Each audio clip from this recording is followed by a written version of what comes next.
गुरुभ्यो नमः। हरिः ओम्। अग्निमीळे पुरोहितं यज्ञस्य देवमृत्विजम् होता आरं रत्नधातमम् अग्निः पूर्वेभिर्ऋषिभिरीड्यो नूतनैरुता स देवाङ् एह वक्षति अग्निना आरैमश्नवत्पोषमेव दिवे दिवे यशसं वीरवत्तमम् अग्नेयं यज्ञमध्वरं विश्वतः परिभूरसि स इद्देवेषु गच्छति अग्निर्होता कविक्रतुः सत्यश्चित्रश्रवस्तमः देवो देवेभिरागमत् यदङ्गदाशुषे त्वमग्ने भद्रं करिष्यसि तवेत्तत्सत्यमङ्गिरः उपत्वाग्ने दिवे दिवे दोषावस्तर्धिया वयं नमो भरन्त एमसि राजन्तमध्वराणां गोपामृतस्य दीदिविं वर्धमानं स्वेदमे स नः पितेव सूनवेग्ने सुपायनो भव स च स्वानस्वस्तये ॐ शान्ति शान्ति शान्तिः।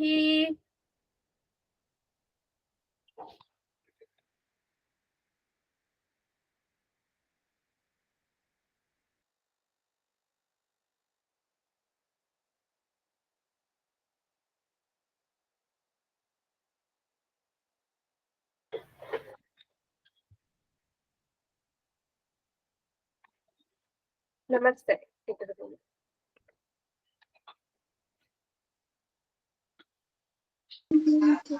ನಮಸ್ತೆ ಅಕ್ಕ. ನಮಸ್ತೆ.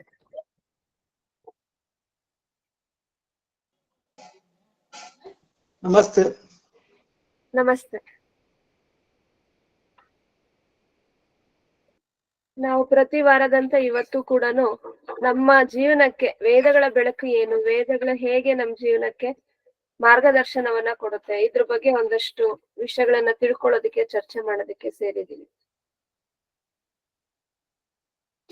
ನಾವು ಉಲೂಕ ಯಾತುಮ ಅನ್ನುವಂತ ಒಂದು ಮಂತ್ರದ ಅರ್ಥವನ್ನ ವಿಸ್ತಾರವಾಗಿ ಚರ್ಚೆ ಮಾಡ್ತಾ ಇದ್ವಿ. ಇವತ್ತು ಕೂಡ ಅದೇ ವಿಷಯಕ್ಕೆ ನಾವು ಬರೋಣ. ತಮ್ಮೆಲ್ಲರಲ್ಲೂ ಕೂಡ ಒಂದು ವಿನಂತಿ, ಸಾಧ್ಯವಾದಷ್ಟು ಜನ ನಿಮ್ಮ ವಿಡಿಯೋಗಳನ್ನ ಕೊಡಿ ಅಂತ ಹೇಳಿ. ಯಾಕೆಂದ್ರೆ ಅವಾಗ ಇನ್ನೂ ಈ ತರಗತಿ ಇನ್ನೂ ಹೆಚ್ಚು ಎಫೆಕ್ಟಿವ್ ಆಗಿರುತ್ತೆ, ಇನ್ನಷ್ಟು ಪ್ರಭಾವ ಜಾಸ್ತಿ ಆಗುತ್ತೆ. ಯಾಕೆಂದ್ರೆ ಮಾತಾಡೋರ್ಗು ಎದುರುಗಡೆ ಒಂದಷ್ಟು ಜನ ಇದ್ದಾರೆ ಅಂದಾಗ ನಮ್ಮ ಮಾತಲ್ಲೂ ಕೂಡ ಭಾವನೆಗಳು ಬರುತ್ತೆ.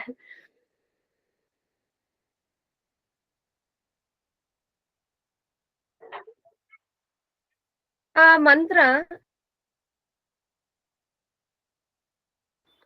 ಕ್ಲಿಯರ್ ಇದೆಯಾ? ಹಾ, ಕ್ಲಿಯರ್ ಇದೆ ಅಕ್ಕ.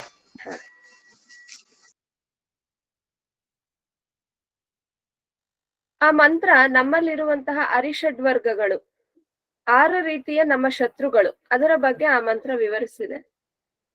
ಯಾರು 6 ಶತ್ರುಗಳು ಅಂತಂದ್ರೆ ಕಾಮ, ಕ್ರೋಧ, ಲೋಭ, ಮೋಹ, ಮದ, ಮಾತ್ಸರ್ಯಗಳು. ಇದು ನಮ್ಮ ಪ್ರತಿಯೊಬ್ಬರಲ್ಲೂ ಇರುವಂತಹ ಸಂಸ್ಕಾರ, ಪ್ರತಿಯೊಬ್ಬರಲ್ಲೂ ಇರುವಂತಹ ಗುಣಗಳು. ಒಬ್ಬೊಬ್ಬರಲ್ಲಿ ಒಂದೊಂದು ಜಾಸ್ತಿ, ಒಂದೊಂದು ಕಡಿಮೆ, ಒಂದೊಂದು ಸಂದರ್ಭದಲ್ಲಿ ಒಂದೊಂದು ತೀವ್ರವಾಗಿದ್ದು, ಇನ್ನೊಂದು ಕಡಿಮೆ ಇದ್ದು, ಈ ತರ ವ್ಯತ್ಯಾಸಗಳು ಇರಬಹುದು. ಆದ್ರೆ ಒಟ್ಟಾರೆ ನಮ್ಮ ಒಂದು ನಡೆನುಡಿ ಏನಿದೆ, ಇದು ಪ್ರೇರಿತ ಆಗೋದು ಇದೇ 6 ಗುಣಗಳಿಂದ. ಹಾಗಂತ ಹೇಳಿ ಈ 6 ಗುಣಗಳನ್ನ ಬಿಟ್ಬಿಡು ಅಂತ ಹೇಳಿದ್ರೆ ಬಿಡಕ್ಕಾಗಲ್ಲ. ಯಾಕೆಂತಂದ್ರೆ ಇದು ನಮ್ಮೊಳಗೆ ಬೆರೆತು ಹೋಗಿರೋವಂಥದ್ದು. ಮತ್ತೆ ಪೂರ್ತಿ ಬಿಡ್ತೀವಿ ಅನ್ನೋಂಥದ್ದು ಪ್ರಾಕ್ಟಿಕಲ್ ಆಗಿ ಆಗುವಂಥದ್ದು ಕೂಡ ಅಲ್ಲ. ಅದು ಸುಮ್ನೆ ಬಾಯಲ್ಲಿ ಹೇಳ್ಬೋದು, ಆದ್ರೆ ನಿಜವಾಗ್ಲೂ ಆಗಲ್ಲ. ಹಾಗಾಗಿನ ವೇದಗಳು ತುಂಬಾ ಪ್ರಾಕ್ಟಿಕಲ್ ಆಗಿ, ವೈಜ್ಞಾನಿಕವಾಗಿ, ಮನೋವಿಜ್ಞಾನವನ್ನ ಆಧಾರವಾಗಿಟ್ಕೊಂಡು ವೇದಗಳು ಏನ್ ಮಾರ್ಗದರ್ಶನ ಕೊಡುತ್ತೆ ಅಂತಂದ್ರೆ, ಈ ಏನ್ ಅರಿಷಡ್ವರ್ಗಗಳಿದೆ ಅದನ್ನ ನೀನು ಪೂರ್ತಿಯಾಗಿ ನನ್ನಿಂದ ತೊಡೆದು ಹಾಕ್ತೀನಿ ಅನ್ನೋಂಥದ್ದು ಸಾಧ್ಯ ಇಲ್ಲ, ಮತ್ತೆ ತೊಡೆದು ಹಾಕಲು ಬಾರದು. ಯಾಕೆಂದ್ರೆ ಈ ಗುಣಗಳಿಗೆ 2 ಮುಖ ಇದೆ. ಒಂದು ನೆಗೆಟಿವ್ ಮುಖ ಆದ್ರೆ ಇನ್ನೊಂದು ಪಾಸಿಟಿವ್ ಮುಖ. ಈ ಕಾಮ, ಕ್ರೋಧ, ಲೋಭ, ಮೋಹ, ಮದ, ಮಾತ್ಸರ್ಯಗಳೇ ಯಾವಾಗ ತಪ್ಪಾಗಿ ಕೆಲಸ ಮಾಡಿದ್ರೆ ಹೇಗೆ ನಮ್ಮನ್ನ ತೊಂದರೆಗೆ ಸಿಕ್ಕಾಕ್ಸತ್ತೆ, ಅದೇ ತರ ಸರಿಯಾಗಿ ಕೆಲಸ ಮಾಡಿದ್ರೆ, ಅವುಗಳನ್ನ ನಾವು ಸರಿಯಾಗಿ ಬಳಸ್ಕೊಂಡ್ರೆ ಅದೇ ನಮಗೆ ಮೆಟ್ಟಿಲಾಗತ್ತೆ, ಆಧ್ಯಾತ್ಮಿಕ ಉನ್ನತಿಗೆ ಮೆಟ್ಟಿಲು ಕೂಡ ಆಗತ್ತೆ ಅನ್ನೋದನ್ನ ನಮ್ಗೆ ವೇದಗಳು ತಿಳಿಸ್ಕೊಡುವಂಥದ್ದು. ಹಾಗಾಗಿ ನಾವು ಆ ವಿಷಯವಾಗಿ ಚರ್ಚೆ ಮಾಡ್ತಾ ಇದ್ವಿ. ಅಲ್ಲಿ ಒಂದೊಂದು ಪ್ರಾಣಿಗಳಿಗೆ ಹೋಲಿಸಿ ಒಂದೊಂದು ಗುಣವನ್ನ ಹೇಳ್ತಾ ಬಂದಿದ್ದಾರೆ. ಉಲೂಕ ಅಂತಂದ್ರೆ ಗೂಬೆ ಅಂತ ಹೇಳಿ. ಗೂಬೆ ಅನ್ನೋದು ಮೋಹದ ಸಂಕೇತ. ಮೊದಲನೇದು ಉಲೂಕ ಯಾತು, ಎರಡನೇದು ಶುಶುಲೂಕ ಯಾತು. ಶುಶುಲೂಕ ಅಂತ ಹೇಳಿದ್ರೆ ತೋಳ. ತೋಳ ಅನ್ನೋಂಥದ್ದು ಅಸೂಯೆಯ ಸಂಕೇತ. ಆಮೇಲೆ ಮೂರನೇದು ನಾಯಿ. ಈ ನಾಯಿಯ ಸಂಕೇತ ಕ್ರೋಧ, ಕ್ರೋಧದ ಸಂಕೇತ. ಶುಶುಲೂಕ ಯಾತು ಜಹಿ ಶ್ವ ಯಾತು ಅಂತ. ಶ್ವ ಅಂತಂದ್ರೆ ನಾಯಿ ಅಂತ ಹೇಳಿ. ನಾಯಿಯ ನಡೆ ಏನಪ್ಪಾ ಅಂತಂದ್ರೆ ಕ್ರೋಧದ ಸಂಕೇತ, ವಿನಾಕಾರಣ ಅದಕ್ಕೆ ಕೋಪ ಬರ್ತಾ ಇರುತ್ತೆ. ಆಮೇಲೆ ನಾಲ್ಕನೇದು ಕೋಕ ಯಾತು. ಕೋಕ ಅಂತಂದ್ರೆ ಚಕ್ರವಾಕ ಪಕ್ಷಿಗಳು ಅಂತ. ಚಕ್ರವಾಕ ಪಕ್ಷಿಯನ್ನ ಇಲ್ಲಿ ಕಾಮಕ್ಕೆ ಸಂಕೇತವಾಗಿ ತಗೊಂಡಿದ್ದಾರೆ. ಕಾಮ ಅಂತಂದ್ರೆ ನಮ್ಮ ಆಸೆಗಳು. ಅದರಲ್ಲೂ ಆಸೆಗಳು ಯಾವ್ದ್ರಿಂದ ಉತ್ಪತ್ತಿ ಆಗುತ್ತೆ? ನಮ್ಮ ಇಂದ್ರಿಯಗಳ ಕಾರಣದಿಂದಾನೇ ನಮ್ಮಲ್ಲಿ ಆಸೆಗಳು ಉಂಟಾಗೋದು. ಹಾಗಾಗಿ ಇಂದ್ರಿಯಗಳು ಯಾವ ಕಡೆಗೆ ನಮ್ಮನ್ನ ಎಳೆಯತ್ತೆ, ವಿವೇಚನೆ ಇಲ್ಲದೆ ಯಾವಾಗ ಇಂದ್ರಿಯಗಳು ನಮ್ಮನ್ನ ಅದರ ವಿಷಯದ ಕಡೆಗೆ ಎಳಿತಾ ಹೋಗುತ್ತೆ, ಅದನ್ನ ಕಾಮ ಅಂತ ಹೇಳಿ ಕರೆದಿದ್ದಾರೆ. ಅದರಲ್ಲಿ ಸ್ತ್ರೀ ಪುರುಷ ಸಂಬಂಧವೂ ಕೂಡ ಒಂದು. ನಮ್ಮಲ್ಲಿ ನಮ್ಮ ಭಾರತೀಯ ಪರಂಪರೆಯಲ್ಲಿ ಸ್ತ್ರೀ ಪುರುಷ ಸಂಬಂಧಕ್ಕೆ ಯಾವತ್ತೂ ಕೂಡ ಅದು ಹೀನಾಯ, ಅದು ಬೇಡ ಅಂತ ಹೇಳಿಲ್ಲ. ಯಾಕೆಂದ್ರೆ ವೇದಗಳು ಪ್ರಕೃತಿ ಸಹಜವಾದಂತಹ ಜೀವನ ನಡೆಸೋದಕ್ಕೆ ನಮ್ಗೆ ಪ್ರೇರಣೆ ಕೊಡತ್ತೆ ಹೊರತು ಪ್ರಕೃತಿಗೆ ವಿರುದ್ಧವಾದಂತಹ ಏನೋ ಆಧ್ಯಾತ್ಮ, ಈ ಜಗತ್ತೇ ಇಲ್ಲ, ಈ ಜಗತ್ತಲ್ಲಿರೋದೆಲ್ಲನೂ ತಪ್ಪು, ಈ ತರ ಹೇಳುವಂಥದ್ದು ಯಾವುದು ನಮ್ಮ ಸಂಸ್ಕೃತಿಯಲ್ಲಿಲ್ಲ, ವೇದಗಳಲ್ಲಂತೂ ಖಂಡಿತ ಇಲ್ಲ. ಹಾಗಾಗಿ ವೇದಗಳು ಹೇಗೆ ಮನುಷ್ಯನ ಎಲ್ಲ ಮುಖಗಳಲ್ಲಿ ಮಾರ್ಗದರ್ಶನ ಕೊಡತ್ತೆ, ಅದೇ ರೀತಿ ಈ ಕಾಮ ಅನ್ನೋದ್ರ ಬಗ್ಗೆನು ಸ್ತ್ರೀ ಪುರುಷ ಸಂಬಂಧ ಅನ್ನೋದ್ರ ಬಗ್ಗೆಯೂ ಕೂಡ ಅದು ನಮ್ಗೆ ಹಲವಾರು ಮಾರ್ಗದರ್ಶನಗಳನ್ನ ಕೊಟ್ಟಿದೆ. ಅದ್ರ ಬಗ್ಗೆನೆ ನಾವು ಚರ್ಚೆ ಮಾಡ್ತಾ ಇದ್ವಿ. ಅದರದ್ದೇ ಮುಂದುವರೆದ ಭಾಗ ಇವತ್ತು ನಾವು ಮುಂದುವರಿಸೋಣ.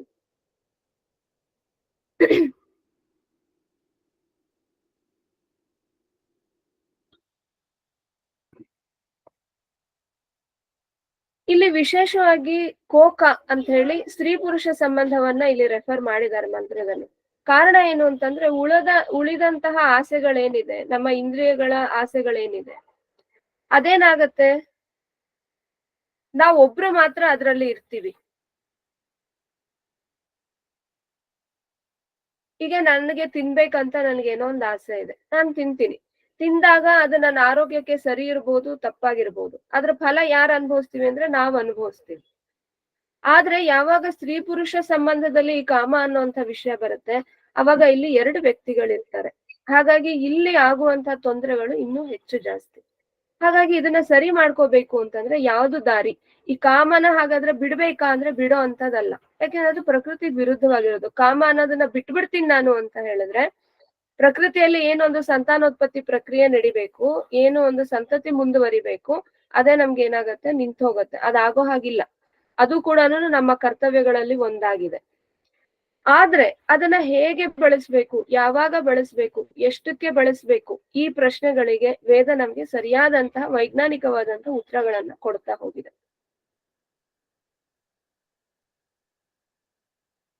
ನಾವ್ ಈಗಾಗ್ಲೇ ತಿಳ್ಕೊಂಡ ಹಾಗೆ ಈ ಕಾಮದ ಗುರಿ ಏನು, ಸರಿಯಾದ ಕಾಮದ ಗುರಿ ಏನಪ್ಪಾ ಅಂತ ಹೇಳಿದ್ರೆ, ಒಂದು ಉತ್ತಮ ಸಂತಾನವನ್ನ ಪಡ್ಕೊಳ್ಳುವಂಥದ್ದು, ಅದನ್ನ ಪ್ರಜಾ ಅಂತ ಕರಿತೀವಿ. ಉತ್ತಮ ಸಂತಾನವನ್ನ ಪಡ್ಕೊಳ್ಳುವಂಥದ್ದು ಈ ಕಾಮದ ಉದ್ದೇಶ.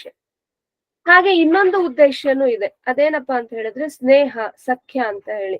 ಯಾವ ಗಂಡು ಹೆಣ್ಣು ಒಟ್ಟಿಗೆ ಇರ್ತಾರೆ, ಯಾರಲ್ಲಿ ಈ ದೈಹಿಕ ಸಂಬಂಧ ಉಂಟಾಗತ್ತೆ, ಪತಿ ಪತ್ನಿಯರು ಇರ್ತಾರೆ, ಅವರ ಕೊನೆಯ ಗುರಿ ಏನಾಗಿರುತ್ತೆ ಅಂತ ಹೇಳಿದ್ರೆ, ಆಕರ್ಷಣೆಯಿಂದ ಒಂದಾದಂತಹ ಆ ಪತಿ ಪತ್ನಿಯರು ಮುಂದೆ ಒಂದು ಸ್ನೇಹದಲ್ಲಿ ಅದನ್ನ ಕೊನೆಗೊಳಿಸ್ತಾರೆ. ಇದು ನಿಜವಾಗ್ಲೂ ಆಗ್ಬೇಕಾದಂಥದ್ದು, ಇದು ಗುರಿ. ಸ್ನೇಹ ಅನ್ನುವಂಥದ್ದು ಕೂಡ ಪ್ರಾಣಿ ಸಮುದಾಯದಲ್ಲಿ ಏನಾಗುತ್ತೆ ಅಂದ್ರೆ, ಕಾಮ ಅನ್ನುವಂಥದ್ದು ಒಂದು ಸಂತಾನೋತ್ಪತ್ತಿಗೆ ನಿಂತು ಹೋಗುತ್ತೆ. ಅಲ್ಲಿ ಒಂದಿಷ್ಟು ಪ್ರಕೃತಿ ನಿಯಮ ಇದೆ, ಅದಕ್ಕೆ ಅನುಸಾರವಾಗಿ ಗಂಡು ಹೆಣ್ಣು ಒಂದಿಗೆ ಇರುತ್ತೆ. ಆಮೇಲಿಂದ ಅದರಿಂದ ಒಂದು ಸಂತಾನೋತ್ಪತ್ತಿ ಆಗತ್ತೆ. ಯಾವ ಗಂಡು ಯಾವ ಹೆಣ್ಣು ಜೊತೆಯಲ್ಲಿ ಇರ್ಬೇಕು ಅನ್ನೋದಕ್ಕೆ ಪ್ರಕೃತಿಯಲ್ಲಿ ಆಯಾ ಸ್ಪೀಶೀಸ್ ಅಲ್ಲಿ ಅದರದೇ ಆದಂತಹ ನಿಯಮಗಳಿದೆ. ಅದಕ್ಕೆ ತಕ್ಕಾಗಿ ನಡೆಯುತ್ತೆ. ಅಲ್ಲಿ ಅವರ ವಿವೇಚನಾ ಶಕ್ತಿ, ಅವರ ಬುದ್ಧಿ ಏನು ಇಲ್ಲದೆ ಇರೋದ್ರಿಂದ ಪ್ರಕೃತಿ ನಿಯಮ ನಾವು 100ಕ್ಕೆ 100 ಅನುಸರಿಸ್ತಾ ಹೋಗುತ್ತೆ. ಎಕ್ಸೆಪ್ಷನ್ ಎಲ್ಲಿ ಅಂತಂದ್ರೆ, ಮನುಷ್ಯನ ಹತ್ರಕ್ಕೆ ಬಂದಂತಹ ಪ್ರಾಣಿಗಳಲ್ಲಿ ನಾವು ಅದನ್ನೂ ಕೂಡ ವ್ಯತ್ಯಾಸ ಮಾಡಿ ಅಲ್ಲೂ ಕೂಡ ನಮ್ಮದೇನೇನನ್ನು ನಾವಲ್ಲಿ ತಂದಿದೀವಿ ಪ್ರಾಣಿ ಸಮುದಾಯದಲ್ಲಿ ಬಿಟ್ರೆ, ಸಹಜವಾಗಿ ಪ್ರಾಣಿಗಳನ್ನ ಬಿಟ್ರೆ ಅಲ್ಲಿ ಏನು ಪ್ರಕೃತಿ ಸಹಜವಾಗಿ ನಡಿಬೇಕೋ ಅದು ನಡೆಸ್ಕೊಂಡು ಹೋಗುತ್ತೆ. ಆದ್ರೆ ಮನುಷ್ಯ ಅಂತ ತಗೊಂಡಾಗ, ಮನುಷ್ಯ ಸಮುದಾಯ ಅಂತ ತಗೊಂಡಾಗ ಕೇವಲ ದೇಹ ಅಲ್ಲ ನಾವು, ಮತ್ತೆ ಪ್ರಕೃತಿ ನಿಯಮಕ್ಕೆ ಒಳಪಡಬೇಕಾದ್ರೂ ನಮ್ಗಲ್ಲಿ ವಿವೇಚನಾ ಶಕ್ತಿ ಇರ್ಲೇಬೇಕು. ವಿವೇಚನಾ ಶಕ್ತಿ ಇಲ್ಲದೆ ಕೇವಲ ಪ್ರಕೃತಿ ನಿಯಮಕ್ಕೆ ಒಳಪಟ್ಟು ಬದುಕೋದು ಮನುಷ್ಯನಿಂದ ಸಾಧ್ಯ ಇಲ್ಲ. ಹಾಗಾಗಿ ಇಲ್ಲಿ ನಾವು ಅರ್ಥ ಮಾಡ್ಕೊಳ್ಬೇಕಾದಂತ ಅನೇಕ ವಿಷಯಗಳಿದೆ. ಮತ್ತು ಆ ಇನ್ನೊಂದು ಮುಖವನ್ನ, ಸ್ನೇಹ ಅನ್ನೋಂಥ ಮುಖವನ್ನು ಕೂಡ ನಾವಿಲ್ಲಿ ಜೋಡಿಸ್ಕೊಳ್ಳೇಬೇಕು. ಯಾಕೆಂದ್ರೆ ಕಾಮ ಅನ್ನೋದು ಆಧ್ಯಾತ್ಮಿಕ ಉನ್ನತಿಗೆ ಸಹಕಾರ ಹೇಗೆ ಅಂತಂದ್ರೆ ಅದರ ಒಂದು ಮೆಟ್ಟಿಲ ಈ ಸ್ನೇಹ ಅನ್ನುವಂಥದ್ದು. ಸ್ತ್ರೀ ಪುರುಷರಿಬ್ರು ಕೂಡ ಎಷ್ಟು ಹತ್ರದ ಸಂಬಂಧವನ್ನ ಅವರು ಅನುಭವಿಸ್ತಾರೆ ಅಂತ ಹೇಳಿದ್ರೆ, ವಿವಾಹದ ಚೌಕಟ್ಟಿಗೆ ಬಂದು ಪತಿ ಪತ್ನಿಯರು ಎಷ್ಟು ಒಂದು ಹತ್ತಿರದ ಸಂಬಂಧವನ್ನ ಅನುಭವಿಸ್ತಾರೆ ಅಂತ ಹೇಳಿದ್ರೆ, ಅಷ್ಟು ಹತ್ತಿರದ ಸಂಬಂಧ ಇನ್ಯಾವುದೂ ಆಗಿರೋದಕ್ಕೆ ಸಾಧ್ಯ ಇಲ್ಲ. ಪೂರ್ತಿ ಎಲ್ಲವನ್ನೂ ಕೂಡ ಅವರು ಒಂದು ಅಂತ ಹೇಳಿ ಮಾಡಿಕೊಂಡು ಮಾನಸಿಕವಾಗಿ, ದೈಹಿಕವಾಗಿ, ಇತರ ಸಂಬಂಧಗಳನ್ನ, ಜವಾಬ್ದಾರಿಗಳನ್ನ ಎಲ್ಲವನ್ನೂ ಕೂಡ ನಮ್ಮಿಬ್ರದ್ದು ಒಂದಿಗೆ ಅನ್ನುವಂತಹ ಒಂದು ಆಶಯವನ್ನ ಇಟ್ಕೊಂಡೆ ಅವರು ವಿವಾಹಕ್ಕೆ ಕಾಲಿಡುವಂಥದ್ದು. ಕಾಲಿಟ್ಟ ನಂತರ ಪರಸ್ಪರರ ಗುಣ ದೋಷಗಳು, ಪರಸ್ಪರರ ದೌರ್ಬಲ್ಯಗಳು, ಸಾಮರ್ಥ್ಯಗಳು ಎಲ್ಲಾನು ಏನಾಗುತ್ತೆ, ಇಬ್ರಿಗೂ ಅರ್ಥ ಆಗ್ತಾ ಹೋಗುತ್ತೆ. ಅರ್ಥ ಆದಾಗ ಪರಸ್ಪರರಲ್ಲಿರುವಂತಹ ಈ ವೈರುಧ್ಯಗಳನ್ನ ಅಥವಾ ಇವರ ದೋಷಗಳು, ಇವರ ಸಾಮರ್ಥ್ಯಗಳು ಎಲ್ಲವನ್ನೂ ಕೂಡ ಹೊಂದಾಣಿಕೆ ಮಾಡ್ಕೋಬೇಕಾದ್ರೆ ಮತ್ತು ಅದನ್ನ ಮೀರಿ ನಿಲ್ಬೇಕಾದ್ರೆ, ನಮ್ಮ ದೌರ್ಬಲ್ಯಗಳನ್ನ ಮೀರಿ ನಿಂತಾಗ್ಲೇ ಆಧ್ಯಾತ್ಮಿಕ ಸಾಧನೆ ಆಗೋದು. ಅದನ್ನ ಮೀರಿ ನಿಲ್ಬೇಕಾದ್ರೆ ಒಂದು ಸ್ನೇಹದ ಒಂದು ಜೊತೆಯ ಅವಶ್ಯಕತೆ ಪ್ರತಿಯೊಬ್ಬ ಮನುಷ್ಯನಿಗೂ ಇರುತ್ತೆ. ನನ್ನವರು ನನಗ್ ಬೇಕು ಅನ್ನೋ ಅಂಥದ್ದು ಎಲ್ಲ ಮನುಷ್ಯರಲ್ಲೂ ಇರುವಂತ ಒಂದು ಬೇಸಿಕ್ ಸ್ವಭಾವ. ಬೇಕು ನನಗೆ ನನ್ನವರು ಅಂತ ಹೇಳಿ, ಅದನ್ನೇ ನಾವು ಇನ್ಸ್ಟಿಂಕ್ಟ್ ಅಂತ ಹೇಳಿ ಕರಿತೀವಿ. ಇನ್ಸ್ಟಿಂಕ್ಟ್ ಅಲ್ಲಿ ಇದು ಕೂಡ ಸೇರ್ಕೊಂಡಿದೆ. ಹಾಗಾಗಿ ನನ್ನವರು ಬೇಕು ಅನ್ನುವಂಥದ್ದು ಏನಿದೆ, ಇಲ್ಲಿ ನಾವು ಸರಿಯಾದ ರೀತಿಯಲ್ಲಿ ನಾವು ಪರಸ್ಪರರ ಸಂಬಂಧವನ್ನ ಇಟ್ಕೊಂಡು ಸ್ನೇಹವನ್ನ ಉಂಟು ಮಾಡ್ಕೊಂಡ್ರೆ, ಇವಾಗ ಹೊರಗಡೆ ಸಂಬಂಧದಲ್ಲಿ ಏನಾಗತ್ತೆ, ಯಾರೋ ಒಬ್ಬ ವ್ಯಕ್ತಿಯಲ್ಲಿ ದೋಷ ಇದೆ ಅಂತ ಹೇಳಿದ್ರೆ, ಅಯ್ಯೋ ಈ ವ್ಯಕ್ತಿ ನಮಗ್ ಬೇಡ, ಇವನಲ್ಲಿ ಈ ತರ ದೋಷ ಇದೆ ಅಂತ ಹೇಳಿ ಪಕ್ಕಕ್ಕೆ ಇಡ್ಬೋದು. ಅವನಲ್ಲಿ ದೌರ್ಬಲ್ಯ ಇದೆ ಅಂದಾಗ, ಅಯ್ಯೋ ಅವನಲ್ಲಿ ದೌರ್ಬಲ್ಯ ಇದೆ, ಅವನಿಗೆ ಕೆಲಸ ಮಾಡೋದಕ್ಕೆ ಅಸಮರ್ಥ ಅಂತ ಹೇಳಿ ಪಕ್ಕಕ್ಕೆ ಹಾಕ್ಬೋದು. ಆದ್ರೆ ಯಾವಾಗ ಪತಿ ಪತ್ನಿ ಅನ್ನುವಂತ ಸಂಬಂಧ ಬರುತ್ತೆ, ಅಲ್ಲಿ ಈ ಕೆಲಸ ಮಾಡೋ ಹಾಗಿಲ್ಲ. ಅಲ್ಲಿ ಏನ್ ಕರ್ತವ್ಯ ಅಂದ್ರೆ ಪರಸ್ಪರ ದೌರ್ಬಲ್ಯಗಳನ್ನ ಪ್ರೀತಿಯಿಂದನೇ ಒಪ್ಕೊಳ್ಬೇಕು. ಅಷ್ಟೇ ಪ್ರೀತಿಯಿಂದ ಅದರಿಂದ ಹೊರಗೆ ಬರೋದಕ್ಕೆ ಪರಸ್ಪರ ಸಹಾಯವನ್ನು ಮಾಡ್ಬೇಕು. ಇವ್ರು ಸರಿ ಇಲ್ಲ, ಇವ್ರಲ್ಲಿ ಏನೋ ಸ್ವಭಾವ ದೋಷ ಇದೆ, ಹಾಗಿದ್ರೆ ಏನ್ ಮಾಡ್ಬೇಕು, ಬಿಟ್ಟು ಬಿಡೋಣ. ಅದಿಲ್ಲ, ಬಿಡೋದಕ್ಕಲ್ಲ. ವಿವಾಹ ಇರೋಂಥದ್ದೇ ಆಧ್ಯಾತ್ಮಿಕ ಉನ್ನತಿಗೆ, ಕಾಮ ಇರೋಂಥದ್ದೇ ಆಧ್ಯಾತ್ಮಿಕ ಉನ್ನತಿಗೆ. ಆದ್ರೆ ಆ ಪ್ರೀತಿ ಬರ್ಬೇಕು ಅಂತ ಹೇಳಿದ್ರೆ ಅದಕ್ಕೆ ಎಷ್ಟೋ ಒಂದಷ್ಟು ಸಾಧನೆಯನ್ನ ನಾವು ಮಾಡ್ಬೇಕಾಗತ್ತೆ, ಸುಮ್ನೆ ಬರಲ್ಲ. ಆ ಸಾಧನೆಯ ಮೊದಲ ಹೆಜ್ಜೆನೆ ಕಾಮ ಅಂತ ಹೇಳಿ, ಆಕರ್ಷಣೆ. ಪ್ರಕೃತಿ ಇಟ್ಟಿರುವಂತ ಆಕರ್ಷಣೆ. ಪ್ರಕೃತಿ ಈ ಆಕರ್ಷಣೆ ಇಟ್ಟಿಲ್ಲ ಅಂತ ಹೇಳಿದ್ರೆ ಎಲ್ಲೋ ಬೆಳೆದು ಬಂದಂತ ಎರಡು ವ್ಯಕ್ತಿಗಳು ಒಂದಾಗೋದಕ್ಕೆ ಸಾಧ್ಯ ಇರ್ಲಿಲ್ಲ. ಆ ಒಂದು ಪ್ರೀತಿಯಿಂದ ಒಟ್ಟಿಗೆ ನೆಲೆಸಿ ನಾವು ಒಟ್ಟಿಗೆ ಜೀವನ ಮಾಡ್ತೀವಿ ಅನ್ನೋಂಥದ್ದು ಆಗಕ್ ಸಾಧ್ಯ ಇರ್ಲಿಲ್ಲ. ಆ ಪ್ರಕೃತಿಯನ್ನ ಮೊದಲ ಮೆಟ್ಟಿಲಾಗಿ ನಾವ್ ಇಟ್ಕೊಂಡು ಅಲ್ಲಿಂದ ಸ್ನೇಹದಿಂದ ಆಧ್ಯಾತ್ಮಿಕ ಉನ್ನತಿ, ಈ ದಾರಿಗೆ ಬರ್ಬೇಕಾದಂಥದನ್ನ ವೇದಗಳು ನಮ್ಗೆ ತೋರಿಸುವಂಥದ್ದು. ಇದನ್ನ ಹಿಂದೆನೂ ಹೇಳಿದೀನಿ, ಅನೇಕ ಜನ ಹೊಸಬ್ರು ಕೂಡ ಮತ್ತೆ ಜಾಯಿನ್ ಆಗೋದ್ರಿಂದ ಸಂಕ್ಷಿಪ್ತವಾಗಿ ಇದನ್ನ ಮತ್ತೆ ಒಮ್ಮೆ ಹೇಳಿದೀನಿ, ನೆನಪು ಮಾಡ್ಕೊಂಡಿದೀನಿ. ಈ ಕಾಮ ಅನ್ನುವಂಥದ್ದು ಏನಿದೆ, ಸ್ತ್ರೀ ಪುರುಷ ಆಕರ್ಷಣೆ ಅನ್ನುವಂಥದ್ದು ಏನಿದೆ, ಇದಕ್ಕೆ ದೈಹಿಕ ಸಂಬಂಧದವರೆಗೂ ಕೂಡ ಬರ್ಬೇಕು ಅಂತ ಹೇಳಿದ್ರೆ ಅದಕ್ಕೆ ವಿವಾಹದ ಚೌಕಟ್ಟು ಬೇಕೇ ಬೇಕು. ಇದು ವೇದ ಕೊಡುವಂತಹ ಮಾರ್ಗದರ್ಶನ. ಹೇಗೆ ಬೇಕಾದ್ರೂ ಯಾರ ಜೊತೆ ಇಷ್ಟ ಬಂದ್ರೆ ಅವ್ರ ಜೊತೆ ಇರೋದು, ಸಮಾಜದ ಒಪ್ಪಿಗೆ ಬೇಕು ಅಂತ ಇಲ್ಲ. ಈ ತರ ಸ್ವೇಚ್ಛಾಚಾರ ಏನಿದೆ ಇದು ಸಮಾಜಕ್ಕೆ ಹಿತಕರ ಅಲ್ಲ, ಸಮಾಜಕ್ಕೂ ಹಿತಕರ ಅಲ್ಲ, ನಮ್ಮ ಆಧ್ಯಾತ್ಮಿಕ ಉನ್ನತಿಗೂ ಇದು ತೊಂದರೆ ಕೊಡುತ್ತೆ, ಬಾಧಕ ಇದು. ಹಾಗಾಗಿ ಈ ಕಾಮ ಅನ್ನುವಂಥದ್ದು ನಡಿಬೇಕು ಅಂತಂದ್ರೆ ಅದು ಎಲ್ಲಿ ನಡಿಬೇಕು ಅಂದಾಗ ಅದಕ್ಕೊಂದು ಚೌಕಟ್ಟು ಕೊಟ್ಟಿದ್ದಾರೆ, ಅದೇ ವಿವಾಹ ಅನ್ನುವಂತ ಒಂದು ಚೌಕಟ್ಟು. ಈ ವಿವಾಹ ಮತ್ತು ಕುಟುಂಬ ವ್ಯವಸ್ಥೆ ಏನಿದೆ ಇದಕ್ಕೆ ಒಳಪಟ್ಟೆನೆ ಈ ಆಕರ್ಷಣೆಯ ಏನೊಂದು ಕೆಲಸ ನಡಿಬೇಕು, ಅದು ನಡಿಬೇಕು, ದೈಹಿಕ ಸಂಬಂಧ ನಡಿಬೇಕು. ಈ ವಿವಾಹಕ್ಕೆ ಮುನ್ನ ಹೇಗೆ ಆಯ್ಕೆ ಮಾಡ್ಕೊಳ್ಳೋದು, ಹೇಗೆ ಆ ಪ್ರಕ್ರಿಯೆ ಹೇಗೆ, ಅದ್ರ ಬಗ್ಗೆನೂ ನಾವ್ ಈಗಾಗ್ಲೇ ಚರ್ಚೆ ಮಾಡಿದ್ವಿ. ದೈಹಿಕವಾಗಿ ಸುದೃಢರಾಗಿರುವಂತಹ ಯುವಕ ಯುವತಿ ಮತ್ತು ವಿವೇಚನಾ ಶಕ್ತಿಯನ್ನ ಉಳ್ಳಂತವರು, ಮತ್ತೆ ನನ್ಗೆ ಸಂಗಾತಿ ಬೇಕು ಅಂತ ಹೇಳಿ ಅವ್ರಿಗೆ ಸ್ವಯಂ ಇಚ್ಛೆ ಇರೋಂತ, ಇದು ಮೊದಲನೇದಾಗಿ.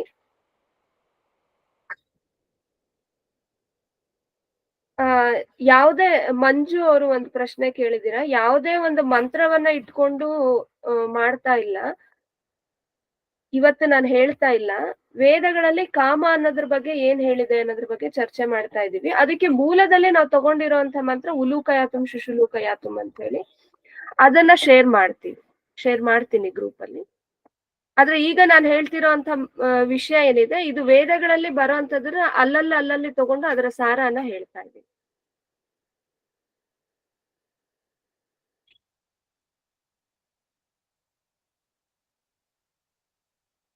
ಹಾಗಾಗಿ ಸ್ತ್ರೀ ಪುರುಷರ ಸಂಬಂಧ ಅಂದ್ರೆ ವಿವಾಹದ ಚೌಕಟ್ಟಿಗೆ ಅವ್ರು ಬರಕ್ಕೆ ಮುಂಚೆ ಕೂಡ ಒಂದಷ್ಟು ಪ್ರಕ್ರಿಯೆ ಇದೆ. ಎಲ್ಲಿ ಸ್ವಭಾವಗಳು ಹೊಂದಾಣಿಕೆ ಆಗಲ್ಲ, ಎಲ್ಲಿ ಪರಸ್ಪರರ ಜೀವನದ ಗುರಿಗಳು ಹೊಂದಾಣಿಕೆ ಆಗಲ್ಲ, ಅಂತ ವಿವಾಹವನ್ನ ಚೆನ್ನಾಗ್ ಮಾಡ್ಕೊಳ್ಳೋದಕ್ಕೆ ತುಂಬಾ ಕಷ್ಟ, ಅದು ಸಾಧ್ಯ ಇಲ್ಲ. ಅದ್ರ ಬದಲಾಗಿ ಆ ಒದ್ದಾಟಕ್ಕಿಂತ ಬದಲಾಗಿ ಮೊದಲೇನೆ ನಾವು ಒಂದಷ್ಟು ನಿಷ್ಕರ್ಷೆ ಮಾಡ್ಬೇಕು. ನಮ್ಮ ಜೀವನದ ಗುರಿ ಏನು, ನನ್ನ ಗುಣ ಸ್ವಭಾವ ಏನು, ನನ್ನ ಸಂಗತಿಯ ಗುಣ ಸ್ವಭಾವ ಏನಾಗಿರ್ಬೇಕು ಅಂತ ನಾನು ಬಯಸ್ತೀನಿ. ಇದೆಲ್ಲದನ್ನು ಕೂಡ ನಾನು ಮೊದಲೇ ವಿಮರ್ಶೆ ಮಾಡಿ ಸರಿಯಾದ ಸಂಗತಿಯನ್ನ ಆಯ್ಕೆ ಮಾಡ್ಕೊಂಡಾಗ ಈ ಏನು ಪ್ರಜಾ ಮತ್ತು ಸ್ನೇಹ ಅನ್ನುವಂತ ಗುರಿ ಇದೆ, ಆ ಗುರಿಯನ್ನ ಮುಟ್ಟಕ್ಕೆ ನಮ್ಗೆ ಸಹಾಯ ಆಗುತ್ತೆ. ಇಲ್ಲ ಅಂತಂದ್ರೆ ನಾವ್ ಕೇವಲ ಹೊರಗಿಂದ ಯಾವ್ಯಾವ್ದೋ ನೋಡ್ತೀವಿ, ಏನೋ ಅವ್ರಿಗೆ ಆಸ್ತಿ ಎಷ್ಟಿದೆ, ಅಂತಸ್ತು ಎಷ್ಟಿದೆ, ಎಲ್ರು ಹೊರಗೆಲ್ರಿಗೂ ಕಾಣೋರ್ಗೆ ಇದು ಚೆನ್ನಾಗ್ ಕಾಣತ್ತಾ, ಈ ಜೋಡಿ ಇಲ್ವಾ, ಜಾತಿ ವ್ಯವಸ್ಥೆ ಇರ್ಬೋದು, ಬೇರೆ ಏನೇನೋ ಇರ್ಬೋದು. ಇದನ್ನೆಲ್ಲ ನೋಡಿ ನಾವ್ ಯಾವಾಗ ವಿವಾಹ ಬಂಧನಕ್ಕೆ ಒಳಗಾಗ್ತೀವಿ, ಅವಾಗ ನಾವು ಸ್ನೇಹ ಮತ್ತು ಪ್ರಜಾ ಅನ್ನೋಂಥದನ್ನ ನಾವು ಅಚೀವ್ ಮಾಡಕ್ ಆಗಲ್ಲ. ವಿವಾಹ ಸಂಬಂಧ ಚೆನ್ನಾಗಿದೆ ಅನ್ನೋದಕ್ಕೆ ವರ್ಷಾನ್ಗಟ್ಲೆ ಜೊತೆಲಿದ್ದಾರೆ ಅನ್ನೋದು ಒಂದು ಮಾತ್ರ ನಮ್ಗೆ ಕ್ರೈಟೀರಿಯಾ ಅಲ್ಲ. ವಿವಾಹ ಸಂಬಂಧ ಚೆನ್ನಾಗಿದೆ ಅನ್ನೋದಕ್ಕೆ ನಾವು ಸ್ನೇಹವನ್ನ ಎಷ್ಟು ಅಚೀವ್ ಮಾಡಿದೀವಿ, ಉತ್ತಮ ಸಂತತಿಯನ್ನ ನಾವು ಪಡೆದಿದೀವಾ ಇಲ್ವಾ ಅನ್ನೋದು ನಿಜವಾದ ಮಾನದಂಡ. ಒಟ್ಟಿಗೆ ಬದುಕಿರ್ಬೋದು, ಒಂದೇ ಸೂರಿನ ಕೆಳಗೆ ಹಲವಾರು ವರ್ಷ ಇರ್ಬೋದು, ಅಷ್ಟು ಮಾತ್ರಕ್ಕೆ ಅದು ಸರಿಯಾದಂತ ದಾಂಪತ್ಯ ಅಂತ ಹೇಳಕ್ ಆಗಲ್ಲ. ವಿಚ್ಛೇದನ ಆಯ್ತು ಅಥವಾ ಬೇರೆ ಆದ್ರೂ ಅನ್ನೋದು ಮಾತ್ರ ಹಾಳಾಗಿದ ದಾಂಪತ್ಯಕ್ಕೆ ಸಾಕ್ಷಿ ಅಲ್ಲ. ಇದು ಕೂಡ ಎಲ್ಲಿ ಸ್ನೇಹ ಇಲ್ವೋ, ವರ್ಷಾನ್ಗಟ್ಲೆ ಜೊತೆಲಿ ಇದ್ದು ಕೂಡ ಪರಸ್ಪರರ ಒಂದು ಸಾಮೀಪ್ಯವನ್ನ ಅನುಭವಿಸಕ್ಕೆ ಸಾಧ್ಯ ಆಗ್ತಿಲ್ವೋ, ಅದು ಕೂಡ ಫೇಲ್ಯೂರ್ ಅಂತಾನೆ ಅರ್ಥ, ಅದು ಸರಿಯಾಗಿಲ್ಲ ಅನ್ನುತ್ತಾನೆ ಅದಕ್ಕೆ ಅರ್ಥ. ಹಾಗಾಗಿ ಅದನ್ನ ಅಚೀವ್ ಮಾಡ್ಬೇಕಾದ್ರೆ ಏನೇನ್ ಮಾಡ್ಬೇಕು ಅಂದಾಗ ಮೊದಲನೇ ಹೆಜ್ಜೆನೆ ಸರಿಯಾದ ಆಯ್ಕೆ, ಸರಿಯಾದಂತಹ ಸಂಗಾತಿಯ ಆಯ್ಕೆ, ಇದು ಮೊದಲನೇ ಹೆಜ್ಜೆ. ಅದರ ನಂತರದ ಹೆಜ್ಜೆ ವಿವಾಹ ಅಂತ ಹೇಳಿ. ವಿವಾಹ ಅನ್ನುವಂಥ ಸಂಸ್ಕಾರಕ್ಕೆ, ಆ ಚೌಕಟ್ಟಿಗೆ ಒಳಪಡಬೇಕು. ಯಾಕೆಂದ್ರೆ ವಿವಾಹ ಅನ್ನುವಂಥದ್ದು ಕೇವಲ ಇಬ್ಬರದ್ದು ಮಾತ್ರ ಸಂಬಂಧ ಅಲ್ಲ. ಅಲ್ಲಿ ಆ ಇಬ್ಬರ ಸಂಬಂಧದ ಮೇಲೆ ಕುಟುಂಬ ವ್ಯವಸ್ಥೆ ನಿಂತಿದೆ, ಕುಟುಂಬ ವ್ಯವಸ್ಥೆ ಮೇಲೆ ಸಮಾಜ ನಿಂತಿದೆ, ಸಮಾಜದ ಸ್ವಾಸ್ಥ್ಯ ನಿಂತಿದೆ. ಹಾಗಾಗಿ ಸಾಮಾಜಿಕ ಸ್ವಾಸ್ಥ್ಯ ಚೆನ್ನಾಗಿರ್ಬೇಕು ಅಂತ ಹೇಳಿದ್ರೆ ಈ ಇಬ್ಬರು ವ್ಯಕ್ತಿಗಳು ಏನು ಜೊತೆಗೂಡ್ತಾ ಇದ್ದಾರೆ, ಅದಕ್ಕೆ ಕುಟುಂಬವು ಸಮಾಜವು ಎಲ್ಲವೂ ಸಾಕ್ಷಿ ಆಗ್ಬೇಕು. ಮತ್ತೆ ಇವ್ರಿಗೂ ಕೂಡ ಆ ಒಂದು ಬಂಧನ ಅಂತಂದ್ರೆ ಏನು, ಬಂಧನ ಅಂತಂದ್ರೆ ನೆಗೆಟಿವ್ ಇದ್ರಲ್ಲ, ಒಂದು ಸಂಬಂಧ ಏನು, ಸಮಾಜದ ಸಂಬಂಧ ಮತ್ತು ಕುಟುಂಬದ ಸಂಬಂಧ ಎಲ್ಲವೂ ಕೂಡ ಇವ್ರಿಗೂನು ಜೊತೆಯಲ್ಲಿ ಬರ್ತಾ ಹೋಗ್ಬೇಕು.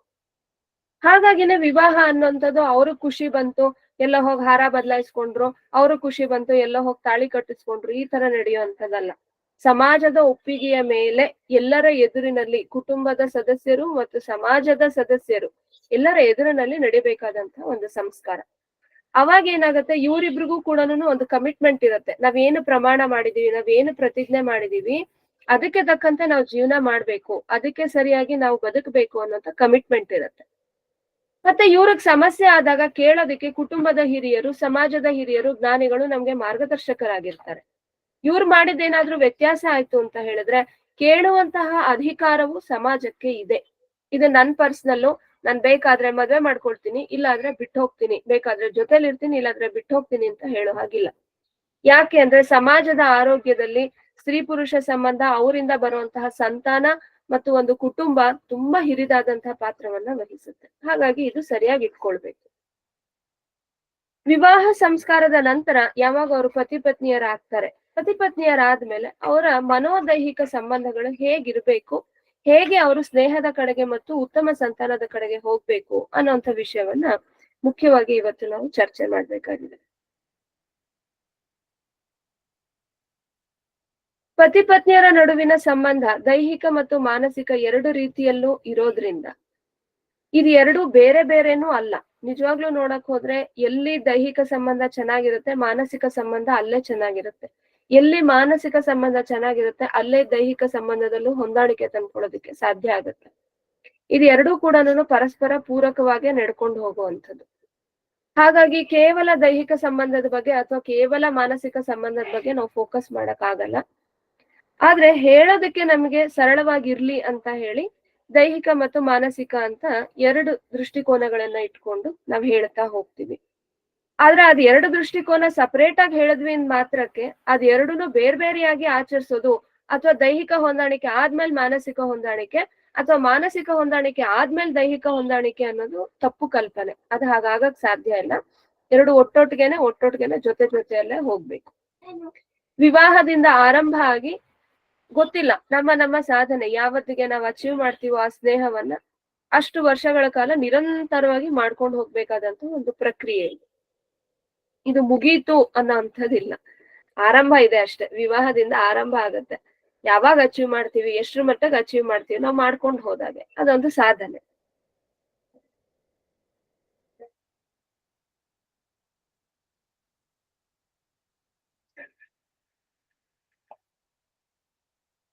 ಇಲ್ಲಿ ಮೊದಲನೇದಾಗಿ ಆಗ್ಲೇನೆ ನಾವ್ ಹೇಳಿದ ಹಾಗೆ ಈ ಕಾಮದ ಉದ್ದೇಶ ದೈಹಿಕ ಸಂಬಂಧದ ಉದ್ದೇಶ. ಕಾಮ ಅಂತಂದ್ರೆ ಮೊದಲನೇದಾಗಿ ದೈಹಿಕ ಸಂಬಂಧನೇ ಬರುವಂತದಲ್ಲಿ. ದೈಹಿಕ ಸಂಬಂಧದ ಉದ್ದೇಶ ಸಂತಾನೋತ್ಪತ್ತಿನೂ ಆಗಿದೆ ಮತ್ತು ಸ್ನೇಹವೂ ಆಗಿದೆ, ಸಖ್ಯವೂ ಆಗಿದೆ. ಎರಡು ವ್ಯಕ್ತಿಗಳ ಬೆಸೆಯುವಿಕೆಗೆ ಅದೊಂದು ದಾರಿಯೂ ಕೂಡ ಆಗಿದೆ. ನಮ್ಗೆ ಎಲ್ಲಿಂದ ಬಂತು ಯಾಕೆ ಬಂತು ಅಂತ ಗೊತ್ತಿಲ್ಲ. ಬಹುಶಃ ನಮ್ಮ ಅಜ್ಞಾನವೋ ಅಥವಾ ವಿದೇಶಿಯರ ಆಕ್ರಮಣದ ಕಾರಣವೋ ಗೊತ್ತಿಲ್ಲ. ನಮ್ಮಲ್ಲಿ ಒಂದು ತಲೆಯಲ್ಲಿ ಕೂತ್ಕೊಂಡಿದೆ. ಏನು ಅಂದ್ರೆ ಸ್ತ್ರೀ ಪುರುಷರ ದೈಹಿಕ ಸಂಬಂಧ ಅನ್ನುವಂಥದ್ದು ಆಧ್ಯಾತ್ಮಿಕ ದಾರಿಗೆ ಅಡ್ಡಿ. ಹಾಗಾಗಿ ಅದು ಎಷ್ಟ್ರ ಮಟ್ಟಿಗೆ ಇರ್ಬೇಕು ಅಂತಂದ್ರೆ ಕೇವಲ ಸಂತಾನೋತ್ಪತ್ತಿಗೆ ಮಾತ್ರ ಇರ್ಬೇಕು. ಯಾವಾಗ ಸಂತಾನೋತ್ಪತ್ತಿ ಇಲ್ಲ, ಸಂತಾನೋತ್ಪತ್ತಿಯ ಉದ್ದೇಶ ಇಲ್ಲ, ಅವಾಗ ದೈಹಿಕ ಸಂಬಂಧವು ಇಬ್ಬರ ಮಧ್ಯೆ ನಡೀಕೂಡ್ದು ಅಂತ ಹೇಳಿ. ಆದ್ರೆ ಇದು ಆ ತರ ಆಗಲ್ಲ. ಮನುಷ್ಯ ಜೀವನದಲ್ಲಿ ಇದು ಆ ರೀತಿ ಆಗಕ್ ಸಾಧ್ಯ ಇಲ್ಲ. ವೇದವೂ ಕೂಡ ಅದನ್ನ ಹೇಳಿಲ್ಲ.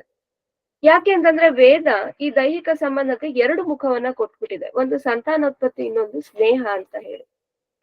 ಸಂತಾನೋತ್ಪತ್ತಿಗಾಗಿ ದೈಹಿಕ ಸಂಬಂಧ ಅನ್ನುವಂಥದ್ದು ಎಷ್ಟು ಸತ್ಯವೋ, ಪರಸ್ಪರರ ಹೊಂದಾಣಿಕೆಗೆ ಪರಸ್ಪರರ ಸ್ನೇಹಕ್ಕೂ ಕೂಡ ದೈಹಿಕ ಸಂಬಂಧ ಅನ್ನುವಂಥದ್ದು ಕೂಡ ಅಷ್ಟೇ ಸತ್ಯ. ಎರಡನ್ನೂ ನಾವು ಕನ್ಸಿಡರ್ ಮಾಡ್ಲೇಬೇಕು.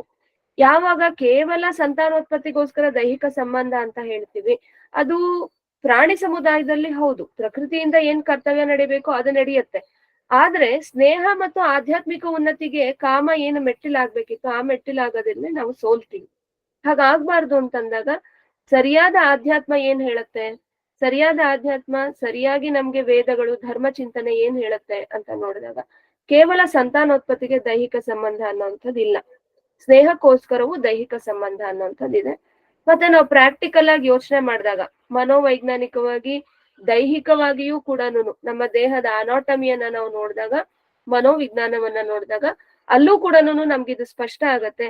ಕೇವಲ ಸಂತಾನೋತ್ಪತ್ತಿಗೆ ದೈಹಿಕ ಸಂಬಂಧ ಅಂತ ಹೇಳಿದ್ರೆ ಅದು ಆಗಕ್ ಸಾಧ್ಯ ಇಲ್ಲ. ಅದು ಪ್ರಾಕ್ಟಿಕಲ್ ಆಗು ಕೂಡ ನಡೆಯಲ್ಲ. ಹಾಗಾಗಿ ಎರಡು ರೀತಿಯ ದೃಷ್ಟಿಕೋನವನ್ನು ದೈಹಿಕ ಸಂಬಂಧದಲ್ಲಿ ಅಳವಡಿಸಿದ್ದಾರೆ. ಇದನ್ನ ನಾವು ಸ್ಪಷ್ಟವಾಗಿ ಅರ್ಥ ಮಾಡ್ಕೊಳ್ಬೇಕು. ಅದಕ್ಕೆ ವೇದದ ಆಧಾರವನ್ನು ನಾನು ಮುಂದೆ ಕೊಡ್ತಾ ಹೋಗ್ತೀನಿ. ಹೇಗೆ ವೇದದಲ್ಲಿ ಎರಡು ಆಸ್ಪೆಕ್ಟ್ನು ಅವ್ರು ತಗೊಂಡಿದ್ದಾರೆ ದೈಹಿಕ ಸಂಬಂಧಕ್ಕೆ ಅಂತ ಹೇಳಿ. ಈಗ ಇವತ್ತು ಮೊದಲನೇದಾಗಿ ದೈಹಿಕ ಸಂಬಂಧದ ಬಗ್ಗೆ ವೇದ ಹೇಳುವಂತ ಒಂದು ಮಂತ್ರದಿಂದ ಆರಂಭ ಮಾಡ್ತೀನಿ. ಹೇಗಿರ್ಬೇಕು, ಪತಿ ಪತ್ನಿಯರ ಸಂಬಂಧ ಹೇಗಿರ್ಬೇಕು ಅಂತ ಹೇಳಿ ತುಂಬಾ ಸುಂದರವಾದಂತಹ ಒಂದು ವರ್ಣನೆ ವೇದದಲ್ಲಿ ಬರುತ್ತೆ. ಅಲ್ಲಿ ಏನ್ ಹೇಳ್ತಾರೆ ಆ ಮಂತ್ರದಲ್ಲಿ ಅಂತಂದ್ರೆ, ಮಂತ್ರ ಹೀಗಿದೆ: ಉತತ್ವ ಪಶ್ಯನ್ ನ ದದರ್ಶ ವಾಚಂ, ಉತತ್ವ ಶೃಣ್ವನ್ ನ ಶೃಣೋತ್ಯೇನ, ಉತೋತ್ವಸ್ಮೈ ತನ್ವಂ ವಿಸಸ್ರೆ, ಜಾಯೇವ ಪಥ್ಯ ಉಷತಿ ಸುವಾಸಾಹ ಅಂತ ಹೇಳಿ ಆ ಮಂತ್ರ. ಆ ಮಂತ್ರ ವೇದ ಮಂತ್ರ ಅದರ ಅರ್ಥವನ್ನ ಹೇಗೆ ಒಬ್ಬ ಸಾಧಕನಿಗೆ ಪ್ರಕಟಪಡಿಸುತ್ತೆ ಅಂತ ಹೇಳಿ ತಿಳಿಸುವಂಥದ್ದು ಆ ಮಂತ್ರ. ಮೂಲದಲ್ಲಿ ಇರೋದು ಆ ಮಂತ್ರದಲ್ಲಿ ಇದೇ ವಿಷಯ. ಈಗ ಒಂದು ಮಂತ್ರದ ಅರ್ಥವನ್ನ ಒಬ್ಬ ಸಾಧಕನಾದವನು ಹೇಗೆ ಕಂಡುಕೊಳ್ತಾನೆ ಅಂತ ಹೇಳಿದ್ದಾರೆ.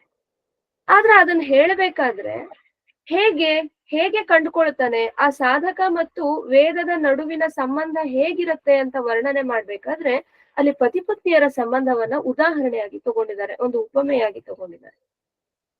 ಮುಖ್ಯ ವಿಷಯ ಅದಾದ್ರೂ ಕೂಡ ಪತಿಪತ್ನಿಯರ ಸಂಬಂಧ ಹೇಗಿರ್ಬೇಕು ಅನ್ನೋದಕ್ಕೂ ಕೂಡ ನಮಗೆ ಇದೊಂದು ಮಾರ್ಗದರ್ಶನ. ಈ ಮಂತ್ರ ಬಹಳ ಸುಂದರವಾಗಿದೆ. ಒಂದು ವೇದನ ಅರ್ಥ ಮಾಡ್ಕೋಬೇಕು ಅಂದ್ರೆ, ಇವತ್ತು ನಮ್ಗೆ ಏನಾಗಿದೆ, ವೇದ ಮಂತ್ರವನ್ನ ಅರ್ಥ ಮಾಡ್ಕೋಬೇಕು ಅಂತ ಹೇಳಿದ್ರೆ ನಾವು ಮೊದಲು ಸಂಸ್ಕೃತ ಕಲಿಬೇಕು, ಅದರ ನಂತರ ವೇದ ಭಾಷೆಯನ್ನ ಅರ್ಥ ಮಾಡ್ಕೋಬೇಕು, ವೇದ ಭಾಷೆಯಲ್ಲಿರುವಂತ ವ್ಯವಸ್ಥೆಯನ್ನ ಅರ್ಥ ಮಾಡ್ಕೋಬೇಕು, 6 ಅಂಗಗಳನ್ನ ನಾವು ಅರ್ಥ ಮಾಡ್ಕೋಬೇಕು.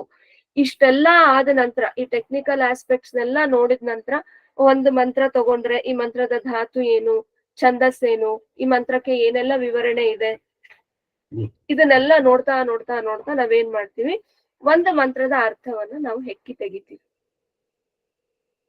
ಆದ್ರೆ ಕೇವಲ ಇಷ್ಟರಿಂದ ಒಂದು ಮಂತ್ರದ ಅರ್ಥ ನಮ್ಗೆ ಸಿಗಕ್ಕೆ ಸಾಧ್ಯ ಇಲ್ಲ.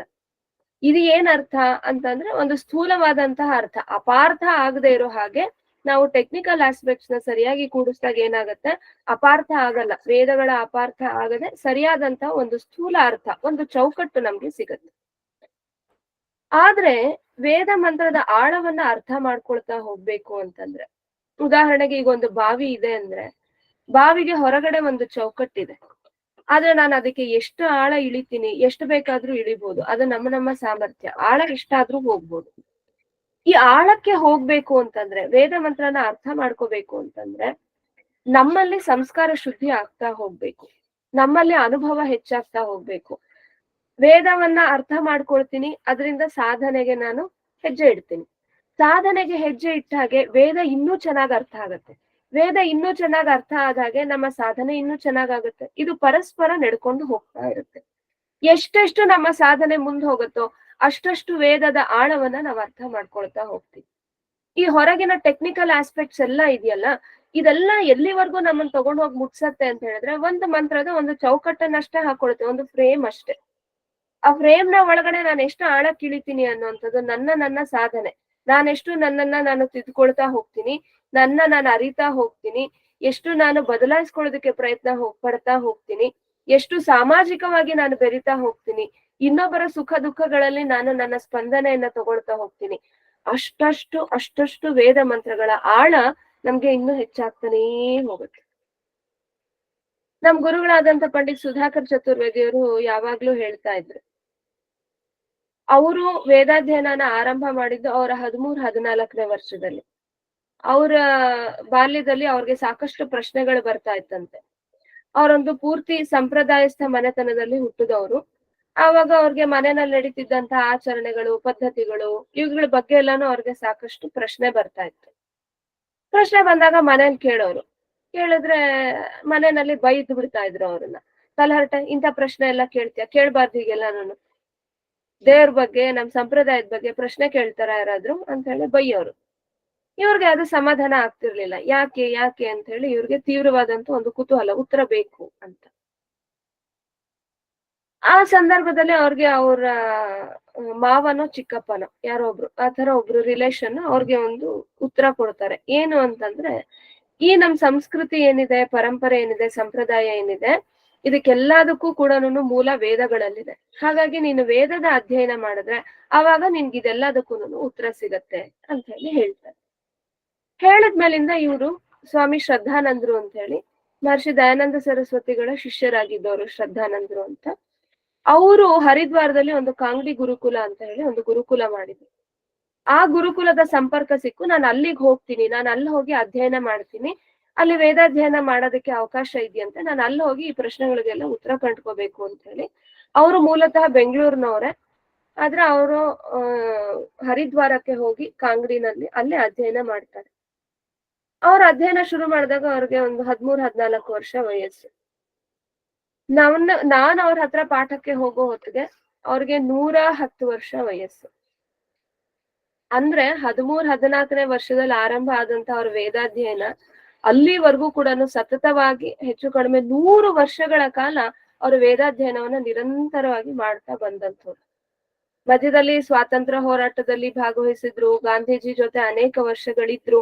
ಅದೆಲ್ಲ ಆದ್ರೂ ಕೂಡ ಅವರ ಜೀವನದ ಮುಖ್ಯ ಉದ್ದೇಶ ಇದ್ದಿದ್ದೇನೆ, ನಾನು ವೇದ ಪ್ರಚಾರ ಮಾಡ್ಬೇಕು, ವೇದಾಧ್ಯಯನ ಮಾಡ್ಬೇಕು, ವೇದದ ಅಧ್ಯಾಪನ ಮಾಡ್ಬೇಕು ಅಂತ ಹೇಳಿ. ಹಾಗಾಗಿನೇ ಈ ಸ್ವಾತಂತ್ರ್ಯ ಹೋರಾಟ ಎಲ್ಲ ಮುಗಿದು ಸ್ವಾತಂತ್ರ್ಯ ಬಂದಾಗ ಅವ್ರಿಗೆ ಯಾವ್ದೊಂದು ಮಿನಿಸ್ಟ್ರಿಯನ್ನ ಆಫರ್ ಮಾಡಿದ್ರಂತೆ, ಬಾ ನೀನು ಮಿನಿಸ್ಟರ್ ಆಗು ಬಾ ಅಂತ ಹೇಳಿ. ಅವಾಗ ಅವ್ರಿಲ್ಲ, ನಾನು ಸ್ವಾತಂತ್ರ್ಯ ಹೋರಾಟದಲ್ಲಿ ಭಾಗವಹಿಸಿದ್ದು ದೇಶದ ಪರಿಸ್ಥಿತಿ ಚೆನ್ನಾಗಾಗ್ಬೇಕು ಅನ್ನೋ ಒಂದೇ ಉದ್ದೇಶದಿಂದಾನೇ ಹೊರತು ನನ್ಗೆ ರಾಜಕೀಯದಲ್ಲಿ ಆಸಕ್ತಿ ಇಲ್ಲ, ನನಗೆ ಆಸಕ್ತಿ ಇರೋದು ವೇದ ಪ್ರಚಾರದಲ್ಲಿ ಅಂತ ಹೇಳಿ ಅದನ್ನೆಲ್ಲ ಬಿಟ್ಟು, ಸ್ವಾತಂತ್ರ್ಯ ಬಂದ ತಕ್ಷಣ ಅದನ್ನೆಲ್ಲ ಬಿಟ್ರು. ಮತ್ತೆ ಬೆಂಗಳೂರಲ್ಲಿ ಬಂದು ನಿಂತು ಅವ್ರ ಕಾರ್ಯಕ್ಷೇತ್ರವನ್ನು ಇಲ್ಲಿ ವಿಸ್ತರಿಸ್ತಾ ಹೋದ್ರು. ಇಷ್ಟು ವರ್ಷಗಳ ವೇದಾಧ್ಯಯನ ಇದ್ದಂತಹ ಪಂಡಿತ್ ಸುಧಾಕರ್ ಚತುರ್ವೇದಿಗಳು ಯಾವಾಗ್ಲೂ ಒಂದ್ ಮಾತು ಹೇಳ್ತಾ ಇದ್ರು, ಒಂದು ವೇದ ಮಂತ್ರವನ್ನ ನಾನು ಮತ್ತೆ ತಿರುಗಿ ನೋಡ್ದೆ ಅಂತ ಹೇಳಿದ್ರೆ ಮತ್ತೆ ನನಗದು ಹೊಸದಾಗಿ ಕಾಣುತ್ತೆ. 100 ವರ್ಷಗಳ ಕಾಲ ಅವ್ರು ಅಧ್ಯಯನ ಮಾಡಿದ್ದಾರೆ. ಮತ್ತೆ ಅವ್ರಿಗೆ ಚತುರ್ವೇದಿ ಅನ್ನುವಂತ ಹೆಸರು ಬಂದಿದ್ದು ಅದು ಮನೆ ಹೆಸರಲ್ಲ, ಫ್ಯಾಮಿಲಿ ನೇಮ್ ಅಲ್ಲ, ಅದು ಮನೆತನದಿಂದ ಬಂದಿದ್ದಲ್ಲ. 4 ವೇದಗಳನ್ನ ಅವರು ಸಾಂಗವಾಗಿ ಅಧ್ಯಯನ ಮಾಡಿದಕ್ಕೋಸ್ಕರ ಅವ್ರಿಗೆ ಬಂದಿದ್ದ ಹೆಸರು ಚತುರ್ವೇದಿ ಅಂತ ಹೇಳಿ. ಅಷ್ಟಾಗಿ ಕೂಡ ಅವ್ರು ಹೇಳ್ತಿದ್ದಿದ್ ಏನಪ್ಪಾ ಅಂದ್ರೆ, ಈಗ್ಲೂ ಒಂದ್ ಹೊಸ ಮಂತ್ರ ನನ್ನ ಕೈಗೆ ಎತ್ಕೊಂಡ್ರೆ ಆ ಮಂತ್ರ ನನಗ್ ಹೊಸದಾಗೆ ಕಾಣುತ್ತೆ, ಅದ್ರ ಅರ್ಥ ಇನ್ನೂ ಜಾಸ್ತಿ ನನಗೆ ವಿಸ್ತಾರ ಆಗ್ತಾನೆ ಹೋಗುತ್ತೆ. ಯಾಕೆಂದ್ರೆ ಜ್ಞಾನಕ್ಕೆ ಕೊನೆ ಅನ್ನುವಂಥದ್ದಿಲ್ಲ. ಜ್ಞಾನದ ಆಳ ನಾವೆಷ್ಟು ಇಳಿದ್ರೂ ಮನುಷ್ಯನಿಗೆ ಅದರ ತಳನ ಮುಟ್ಟೋದಕ್ಕೆ ಸಾಧ್ಯ ಇಲ್ಲ. ಹೋಗ್ಬೋದು ಹೋಗ್ತಾನೇ ಇರ್ಬೋದು. ಹಾಗೇನೆ ವೇದ ಮಂತ್ರಕ್ಕೂ ಕೂಡ ಒಂದು ಚೌಕಟ್ಟ ನಿರ್ಧಾರ ಆಗತ್ತೆ ಹೊರತು ನಾವ್ ಅದನ್ನ ಎಷ್ಟು ನೋಡ್ತೀವಿ, ಎಷ್ಟು ಆಳಕ್ಕೆ ಇಳಿತೀವಿ ಅನ್ನೋಂಥದ್ದು ನಮ್ಮ ಸಾಧನೆ ಮೇಲೆ ನಿಂತಿರುತ್ತೆ. ಆ ಮಂತ್ರನು ಅದನ್ನೇ ಹೇಳ್ತಾ ಇದೆ. ಏನಂದ್ರೆ ಉತತ್ವ ಪಶ್ಯನ್ ನ ದದರ್ಶ. ಪಶ್ಯನ್ ಅಂದ್ರೆ ನನಗ್ ಕಾಣಿಸ್ತಿದೆ, ವೇದ ಮಂತ್ರನ ನಾನು ನೋಡ್ತಿದ್ದೀನಿ ಅಂತ ನಾವ್ ಅನ್ಕೊಳ್ತೀವಿ. ಆದ್ರೆ ವೇದ ಮಂತ್ರವನ್ನ ನದದರ್ಶ ಅವನು ನೋಡಿರೋದಿಲ್ಲ. ಯಾಕೆ ಅಂತಂದ್ರೆ ಆ ಆಳ ಇನ್ನೂ ವಿಸ್ತಾರವಾಗಿದೆ, ಇನ್ನೂ ಒಳಗೆ ಇಳಿಬೇಕಾಗಿದೆ.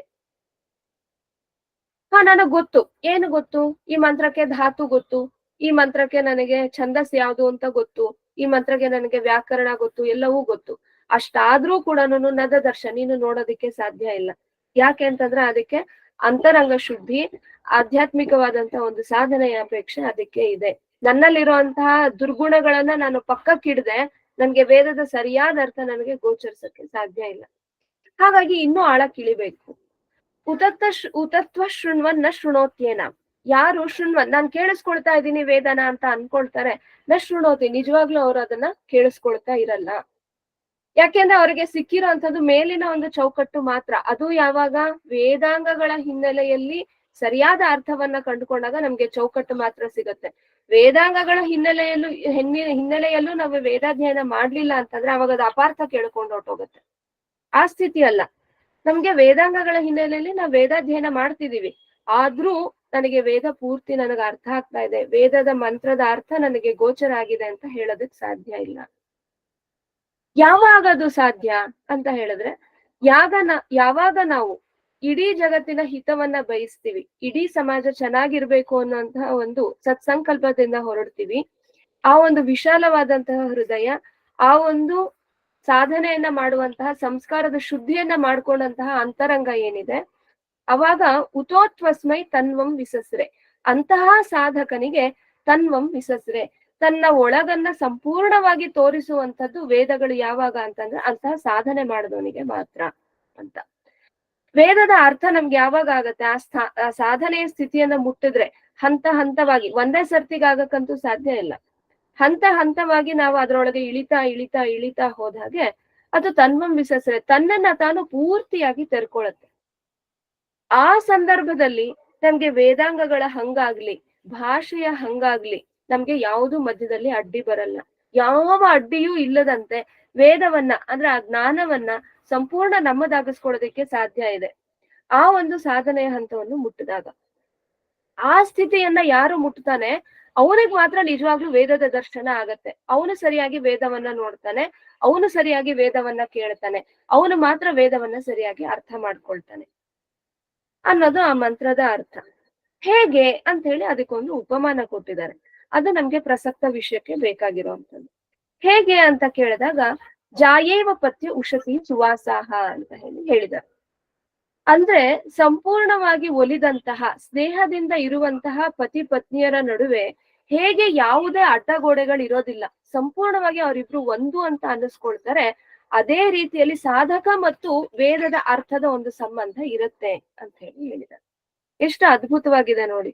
ವೇದ ಮತ್ತು ಸಾಧಕನ ಒಂದು ಸಂಬಂಧವನ್ನ ತೋರ್ಸೋದಿಕ್ಕೆ ಪತಿ ಪತ್ನಿಯರ ಸಂಬಂಧವನ್ನ ನಿದರ್ಶನವಾಗಿ ತೋರಿಸ್ತಾರೆ ಅಂತಂದ್ರೆ ಪತಿ ಪತ್ನಿಯರ ಸಂಬಂಧದ ಪಾವಿತ್ರ್ಯತೆ ಏನು, ಅದ್ರಲ್ಲಿ ಇರುವಂತಹ ಆಧ್ಯಾತ್ಮಿಕ ಉನ್ನತಿ ಏನು ಅನ್ನೋದನ್ನ ನಾವು ಅರ್ಥ ಮಾಡ್ಕೊಳ್ಬಹುದು. ಈ ದೈಹಿಕ ಸಂಬಂಧ ಅನ್ನೋದು ನಿಕೃಷ್ಟ, ಇದು ಬೇಡ, ಇದ್ರ ಬಗ್ಗೆ ಮಾತಾಡಬಾರ್ದು, ಇದ್ರ ಬಗ್ಗೆ ತಿಳ್ಕೋಬಾರ್ದು, ಮಡಿ ಮೈಲಿಗೆ ಈ ತರ ಭಾವನೆಯನ್ನ ವೇದ ಕೊಟ್ಟಿಲ್ಲ. ಆಧ್ಯಾತ್ಮಿಕ ಸಾಧನೆಯ ತುದಿ ಏನು ಅಂದ್ರೆ ವೇದಗಳನ್ನ ಸರಿಯಾಗಿ ಅರ್ಥ ಮಾಡ್ಕೊಳ್ಳೋದು, ವೇದ ದರ್ಶನ ಮಾಡ್ಕೊಳ್ಳುವಂಥದ್ದು. ಆ ವೇದ ದರ್ಶನ ಯಾವ ರೀತಿಯಲ್ಲಿ ಇರ್ಬೇಕು ಅಂತಂದ್ರೆ ಪತಿ ಪತ್ನಿಯರ ಸ್ನೇಹ ಯಾವ ರೀತಿಯಲ್ಲಿ ಇರುತ್ತೋ, ಅವರಿಬ್ಬರ ನಡುವೆ ಏನೂ ಮುಚ್ಚುಮರೆ ಇಲ್ಲದೆ ಹೇಗೆ ಪತ್ನಿಯಾದವಳು ಪತಿಯನ್ನ ಅಪೇಕ್ಷಿಸಿ ಬರ್ತಾಳೋ, ಹೇಗೆ ಅಲ್ಲಿ ಅವಳು ಯಾವ ಮುಚ್ಚುಮರೆಯನ್ನು ಇಲ್ಲದೆ, ಯಾವ ಸಂಕೋಚವೂ ಇಲ್ಲದೆ ಅವನನ್ನ ಸ್ವೀಕಾರ ಮಾಡ್ತಾಳೋ, ಅವನು ಹೇಗೆ ಅವಳನ್ನ ಸ್ವೀಕಾರ ಮಾಡ್ತಾನೋ ಅದೇ ರೀತಿಯಲ್ಲಿ ಸಾಧಕ ಮತ್ತು ವೇದದ ಸಂಬಂಧ ಇರತ್ತೆ ಅಂತ ಹೇಳಿ ಈ ಮಂತ್ರ ಹೇಳ್ತೀವಿ. ಈ ಒಂದು ಮಾರ್ಗದರ್ಶನದ ಅಡಿಯಲ್ಲಿ ಹೇಗೆ ಇದನ್ನ ಅಚೀವ್ ಮಾಡೋದು ಅಂತ ನಾವು ನೋಡ್ಕೊಂಡು ಬಂದಾಗ ನಮ್ಗೆ ಅನಾಟಮಿ, ಅದರಲ್ಲೂ ಕೂಡ ನಾನು ಮುಖ್ಯವಾಗಿ ಆಯುರ್ವೇದ ಶಾಸ್ತ್ರ ನಮ್ಗೆ ಸಾಕಷ್ಟು ಮಾರ್ಗದರ್ಶನವನ್ನ ಕೊಡ್ತಾ ಹೋಗಿದೆ. ಅದರ ಹಿನ್ನೆಲೆಯಲ್ಲಿ ಕೆಲವು ವಿಷಯಗಳನ್ನ ನಾವು ಈಗ ನಿಮ್ ಜೊತೆಗೆ ಹಂಚ್ಕೊಳ್ತೀವಿ.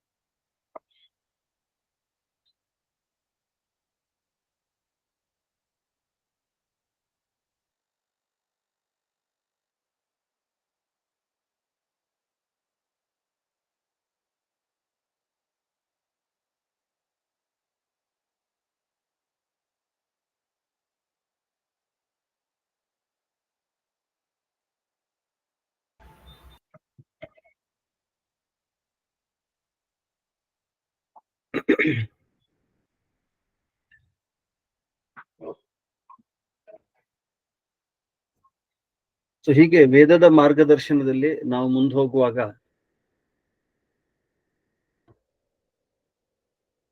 ಒಂದು ದಾಂಪತ್ಯದಲ್ಲಿ ಅದರ ಗುರಿಯನ್ನ ನಾವು ಯೋಚನೆ ಮಾಡುವಾಗ, ತಿಳ್ಕೊಳ್ಳುವಾಗ ಅಥವಾ ಅದನ್ನ ಅರ್ಥೈಸ್ಕೊಳ್ಳುವಾಗ ನಮ್ಗೆ ಗೊತ್ತಾಗೋದೇನಪ್ಪಾ ಅಂತಂದ್ರೆ, ಮುಖ್ಯವಾಗಿ ವೇದಗಳು ಯಾವುದೇ ವಿಷಯವನ್ನು ಕೂಡ ಯಾವುದೇ ಹಿಂಜರಿಕೆ ಇಲ್ಲದೆ ಮುಕ್ತವಾಗಿ ನಮ್ಗೆ ತಿಳಿಸಿದೆ. ಇವತ್ತು ನಮ್ಮ ಸಮಾಜದಲ್ಲಾದಂತ ಒಂದಷ್ಟು ಬದಲಾವಣೆಗಳಿಂದ, ಪಾಶ್ಚಾತ್ಯರ ಚಿಂತನೆ ಇರ್ಬೋದು, ಯಾವುದೋ ಒಂದಷ್ಟು ಚಿಂತನೆಗಳಿಂದ ಅಥವಾ ನಮ್ಮಲ್ಲಾದಂತ ಆಕ್ರಮಣಗಳಿಂದ ಈ ಎಲ್ಲ ವಿಷಯದ ಬಗ್ಗೆ, ಅದು ಕೂಡ ಏನಪ್ಪಾ ಅಂತಂದ್ರೆ ಒಂದು ಗಂಡು ಹೆಣ್ಣಿನ ಒಂದು ಏನೋ ಒಂದು ದೈಹಿಕ ಸಂಬಂಧ ಅನ್ನೋದಿದೆಯಲ್ಲ, ಆ ವಿಷಯ ತುಂಬಾ ಏನಪ್ಪಾ ಅಂತಂದ್ರೆ ತುಂಬಾ ಹಿಂದಕ್ಕೆ ಹೋಗಿರುವಂತದ್ದು. ಅವ್ರು ಮಾತಾಡಬಾರ್ದು, ಅದ್ರ ಬಗ್ಗೆ ಯೋಚನೆ ಮಾಡಬಾರ್ದು ಅನ್ನುವಂಥದ್ದು. ಅದ್ರ ಜೊತೆಗೆ ನಮ್ಮಲ್ಲಿ ಬಂದಂತ ಒಂದಷ್ಟು ಬೆಳವಣಿಗೆಗಳು ಕೂಡ ಇರ್ಬೋದು, ನಮ್ಮಲ್ಲಾದಂತ ಒಂದಷ್ಟು ಬೆಳವಣಿಗೆಗಳು ಕೂಡ ಇರ್ಬೋದು, ತಪ್ಪು ತಿಳುವಳಿಕೆ ಇರ್ಬೋದು. ಇವೆಲ್ಲದರ ಪರಿಣಾಮ ಏನಾಗಿದೆ ಅಂತಂದ್ರೆ ಇದ್ರ ಬಗ್ಗೆ ಮಾತಾಡೋದು ಕೂಡ ತಪ್ಪು ಅನ್ನೋಷ್ಟು ಮಟ್ಟಿಗೆ ಬಂದ್ಬಿಟ್ಟಿದೆ. ಆದ್ರೆ ವೇದಗಳು ಹಾಗಿಲ್ಲ ಅನ್ನೋ ನಮ್ಗೆ ಅರ್ಥ ಆಗುತ್ತೆ. ಒಂದು ಉದಾಹರಣೆಯಾಗಿ ಉಪಮಾನವಾಗಿ ಆ ಗಂಡು ಹೆಣ್ಣಿನ ಏನ್ ಕೊಟ್ಟಿದೆ ಅಂತಂದ್ರೆ ಆತ್ಮೀಯತೆಯನ್ನ, ಸಂಬಂಧವನ್ನ ಇಲ್ಲಿ ಉಪಮಾನವಾಗಿ ಕೊಟ್ಟಿದೆ. ಹೀಗೆ ರಾಮಾಯಣದಲ್ಲೂ ಕೂಡ ಇದೇ ತರದೊಂದು ಉಪಮಾನ ಬರುತ್ತೆ. ಸೊ ಇದಕ್ಕೆಲ್ಲ ಬೇರೆ ಒಂದು ಮನಸ್ಸು ಯಾವ ತರ ಈಗ ನಾವು ಅತ್ಯಂತ ಉತ್ಕೃಷ್ಟವಾದಂತಹ ಒಂದು ಸಂಬಂಧವನ್ನು ಇಟ್ಕೊಂಡು ಮನಸ್ಸನ್ನ ಬೆಳೆಸ್ಕೊಳ್ತೀವೋ, ಸಜ್ಜನರಾಗ್ತೀವೋ, ಅಂತಹ ಸಂಸ್ಕಾರ, ಸಜ್ಜನಿಕೆ ನಮಗ್ ಬಂದಾಗ ನಮ್ಮ ಮನಸ್ಸು ಹೇಗಿರುತ್ತೆ ಅದನ್ನ ಒಂದು ಉಪಮಾನ ಕೊಟ್ಟಿದ್ದಾರೆ ರಾಮಾಯಣದಲ್ಲಿ ವಾಲ್ಮೀಕಿಗಳು. ಹೇಗೆ ಅಂತಂದ್ರೆ, ಅವರು ತಮಸಾ ನದಿ ಹತ್ರ ಹೋಗ್ತಾರೆ. ಆ ನದಿ ಹತ್ರ ಹೋದಾಗ, ನದಿ ತೀರಕ್ಕೆ ಹೋದಾಗ ಅದನ್ನ ನೋಡಿದಾಗ ಅವನು ಶಿಷ್ಯನಿಗೆ ಹೇಳ್ತಾರೆ, ನೋಡು ಇದು ನದಿ ನೀರು ಹೇಗಿದೆ ಅಂತಂದ್ರೆ ಎಷ್ಟು ತಿಳಿಯಾಗಿದೆ, ಎಷ್ಟು ಚೆನ್ನಾಗಿದೆ, ಎಷ್ಟು ಅದ್ಭುತವಾಗಿದೆ. ಸೊ ಅದು ಹೇಗಿದೆ ಅಂತಂದ್ರೆ ಆ ನೀರಿನ ತಿಳಿತನ ಹೇಗಿದೆ ಅಂತಂದ್ರೆ ಸನ್ಮನುಷ್ಯ ಮನೋಯಥ ಅಂತ. ಸಾಮಾನ್ಯವಾಗಿ ನಾವೇನ್ ಮಾಡ್ತೀವಿ ಅಂತಂದ್ರೆ, ನಮ್ಮಲ್ಲಿರುವಂತ ಯಾವ್ದೊಂದು ಗುಣವನ್ನ ಹೇಳ್ಬೇಕು ಅಂತಂದ್ರೆ ಇನ್ಯಾವುದೋ ಒಂದು ಪ್ರಕೃತಿಯಲ್ಲಿರುವಂತ ಉತ್ತಮವಾದಂತ ಒಂದು ವಸ್ತುವಿನ ಉದಾಹರಣೆಯನ್ನು ಏನ್ ಮಾಡ್ತೀವಿ, ನಾವು ಕೊಡ್ತೀವಿ. ಈಗ ಒಂದು ಮುಖ ಚೆನ್ನಾಗಿದೆ ಅಂತ ಹೇಳ್ಬೇಕು ಅಂದ್ರೆ ಹೇಗೆ ಹೇಳ್ತೀವಿ? ಚಂದ್ರನಂತೆ ಮುಖ ಇದೆ ಅಂದ್ರೆ ಅಲ್ಲಿರುವ ಕಾಂತಿ ಇರ್ಬೋದು, ಆ ಒಂದು ಅದರ ಶೇಪ್ ಇರ್ಬೋದು, ಇವೆಲ್ಲ ಯಾವ್ದು ಹೇಳ್ತೀವಿ ಆ ತರ ಉದಾಹರಣೆ ನಾವು ಪ್ರಕೃತಿಯಿಂದ ತಗೊಂಡು ನಮ್ಮ ಗುಣವನ್ನ ಏನ್ ಮಾಡ್ತೀವಿ, ನಾವು ಹೇಳ್ತೀವಿ. ಸಿಂಹದಂತೆ ಬಲಶಾಲಿ ಅಂದ್ರೆ ಆ ಸಿಂಹದ ಗುಣಗಳು, ಅಷ್ಟು ಪರಾಕ್ರಮಶೀಲತೆ ಇವೆಲ್ಲ ಏನ್ನಲ್ಲಿದೆ, ಮನುಷ್ಯನಲ್ಲಿದೆ, ನನ್ನಲ್ಲಿದೆ ಅಂತ ನಾವೇನ್ ಮಾಡ್ತೀವಿ. ಆ ತರ ಪ್ರಕೃತಿಯ ಉದಾಹರಣೆ ತಗೊಂಡು ನಾವೇನ್ ಮಾಡ್ತೀವಿ, ಹೇಳ್ತೀವಿ. ಆದ್ರೆ ಇಲ್ಲಿ ವಾಲ್ಮೀಕಿಗಳು ಏನ್ ಮಾಡಿದ್ದಾರೆ ಅಂತಂದ್ರೆ ಅದನ್ನ ಉಲ್ಟಾ ಮಾಡಿದ್ದಾರೆ. ಏನಪ್ಪಾ ಅಂತಂದ್ರೆ ತಮಸಾ ನದಿಯ ನೀರು ಎಷ್ಟು ತಿಳಿಯಾಗಿದೆ, ಹೇಗಿದೆ ಅಂತಂದ್ರೆ ಸನ್ಮನುಷ್ಯ ಮನೋಯಥ ಅಂತ. ಮನುಷ್ಯನ ಮನಸ್ಸು, ಒಂದು ಸಜ್ಜನನಾದಂತಹ ಒಂದು ವ್ಯಕ್ತಿಯ ಮನಸ್ಸು ಎಷ್ಟು ತಿಳಿಯಾಗಿದೆಯೋ ಅಷ್ಟು ತಿಳಿಯಾಗಿರುವಂತಹ ಈ ತಮಸಾ ನದಿಯ ನೀರು ಅಂತ ಹೇಳ್ತಾರೆ. ಹೀಗೆ ಆ ಉದಾಹರಣೆ ಕೊಡುವಲ್ಲಿ, ಹೋಲಿಕೆ ಕೊಡುವಂಥದ್ದು ಪ್ರಕೃತಿಯನ್ನ ಬಿಟ್ಟು ಮನುಷ್ಯನ ಮನಸ್ಸನ್ನ ಅದಕ್ಕೆ ಹೋಲಿಕೆ ಕೊಟ್ಟಿದ್ದಾರೆ. ಇದು ಯಾವಾಗ ಸಿದ್ಧ ಆಗುತ್ತೆ, ಯಾವಾಗ, ಅದೇ ನಮ್ಮ ಅಂತಿಮವಾದ ಗುರಿ. ಆಧ್ಯಾತ್ಮಿಕ ಉನ್ನತಿ ಅಂತಂದ್ರೆ ಅಂತಿಮವಾದ ಗುರಿ ಅದೇ. ಅಷ್ಟು ತಿಳಿಯಾಗಬೇಕು ನಮ್ಮ ಮನಸ್ಸು, ಅಷ್ಟು ವಿಶಾಲ ಆಗ್ಬೇಕು ಅನ್ನೋದೇ ನಿಜವಾದ ಉದ್ದೇಶ. ಅದೇ ದಾಂಪತ್ಯದ ಉದ್ದೇಶವೂ ಕೂಡ ಹೌದು. ಆ ಸಖ್ಯದಿಂದ ಸಿದ್ಧಿಸ್ಬೇಕಾಗಿದ್ದು ಆಧ್ಯಾತ್ಮಿಕ ಉನ್ನತಿ. ನಮ್ಮ ಮನಸ್ಸು ಈ ತರ ಏನಾಗ್ಬೇಕು, ಇಷ್ಟು ಶಾಂತವಾಗ್ಬೇಕು, ಅಷ್ಟು ತಿಳಿಯಾಗ್ಬೇಕು, ಅಷ್ಟು ವಿಶಾಲ ಆಗ್ಬೇಕು. ಅದೇ ನಿಜವಾದ ಆಧ್ಯಾತ್ಮಿಕ ಸಾಧನೆ. ಅದಕ್ಕೆ ಸಾಧನವಾಗಿ ಈ ಒಂದು ದಾಂಪತ್ಯದಲ್ಲಿರುವಂತ ಈ ಒಂದು ಏನು ಕಾಮ ಅಥವಾ ಗಂಡು ಹೆಣ್ಣಿನ ಸಂಬಂಧ ಅಂತ ಏನಿದೆ ಅದನ್ನ ವೇದಗಳು ನಮ್ಗೆ ಕೊಟ್ಟಿದ್ದಾರೆ. ಆ ಒಂದು ರೀತಿಯಲ್ಲಿ, ಆ ಒಂದು ಹಿನ್ನೆಲೆಯಲ್ಲಿ ವೇದಗಳು ನಮ್ಗೆ ಅಷ್ಟು ಮುಕ್ತವಾಗಿ ಎಲ್ಲ ವಿಷಯವನ್ನು ಚರ್ಚೆ ಮಾಡಿ ಕೊಟ್ಟಿದೆ. ಸೊ ಆ ಹಿನ್ನೆಲೆಯಲ್ಲಿ ಒಂದಷ್ಟು ವಿಷಯವನ್ನ ನಾವು ಇವತ್ತು ಅರ್ಥ ಮಾಡ್ಕೊಳ್ಳುವಂತ, ತಿಳ್ಕೊಳ್ಳುವಂತ ಪ್ರಯತ್ನ ಮಾಡ್ತೇವೆ. ಹಾಗಾಗಿ ನಮ್ಗೆಲ್ಲ ಈಗ ನಾವಾಗಿ ಈಗಾಗಲೇ ಚಿಂತಿಸಿರುವಂತೆ ನಾವು ತಿಳ್ಕೊಂಡಿರೋ ಹಾಗೆ, ಸೊ ಒಂದು ಆ ಸಂಬಂಧದ ಉದ್ದೇಶ, ಗಂಡು ಹೆಣ್ಣಿನ ಸಂಬಂಧದ, ದೈಹಿಕ ಸಂಬಂಧದ ಉದ್ದೇಶ, ಕಾಮದ ಉದ್ದೇಶ ಮುಖ್ಯವಾಗಿ ಪ್ರಜಾ ಮತ್ತು ಸಖ್ಯ. ಒಂದೊಳ್ಳೆ ಪ್ರ ಅನ್ನೋದ್ರಲ್ಲೇ ಇದೆ.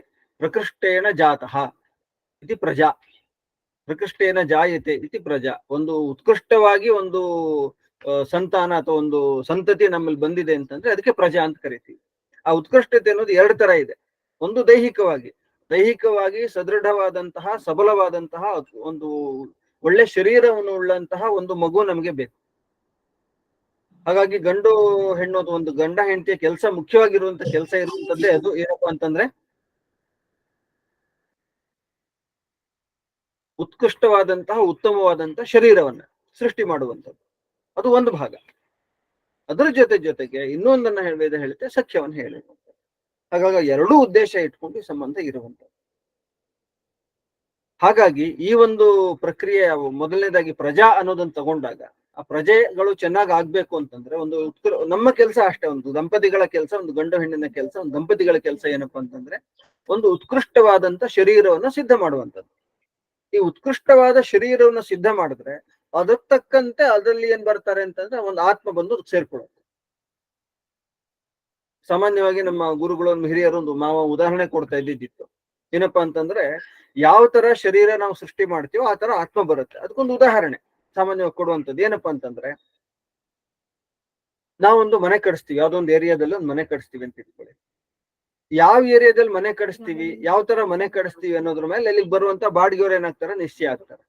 ನಾವ್ ಯಾವ್ದೋ ಒಂದು ಸ್ಲಮ್ ಏರಿಯಾದ ಹತ್ರ ಅಲ್ಲೆಲ್ಲ ಒಂದು ಜಾಗ ತಗೊಂಡು ಅಲ್ಲಿ ಮನೆ ಕಟ್ಟಿದೀವಿ ಅಂತಂದ್ರೆ ಅಲ್ಲಿ ಬರುವಂತ ಇವ್ರು ಹೇಗಿರ್ತಾರೆ, ಬಾಡಿಗೆಗೆ ಬರುವಂತವ್ರು ಹೇಗಿರ್ತಾರೆ ಅಂತಂದ್ರೆ ಅಲ್ಲಿಯ ಪರಿಸ್ಥಿತಿಗೆ ಅಲ್ಲಿಗೆ ಹೊಂದ್ಕೊಳ್ಳುವಂತ ವ್ಯಕ್ತಿಗಳು ಏನ್ ಬರ್ತಾರೆ, ಬಾಡಿಗೆಗೆ ಬರ್ತಾರೆ. ಅದೇ ತರ ನಾವು ಒಂದು ಒಳ್ಳೆ ಏರಿಯಾದಲ್ಲಿ, ಒಂದು ಉತ್ಕೃಷ್ಟವಾದಂತಹ ಒಂದು ಚೆನ್ನಾಗಿರೋ ಜಾಗ ಇರುವಂತ ಒಂದು ಭಾಗದಲ್ಲಿ ಜಾಗ ತಗೊಂಡು ಅಲ್ಲಿ ನಾವು ಮನೆ ನಿರ್ಮಾಣ ಮಾಡಿದ್ವಿ ಅಂತಂದ್ರೆ ಅಲ್ಲಿ ಬಾಡಿಗೆನೂ ಹಾಗೆ ಇರುತ್ತೆ. ಅದ್ರ ಜೊತೆಗೆ ಅಲ್ಲಿ ಬರುವಂತ ವ್ಯಕ್ತಿಗಳು ಅದೇ ತರದವ್ರು ಇರ್ತಾರೆ. ಸೊ ಹೀಗೆ ನಮ್ಮ ಕೆಲಸ, ಒಂದು ದಂಪತಿಗಳ ಕೆಲಸ, ಗಂಡು ಹೆಣ್ಣಿನ ಕೆಲಸ ಏನಪ್ಪಾ ಅಂತಂದ್ರೆ ದಂಪತಿಗಳಾಗಿರ್ಬೋದು ಒಂದು ಉತ್ತಮವಾದಂತ ಶರೀರವನ್ನ ಸೃಷ್ಟಿ ಮಾಡೋ ಕೆಲಸ. ಆ ಶರೀರವನ್ನು ನಾವು ಹೇಗ್ ಸೃಷ್ಟಿ ಮಾಡ್ತೀವೋ ಅದೇ ತರ ಆತ್ಮ ಅದಕ್ಕೆ ಬಂದು ಸೇರ್ಕೊಳ್ಳುತ್ತೆ. ನಾವು ಉತ್ತರ ಕೊಡ್ತೀವಿ, ಇದಕ್ಕೂ ಕೂಡ ಉತ್ತರ ಕೊಡ್ತೀವಿ.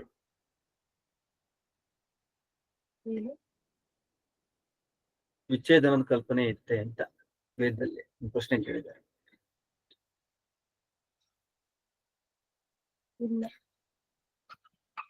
ಹಾಗಾಗಿ ಈ ತರ ಒಂದು ಉತ್ತಮವಾದಂತ ಶರೀರ ಸೃಷ್ಟಿ ಆಗ್ಬೇಕು ಅಂತಂದ್ರೆ ಅದಕ್ಕೆ ಮುಖ್ಯವಾಗಿ ಮತ್ತು ಗಂಡು ಮತ್ತು ಹೆಣ್ಣಿನ ಎರಡು ಅಂಶಗಳು ಬೇಕೇ ಬೇಕು. ಆ ಎರಡೂ ಅಂಶಗಳು ಅತ್ಯಂತ ಶುದ್ಧವಾಗಿದ್ದಾಗ, ಅತ್ಯಂತ ದೃಢವಾಗಿದ್ದಾಗ ಆವಾಗ ಏನಾಗುತ್ತೆ ಅಂತಂದ್ರೆ ಒಂದು ಒಳ್ಳೆ ಸಂತಾನ ಏನಾಗುತ್ತೆ, ಸೃಷ್ಟಿ ಆಗುತ್ತೆ. ಅದು ಆರೋಗ್ಯಕರವಾಗಿರುವಂತಹ ದೇಹ ನಮ್ಮಲ್ಲಿದ್ದು, ಅದಕ್ಕೆ ಬೇಕಾದಂತಹ ಆರೋಗ್ಯಕರವಾದಂತಹ ದೇಹ, ಅದಕ್ಕೆ ಬೇಕಾದಂತಹ ವಿಚಾರ, ವ್ಯವಹಾರ, ಆಹಾರ, ವಿಹಾರ ಇವೆಲ್ಲ ಇದ್ದಾಗ ನಮ್ಮ ದೇಹ ಅತ್ಯಂತ ಚೆನ್ನಾಗಿರುತ್ತೆ, ಆರೋಗ್ಯಕರವಾಗಿರುತ್ತೆ. ಹಾಗಾಗಿ ಅಲ್ಲಿ ಏನು ವೀರ್ಯ ಇರ್ಬೋದು ಅಥವಾ ರಜಸ್ ಇರಬಹುದು, ಅಂಡಾಣು ಇರ್ಬೋದು, ವೀರ್ಯಾಣು ಇರ್ಬೋದು, ಅವುಗಳಲ್ಲಿ ಶಕ್ತಿ ಜಾಸ್ತಿ ಇರುತ್ತೆ. ಅಂತಹ ಒಂದು ವೀರ್ಯಾಣು, ಅಂಡಾಣು ಸೇರಿ ಒಂದು ಶರೀರ ಸೃಷ್ಟಿಯಾದಾಗ ಅಲ್ಲಿ ಹುಟ್ಟುವಂತ ಶರೀರವು ಕೂಡ ದೃಢವಾಗಿ ಶಕ್ತಿಶಾಲಿಯಾದಂತ ಶರೀರ ಇದೆ. ಅದಕ್ಕೆ ಆಯುರ್ವೇದದಲ್ಲಿ ಬೇಕಾದಷ್ಟು ಮಾರ್ಗದರ್ಶನಗಳಿದಾವೆ. ಆಯುರ್ವೇದದಲ್ಲಿ ಇರ್ಬೋದು ಅಥವಾ ಪ್ರಕೃತಿ ಚಿಕಿತ್ಸೆ ಇರ್ಬೋದು, ಈ ತರದ ಯಾವ್ದ್ರ ಮೂಲಕನೂ ಕೂಡ ಅದಕ್ಕೆ ನಾವು ಹೇಗ್ ಮಾಡ್ಕೋಬಹುದು ಅನ್ನೋದ್ರ ಬಗ್ಗೆ ನಾವು ಯೋಚನೆ ಮಾಡ್ತೀವಿ. ಅಂದ್ರೆ ವೇದಗಳು ಸ್ಪಷ್ಟವಾಗಿ ಹೇಳಿದ್ರೆ ಒಂದು ಪ್ರಜೆ ಏನಾಗ್ಬೇಕು ಅಂತಂದ್ರೆ, ಸೃಷ್ಟಿ ಆಗ್ಬೇಕು ಅಂತಂದ್ರೆ ಈ ಪ್ರಕ್ರಿಯೆಯು ಕೂಡ ಅಷ್ಟೇ ಮುಖ್ಯ. ರಜೋ ಮತ್ತು ವೀರ್ಯಾಣು ಮತ್ತು ರಜಸ್ಸುಗಳಲ್ಲಿ ಅತ್ಯಂತ ಶಕ್ತಿಶಾಲಿತ್ವ, ದೃಢತೆ ಅದು ಕೂಡ ತುಂಬಾ ಮುಖ್ಯ. ಇದ್ರ ಹೆಚ್ಚಿನ ಮಾಹಿತಿಗಳನ್ನೆಲ್ಲವನ್ನು ಕೂಡ ನಾವು ತಿಳ್ಕೊಬೇಕು ಅಂತಿದ್ರೆ ಅದಕ್ಕೆ ಒಂದು ಸಂಸ್ಕಾರ ಇದೆ, ವೇದದಲ್ಲಿ ಸಂಸ್ಕಾರ ಹೇಳಿದೆ, ಅದು ಗರ್ಭಾಧಾನ ಸಂಸ್ಕಾರ ಅಂತ. ಆ ಗರ್ಭಾಧಾನ ಸಂಸ್ಕಾರದಲ್ಲಿ ವಿಶೇಷವಾಗಿ ಇದೇ ವಿಷಯದ ಬಗ್ಗೆ, ಯಾವ ದಂಪತಿಗಳು ನಮ್ಗೆ ಮಗು ಬೇಕು ಅಂತ ಅನ್ಕೊಳ್ತಾರೋ ಅಂತಹ ಸಮಯದಲ್ಲಿ ಆ ಯಾವ ತರ ಒಂದು ಶರೀರವನ್ನ ನಾವು ಸೃಷ್ಟಿ ಮಾಡ್ಬೇಕು ಅನ್ನೋದಕ್ಕೆ ಬೇಕಾದಂತ ಎಲ್ಲ ಮಾರ್ಗದರ್ಶನ ಗರ್ಭಾಧಾನ ಸಂಸ್ಕಾರದಲ್ಲಿ ವಿಶೇಷವಾಗಿ ವೇದಗಳು ನಮ್ಗೆ ಕೊಟ್ಟಿದ್ದಾರೆ. ಆಗ ಆಯುರ್ವೇದದ ಹಿನ್ನೆಲೆ, ಪ್ರಕೃತಿ ಚಿಕಿತ್ಸೆ ಹಿನ್ನೆಲೆ, ಎಲ್ಲ ಹಿನ್ನೆಲೆಯಲ್ಲೂ ಕೂಡ ನಾವು ಯಾವ ತರ ಆಚಾರ ವಿಚಾರ ವ್ಯವಹಾರಗಳನ್ನ ಇಟ್ಕೊಳ್ಬೇಕು ಅನ್ನೋ ವಿಷಯವನ್ನ ಆ ಸಮಯದಲ್ಲಿ ತಿಳ್ಕೊಳಕ್ಕಾಗುತ್ತೆ. ಹಾಗಾಗಿ ಒಂದು 2 ಉದ್ದೇಶಗಳಲ್ಲಿ ಒಂದು ಉದ್ದೇಶ ಈ ಒಂದು ದೈಹಿಕ ಸಂಬಂಧದ್ದು ಪ್ರಜಾ.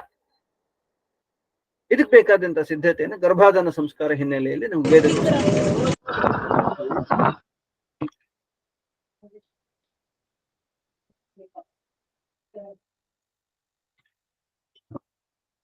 ಇನ್ನೊಂದು ಮುಖ್ಯವಾಗಿರುವಂತದ್ದು ಅಂಶ ಏನಪ್ಪಾ ಅಂತಂದ್ರೆ ಸಖ್ಯ. ಈ ಒಂದು ಸಂಬಂಧ ಅನ್ನುವಂಥದ್ದು, ದೈಹಿಕ ಸಂಬಂಧ ಅನ್ನುವಂಥದ್ದು ಸಖ್ಯಕ್ಕೂ ಕೂಡ ಏನಪ್ಪಾ ಅಂತಂದ್ರೆ ಒಂದು ಕಾರಣವಾಗಿದೆ.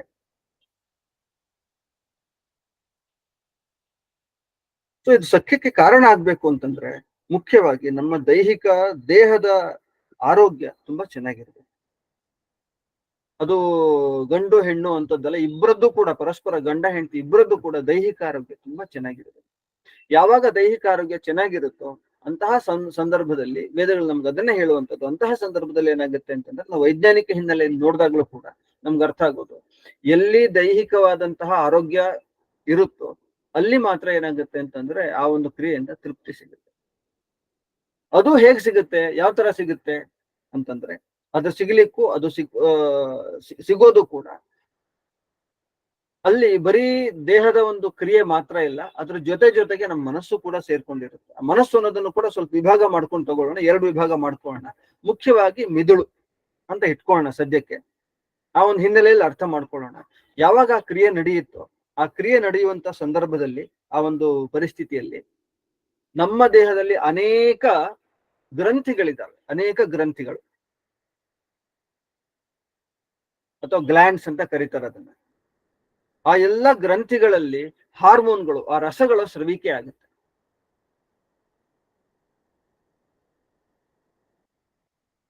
ಹಾಗಾಗಿ ಆ ಒಂದು ಕ್ರಿಯೆ ನಡಿಬೇಕಾದ್ರೆ ದೇಹದ್ದು ಮತ್ತು ಮಿದುಳಿನ ಸಂಬಂಧ ಚೆನ್ನಾಗಿರ್ಬೇಕು.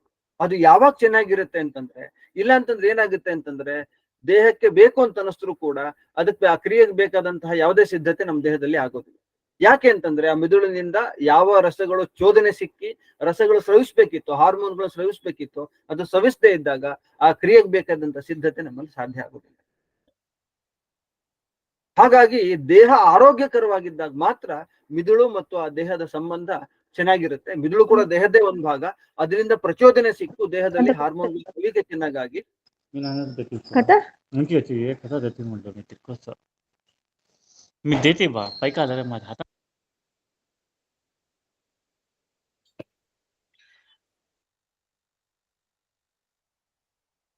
ಆ ಮಿದುಳಿನ ಪ್ರಚೋದನೆಯಿಂದ ಏನು ಹಾರ್ಮೋನ್ಗಳ ಸ್ರವಿಕೆ ಆಗುತ್ತೆ ಅದರ ಪರಿಣಾಮವೂ ಕೂಡ ನಮ್ಮ ದೇಹದ ಮೇಲೆ ಒಳ್ಳೇದಾಗುತ್ತೆ. ಇದನ್ನು ನಾವು ಅರ್ಥ ಮಾಡ್ಕೊಳ್ಬೇಕು. ಡಾಕ್ಟರ್ ಗೋಪಾಲ್ ಕೃಷ್ಣ ರಾವ್ ಅಂತ ಒಬ್ರು ಆಯುರ್ವೇದ ಡಾಕ್ಟರ್ ಇದ್ರು. ಅವರು ಈ ವಿಷಯದ ಬಗ್ಗೆ ಒಂದು ಪುಸ್ತಕವನ್ನು ಬರೆದಿದ್ದಾರೆ. ಒಂದು ಗಂಡು ಹೆಣ್ಣಿನ ಸಂಬಂಧ ಹೇಗಿರ್ಬೇಕು, ಯಾವ ತರ ಇರಬೇಕು ಅಂತ ಆಯುರ್ವೇದದ ಹಿನ್ನೆಲೆ ಇಟ್ಕೊಂಡು ಒಂದು ಪುಸ್ತಕ ಬರೆದಿದ್ದಾರೆ. ಪ್ರೇಮ ಕಲಾ ಅಂತ ಪುಸ್ತಕದ ಹೆಸರು. ಆ ಪುಸ್ತಕದ ಬಗ್ಗೆನೂ ಕೂಡ ಒಂದು ವಿಷಯ ಹೇಳ್ಬೇಕು. ಸಾಮಾನ್ಯವಾಗಿ ಕೆಲವೊಮ್ಮೆ ನೋಡಿದ್ರೆ ಏನು ಆ ಪುಸ್ತಕದ ಬಗ್ಗೆ, ಆ ಪುಸ್ತಕ ಬರೆದಂತ ಸಂದರ್ಭದಲ್ಲಿ ಅದನ್ನ ನಿಷೇಧ ಮಾಡ್ಬೇಕು, ಇದೊಂದು ಅಶ್ಲೀಲ ಪುಸ್ತಕ ಅಂತ ಹೇಳಿ ಅದಕ್ಕೆ ಮುಂಬೈನಲ್ಲಿ ಅದ್ರ ಬಗ್ಗೆ ಏನಾಗಿದೆ, ಮುಂಬೈ ಕೋರ್ಟ್ ಅಲ್ಲಿ ಮೊಕದ್ದಮೆ ಹಾಕಿದ್ರಂತೆ ಯಾರೊಬ್ರು. ಆ ಸಂದರ್ಭದಲ್ಲಿ ಅದಕ್ಕೆ ವಾದಿಸಿದವರು ಗೋಪಾಲಕೃಷ್ಣ ರಾಯರೇ, ಅವರ ಹೋಗಿ ಆ ಪುಸ್ತಕದ ಬಗ್ಗೆ ವಾದಿಸಿದ್ದಾರೆ.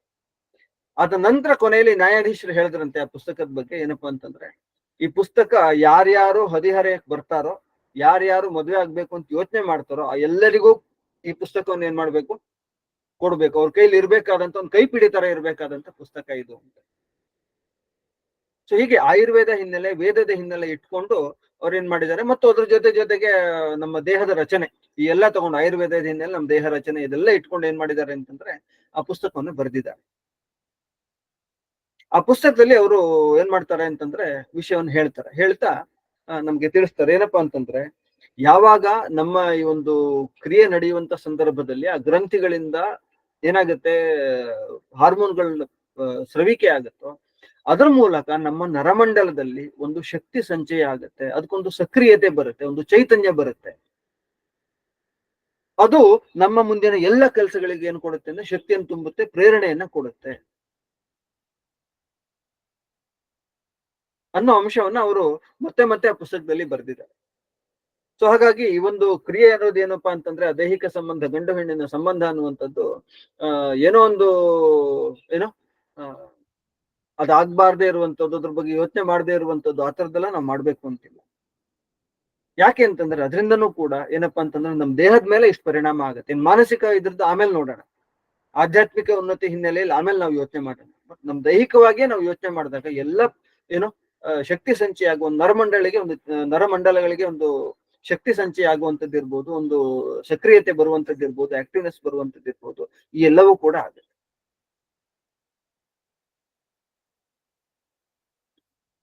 ಆದ್ರೆ ಒಂದ್ ಅರ್ಥ ಮಾಡ್ಕೊಳ್ಬೇಕು, ಏನಪ್ಪಾ ಅಂತಂದ್ರೆ ಅತಿ ಸರ್ವತ್ರ ವರ್ಜಯೇತ್ ಅಂತ ಒಂದು ಮಾತಿದೆ. ಯಾವುದೂ ಕೂಡ ಅತಿ ಆದ್ರೆ ಅದು ಏನಪ್ಪಾ ಅಂತಂದ್ರೆ ನಮ್ಮ ನಾಶಕ್ಕೆ ಕಾರಣ ಆಗುತ್ತೆ. ಯಾವ ಕ್ರಿಯೆ ಆದ್ರೂ ಕೂಡ ಅಷ್ಟೇ, ಅದು ಅತಿ ಆದಾಗ ಅದರಿಂದ ವಿಕಾರಗಳು, ವಿಕೃತಿಗಳು ಹುಟ್ಟುತ್ತೆ, ಅದ್ರ ಜೊತೆಗೆ ಅದು ನಮ್ಮ ನಾಶಕ್ಕೆ ಕಾರಣ ಆಗುತ್ತೆ.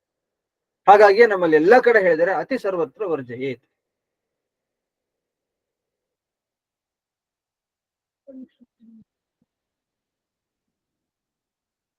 ಸೊ ಆ ಹಿನ್ನೆಲೆಯಲ್ಲಿ ನಮ್ಮ ಉಪನಿಷತ್ಗಳಲ್ಲಿ ಇರಬಹುದು, ಬೇರೆ ವೇದಗಳಲ್ಲಿ ಇರಬಹುದು, ಮತ್ತೆ ಬೇರೆ ಬೇರೆ ನಮ್ಮ ಗ್ರಂಥಗಳಲ್ಲೂ ಕೂಡ ಇರಬಹುದು, ಸಾಕಷ್ಟು ವಿಷಯವನ್ನ ಇದ್ರ ಬಗ್ಗೆ ಹೇಳಿದ್ದಾರೆ. ಯಾವುದೇ ವಿಷಯದಲ್ಲೂ ಕೂಡ ಏನಿರಬಾರ್ದು, ಅತಿ ಆಗಿರುವಂತದ್ದು ಇರಬಾರ್ದು.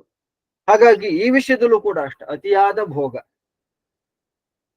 ಮತ್ತು ಅನೈತಿಕ ಭೋಗ ಇವೆರಡೂ ಕೂಡ ನಮ್ಮ ದೇಹಾರೋಗ್ಯಕ್ಕೆ ಒಳ್ಳೇದಲ್ಲ, ಮಾನಸಿಕ ಆರೋಗ್ಯಕ್ಕೂ ಒಳ್ಳೇದಲ್ಲ. ಅದ್ರ ಜೊತೆಗೆ ಒಂದು ದಾಂಪತ್ಯದ ವಿಷಯದಲ್ಲೂ ಕೂಡ ಏನಲ್ಲ, ಇದು ಒಳ್ಳೇದಲ್ಲ.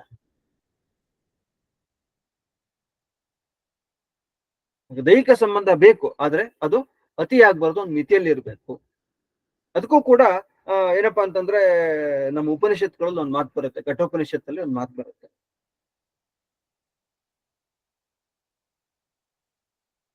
ಅಲ್ಲೂ ಕೂಡ ಉಪನಿಷತ್ತಲ್ಲಿ, ಕಠೋಪನಿಷತ್ತಲ್ಲಿ ಒಂದು ಘಟನೆ ಬರುತ್ತೆ. ಏನಪ್ಪಾ ಅಂತಂದ್ರೆ ನಚಿಕೇತ ತನ್ನನ್ನ ಅಪ್ಪನ ಹತ್ರ, ನಾನು ಒಂದು ಯಾಗ ಮಾಡ್ತಾ ಇರುವಂತ ಸಮಯದಲ್ಲಿ ಅಪ್ಪನಿಗೆ ಅವನೇನೋ ಅಪ್ಪ ಯಾವ ರೀತಿ ದಾನ ಮಾಡ್ಬೇಕಾಗಿತ್ತು ಆ ತರ ಮಾಡ್ತಿರಲ್ಲ.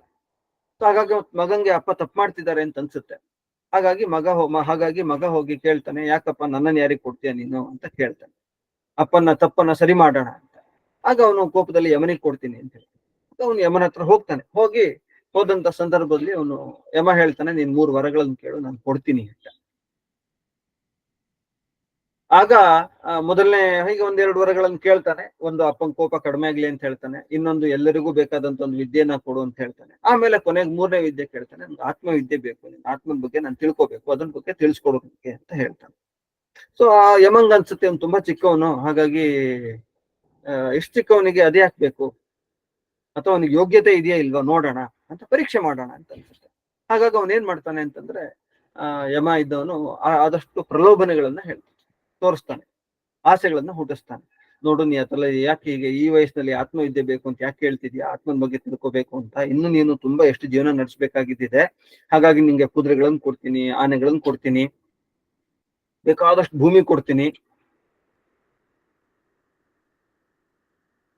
ಹಾಗೆ ನಿಂಗೆ ಯಾವ್ಯಾವ ಸುಖಕ್ಕೆ ಭೋಗಕ್ಕೆ ಬೇಕೋ, ಏನೇನ್ ಬೇಕೋ ಅದೆಲ್ಲ ವಸ್ತುಗಳನ್ನು ನಾನು ಕೊಡ್ತೀನಿ, ಆರಾಮಾಗಿ ಸುಖ ಪಟ್ಕೊಂಡು ಆರಾಮಾಗಿ ಇದ್ದಿದ್ದು, ಆಮೇಲೆ ಬೇಕಾದ್ರೆ ನೋಡೋಣ ಅಂತ ಹೇಳ್ತಾನೆ. ಆಗ ನಚಿಕೇತ ಒಂದ್ ಮಾತು ಹೇಳ್ತಾರೆ, 13-14 ವರ್ಷದ ಹುಡುಗ, ಅವನೊಂದ್ ಮಾತು ಹೇಳ್ತಾನೆ. ಏನಪ್ಪಾ ಅಂತಂದ್ರೆ, ಶೋಭಾವ ಮರ್ತ್ಯಸ್ಯ ಯದಂತ ಕೈತದ್ ತದಿಂದ್ರಿಯಾಣಂ ಜರಯಂತಿ ತೇಜ. ಈ ಸುಖ ಇವತ್ತಿರುತ್ತೆ, ಆದ್ರೆ ನಾಳೆ ಇರಲ್ಲ. ಶೋ ಅಭಾವಾಹ, ನಾಳೆ ಇರಲ್ಲ. ಅವು ಇವತ್ತಿದೆ ಅಂತ ಅನ್ಸುತ್ತೆ ನಂಗೆ, ನಾಳೆ ಇರಲ್ಲ.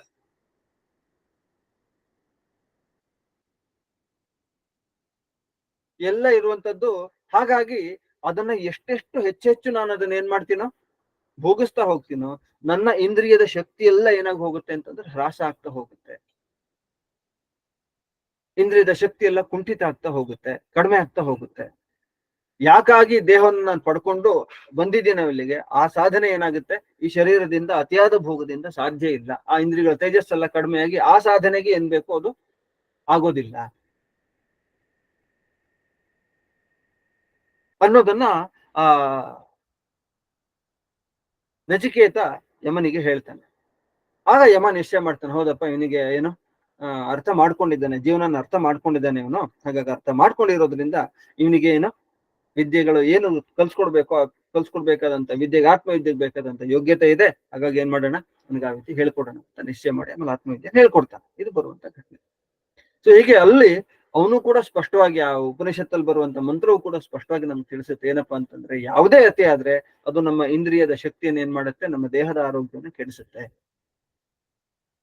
ಹಾಗಾಗಿ ಅತಿ ಸರ್ವತ್ರ ವರ್ಜಯೇ.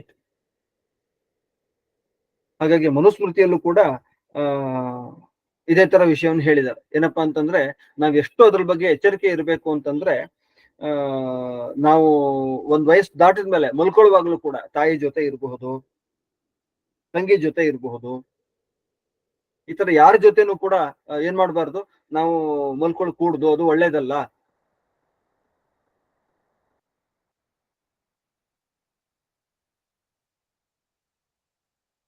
ಯಾಕಂದ್ರೆ ಯಾವ ಸಮಯದಲ್ಲಿ ನಮ್ಮ ಭಾವನೆಗಳು ಹೇಗೆ ಆಗುತ್ತೆ ಅನ್ನೋದು ನಮ್ಗೆ ಗೊತ್ತಿಲ್ಲ. ಹಾಗಾಗಿ ನಾವು ಆ ತರ ವ್ಯವಹಾರ ಮಾಡಬಾರ್ದು ಅನ್ನೋದನ್ನ ಮನುಸ್ಮೃತಿಯಲ್ಲೂ ಕೂಡ ಬರೆದಿದೆ. ಸೊ ಹೀಗೆ ಅದ್ರ ಬಗ್ಗೆ ಒಂದು ಎಚ್ಚರಿಕೆ ಬೇಕು. ಅತಿಭೋಗ ಅನ್ನೋದು ಎಲ್ಲೂ ಕೂಡ ಏನಪ್ಪಾ ಅಂದ್ರೆ ಯಾವ ವಿಷಯದಲ್ಲೂ ಕೂಡ ಒಳ್ಳೇದಲ್ಲ. ಈಗ ನಾವು ತಿನ್ನೋ ವಿಷಯದಲ್ಲೇ ನಾವು ತಗೊಂಡ್ರು ಕೂಡ ನಮ್ಗೆ ಆಸೆ ಇದೆ ಅಂತ ಹೇಳ್ಬಿಟ್ಟು ಎಷ್ಟೆಷ್ಟೋ ನಾವು ಮೈಸೂರು ಪಾಕ್ ತಿಂದ್ರೆ ಮರು ದಿವಸ ಹೊಟ್ಟೆನೋ ಗ್ಯಾರಂಟಿ.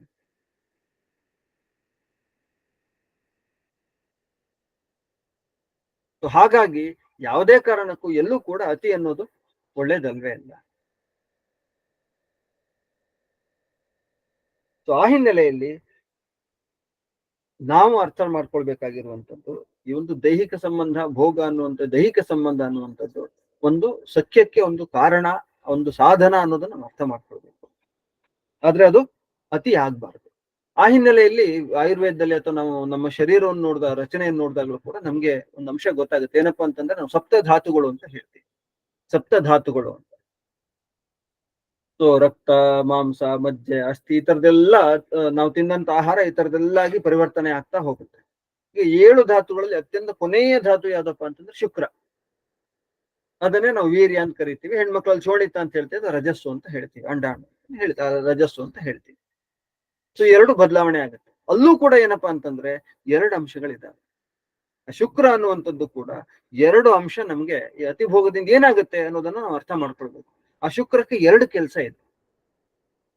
ಒಂದು ವೀರ್ಯ. ಆ ವೀರ್ಯದಿಂದ ಏನಾಗುತ್ತೆ ಅಂತಂದ್ರೆ ವೀರ್ಯ ಅಥವಾ ರಜಸ್ಸು ಅಂತ ಇರ್ಬೋದು, ಶೋಣಿತ ಇರ್ಬೋದು, ಅದ್ರ ಮೂಲಕ ಏನಾಗುತ್ತೆ ಅಂತಂದ್ರೆ ಒಂದು ಸಂತಾನ ಉತ್ಪತ್ತಿ. ಅದ್ರ ಕೆಲಸ ಅಷ್ಟೇ.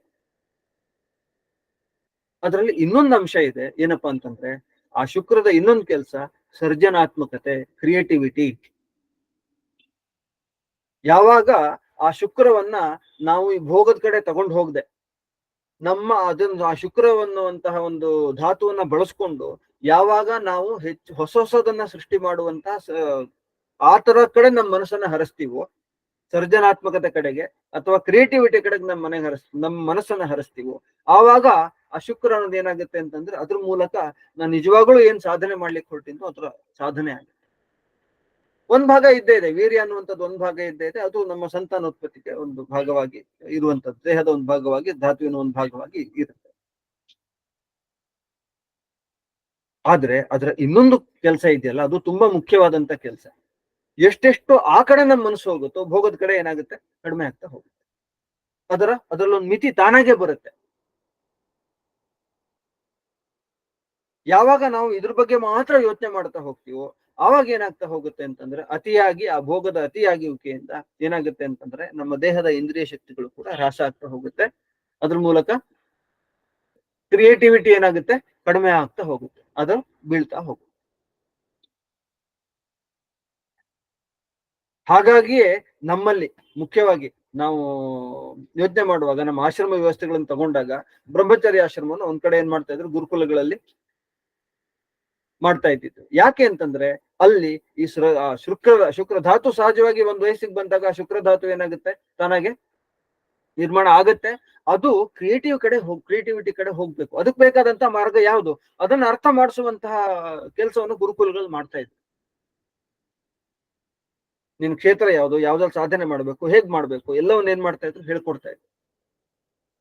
ಆವಾಗ ಸಹಜವಾಗಿ ಏನಾಗ್ತಾ ಇತ್ತು, ಭೋಗದಲ್ಲಿ ಒಂದು ಮಿತಿ ಎಲ್ಲದರಲ್ಲೂ ಕೂಡ. ಅದೇ ತರ ಇದರಲ್ಲೂ ಕೂಡ ಒಂದು ಮಿತಿ ಬರ್ತಾ ಇತ್ತು. ಆ ಮಿತಿ ಇತಿ ಅರ್ಥಕೊಂಡಾಗ ತಿಳ್ಕೊಂಡು ನಾವು ವ್ಯವಹಾರ ಮಾಡಿದಾಗ ಏನಾಗುತ್ತೆ ಅಂತಂದ್ರೆ ಅನೈತಿಕತೆಯಾಗ್ಲಿ ಅತಿಯಾದಿ ಭೋಗವಾಗ್ಲಿ ಯಾವುದು ಕೂಡ ಇವತ್ತಿನ ಸಮಾಜದಲ್ಲಿ ನಾವ್ ಏನ್ ಕಾಣ್ತಾ ಇದೀವಿ ಅದು ನಮ್ಗೆ ಕಾಣಸಿಗೋದಿಲ್ಲ. ಯಾಕೆ ಅಂತಂದ್ರೆ ಅದರ ಎಷ್ಟು ಮಿತಿ ಎಷ್ಟಿರ್ಬೇಕು, ಏನಿರ್ಬೇಕು, ಹೇಗಿರ್ಬೇಕು, ನಾವಿಲ್ಲಿ ಯಾಕೆ ಬಂದಿದೀವಿ ನಮ್ಮ ಅದರ ಅರ್ಥ ಮಾಡ್ಕೊಂಡು ನಾವು ವ್ಯವಹಾರ ಮಾಡ್ತಾ ಇರುವಾಗ ಯಾವುದೇ ಕಾರಣಕ್ಕೂ ಅತಿಯಾದ ಭೋಗ ಆಗ್ಲಿ ಅನೈತಿಕ ಭೋಗವಾಗ್ಲಿ ಯಾವುದೂ ಕೂಡ ಇರೋದಿಲ್ಲ. ಅದರಿಂದ ನಮ್ಮ ದೇಹದ ಆರೋಗ್ಯವು ಕೂಡ ನಾಶ ಆಗುವಂತದ್ದು ಸ್ಥಿತಿ ಇಲ್ಲ.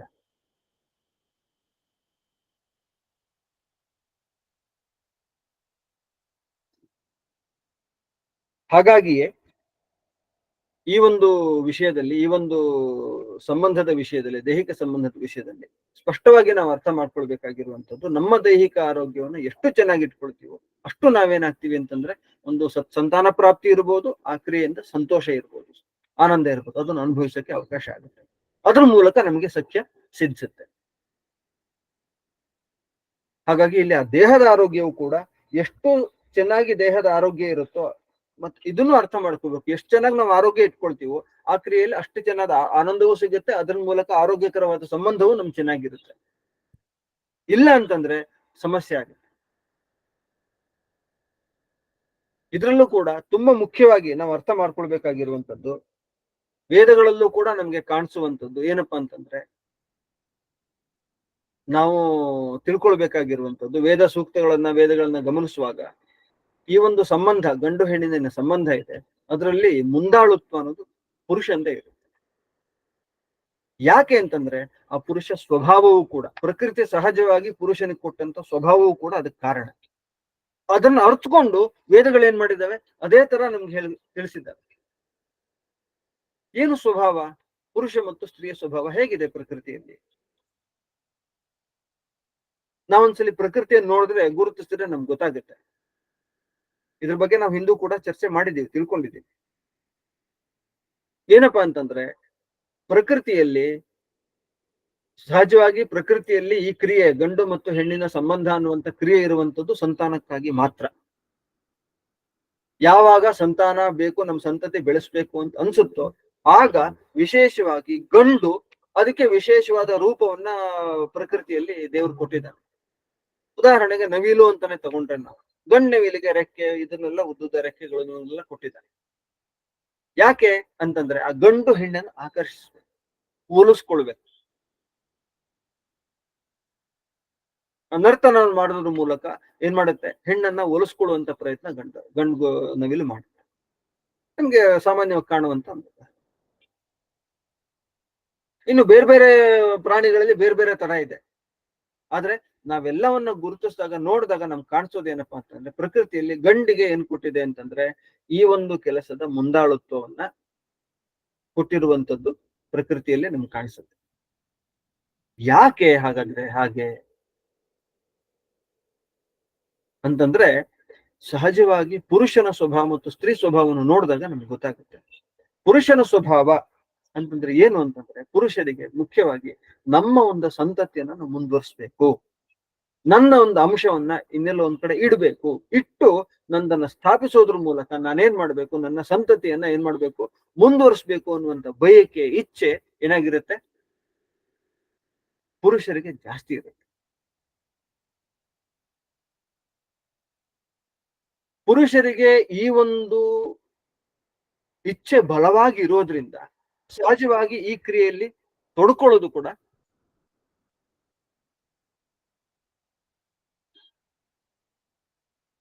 ವೇಗವಾಗಿ ಇರುತ್ತೆ.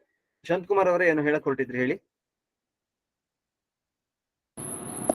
ಇಲ್ಲ, ಪುರುಷ ಮತ್ತೆ ಇದು ಸರಿ, ಪುರುಷ ಅಂತ ಯೂಸ್ ಮಾಡೋದಿಲ್ಲ, ಯಾಕಂದ್ರೆ ಅದು ಆತ್ಮನ ಗಂಡು ಅಂದಾಗ ಎರಡರಲ್ಲೂ ಆತ್ಮನೇ ಇರೋದ್ರಿಂದ ಆತ್ಮನ ಸಾಮರ್ಥ್ಯ ಅದಕ್ಕೆ ಬೇಕಾದಂತ ಏನಿರುತ್ತೆ ಅದು ಇದಾಗ್ತದೆ. ಅಂದ್ರೆ ಅಂದ ಮಾತ್ರಕ್ಕೆ ಹೆಣ್ಣು ಅಷ್ಟು ಮುಂದಾಳತ್ವ ತಗೊಳಕ್ ಆಗೋದಿಲ್ಲ ಅಂತ ಹೇಳಕ್ ಆಗಲ್ವಲ್ಲ. ಇಲ್ಲ ಇಲ್ಲ, ಹಾಗಲ್ಲ, ಆ ಅರ್ಥದಲ್ಲ. ಈ ಒಂದು ಕ್ರಿಯೆ ವಿಷಯದಲ್ಲಿ ಮುಖ್ಯವಾಗಿ ದೈಹಿಕವಾಗಿ ಸ್ವಲ್ಪ ಬದಲಾವಣೆ ಇದ್ರೂ ಕೂಡ ಆ ಹಿನ್ನೆ ಇಟ್ಕೊಂಡು ಮಾತ್ರ ಹೇಳ್ತಿರೋದು, ಆತ್ಮನ ದೃಷ್ಟಿಯಿಂದ ನಾವು ಹೇಳ್ತಿರೋದಲ್ಲ, ದೈಹಿಕವಾದಂತಹ ಒಂದು ಇದನ್ನ ಇಟ್ಕೊಂಡು ಮಾತ್ರ ಹೇಳ್ತಿರೋದು. ಪತಿ ಪತ್ನಿಯರು, ಅದು ಕೂಡ ಪತಿ ಪತ್ನಿಯರು ವಿಶೇಷವಾಗಿ. ಆಗ ನಾವು ಗಂಡು ಪುರುಷ ಅನ್ನೋ ಶಬ್ದ ಬಳಸೋದ್ಕಿಂತ ಪತಿ ಪತ್ನಿ, ಪತಿ ಅಂತಾನೆ ತಗೊಳ್ಳೋಣ. ಅಲ್ಲ, ಸುಮಾರು ಮನೆಗಳಲ್ಲಿ ಪತಿನೂ ಕೂಡ ಮುಂದಾಳತ್ವ ನಡೆಸಿದ್ದಾರೆ, ಪತ್ನಿನೂ ಕೂಡ ಮುಂದಾಳತ್ವ ನಡೆಸಿದ್ದಾರೆ. ಯಾರಿಗೆ ಹೆಚ್ಚು ಜ್ಞಾನ ಇದ್ದಾರೆ ಅವರು ಮುಂದಾಳತ್ವ ನಡೆಸೋದ್ರಲ್ಲಿ ತಪ್ಪೇನಿಲ್ಲ. ಆದ್ರೆ ಗಂಡೇ ಮುಂದಾಳತ್ವ ಮಾಡೋದನ್ನಿದೆಯಲ್ಲ, ಇಲ್ಲ ಇದು ಮನೆ ವಿಷಯಕ್ಕೆ ನಾವು ಹೇಳ್ತಿರೋದಲ್ಲ, ಒಂದು ಸತ್ಸಂತಾನ ಮತ್ತು ಸಂಭೋಗ ದೈಹಿಕ ಸಂಬಂಧದ ವಿಷಯಕ್ಕೆ ಮಾತ್ರ ಹೇಳ್ತಿರೋದು, ಮುಂದಾಳತ್ವ ವಿಷಯಕ್ಕಲ್ಲ. ನಾನು ಇದು ಹೇಳ್ತಿರೋದು ದೈಹಿಕ ಸಂಬಂಧಕ್ಕೆ ಮಾತ್ರ ಹೇಳ್ತಿರೋದು. ದೈಹಿಕ ಸಂಬಂಧ ಯಾಕೆ ಅಂತಂದ್ರೆ, ತನ್ನ ಒಂದು ಸಂತತಿಯನ್ನ ಮುಂದುವರಿಸಬೇಕು ಅನ್ನುವಂಥದ್ದು ಗಂಡಸಿಗಿರುವಷ್ಟು ಇಚ್ಛೆ ಹೆಂಗಸರಲ್ಲಿ ಇರಲ್ಲ ಅಂತಲ್ಲ. ಎಸ್, ಹೆಂಗಸರಿಗೂ ಇರುತ್ತೆ, ಇದ್ದೇ ಇರುತ್ತೆ, ಯಾಕಂದ್ರೆ ನನ್ನೊಂದು ಮಗು ಬೇಕು. ಆದ್ರೆ ಪುರುಷನಿಗೆ ಅದು ಜಾಸ್ತಿ. ಸ್ತ್ರೀಗೆ ಕರ್ತವ್ಯ ಕೊಟ್ಟಿಲ್ವ ಅಂತಂದ್ರೆ, ಸ್ತ್ರೀಗೆ ಒಂದು ಪ್ರಕೃತಿಯಲ್ಲಿ ಇನ್ನೊಂದು ಅಂಶ ಕೊಟ್ಟಿದೆ, ಏನಪ್ಪಾ ಅಂತಂದ್ರೆ ಧಾರಣೆ ಮತ್ತು ಪೋಷಣೆ. ಅಲ್ಲ, ದೈಹಿಕ ಸಂಬಂಧವಾಗಿ ಮಾತಾಡುತ್ತಾರ ವಿಚಾರ ಆಗಿದ್ರೆ ಓಕೆ. ದೈಹಿಕ ಸಂಬಂಧವಾಗಿ ಹೇಳ್ತಿರೋದು, ಮನೆ ಮುಂದಾಳುತ್ವಕ್ಕಲ್ಲ. ಓಕೆ, ದೈಹಿಕ ಸಂಬಂಧಕ್ಕೆ ಮಾತ್ರ. ದೈಹಿಕ ಸಂಬಂಧ ಓಕೆ.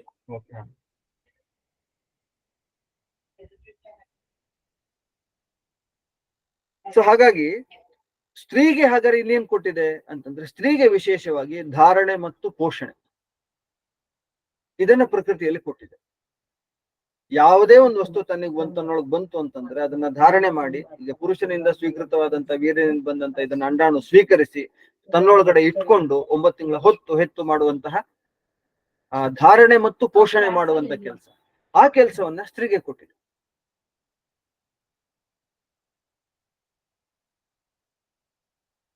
ಹಾಗಾಗಿ ಸಹಜವಾಗಿ ಸ್ತ್ರೀಯರು ಯೋಚನೆ ಮಾಡ್ತಾರೆ, ಈ ಸಮಯದಲ್ಲಿ ಧಾರಣೆ ಮಾಡ್ಬೇಕಾ ಬೇಡವಾ, ಅದಕ್ಕೆ ಎಷ್ಟು ಸಮಯ, ಹೇಗ್ ಬೇಕು, ಯಾವ ತರ ಮಾಡ್ಬೇಕು, ಏನು ಅಂತ ಪ್ರತಿಯೊಂದು ಕೂಡ ಯೋಚನೆ ಮಾಡಿ ಅವರು ತೊಡಗೋದ್ರಿಂದ ಈ ಕ್ರಿಯೆಯಲ್ಲಿ ತೊಡಕೊಳ್ಳೋಕೆ ಸ್ವಲ್ಪ ಹಿಂಜರಿಕೆ, ಮತ್ತು ಸಹಜವಾಗಿ ಪ್ರಕೃತಿ ಸಹಜವಾಗಿ ಇನ್ನೊಂದು ಭಾಗ ಇರುವಂತದ್ದು ನಾಚಿಕೆನೂ ಇರೋದ್ರಿಂದ ಈ ಕ್ರಿಯೆಯಲ್ಲಿ ತೊಡ್ಕೊಳ್ಳುವಿಕೆ ಸ್ವಲ್ಪ ನಿಧಾನ.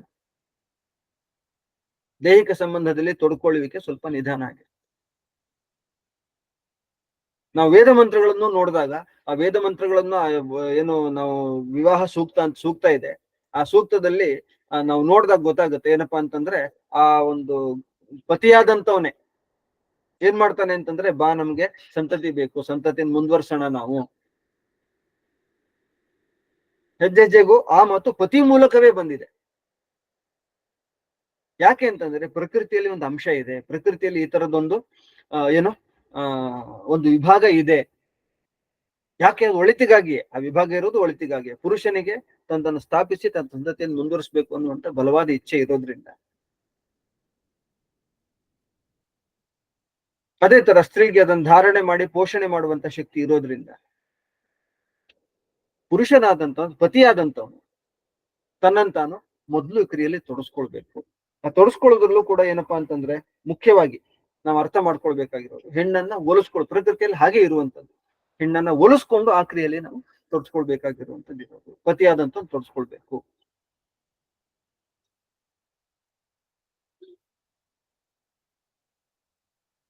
ಯಾವಾಗ ಒಲಿಸಿ ಆ ಕ್ರಿಯೆ ನಡೆಯುತ್ತೋ ಆಗ ಆ ಕ್ರಿಯೆಯಿಂದ ಏನಾಗುತ್ತೆ, ಒಂದು ಸಖ್ಯ ಅನ್ನೋದು ಸಿದ್ಧಿಸುತ್ತೆ.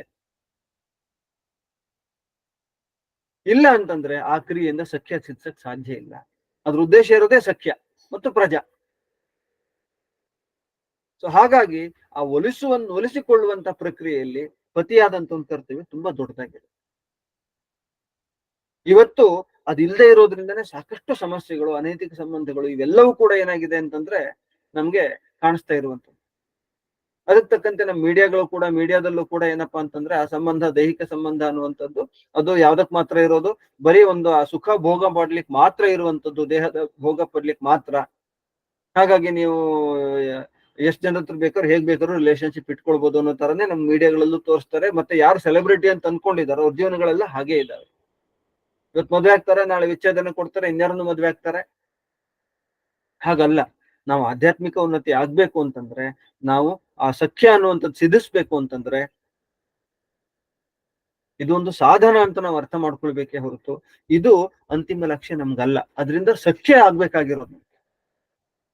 ದೈಹಿಕ ಸಂಬಂಧ ಅಂತಿಮ ಲಕ್ಷ್ಯ ಅಲ್ಲ ನಮ್ಗೆ. ಅದರಿಂದ ಸತ್ಪ್ರಜೆ ಮತ್ತು ಸಖ್ಯ ಅನ್ನೋದು ಅಂತಿಮ ಲಕ್ಷ್ಯ.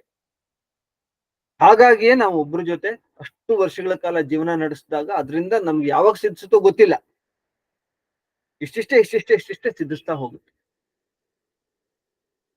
ಹಾಗಾಗಿ ಆ ಸಂಬಂಧದಲ್ಲೂ ನೈರಂತರ್ಯ ಬೇಕು.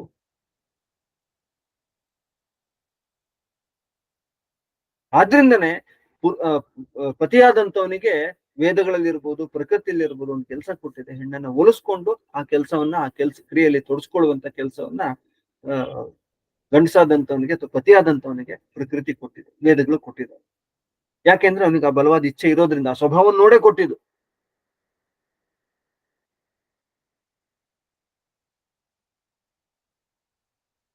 ಆ ದೃಷ್ಟಿಯಿಂದನೇ ನಾವು ಗಮನಿಸ್ಕೊಂಡು, ನಾವೊಂದು ಪತಿಯಾದಂತವನು ಅದನ್ನ ಅರ್ಥ ಮಾಡಿಕೊಂಡು ಹೆಣ್ಣಿನ ಮನಸ್ಥಿತಿ ಹೇಗಿದೆ, ಯಾವ ತರ ಇದೆ, ಅದಕ್ಕೂ ಕೂಡ ಆಯುರ್ವೇದಗಳಲ್ಲಿ ನಮ್ಗೆ ಏನಪ್ಪಾ ಅಂತಂದ್ರೆ ಋತುಕಾಲವನ್ನ ಕೊಟ್ಟಿದ್ದಾರೆ.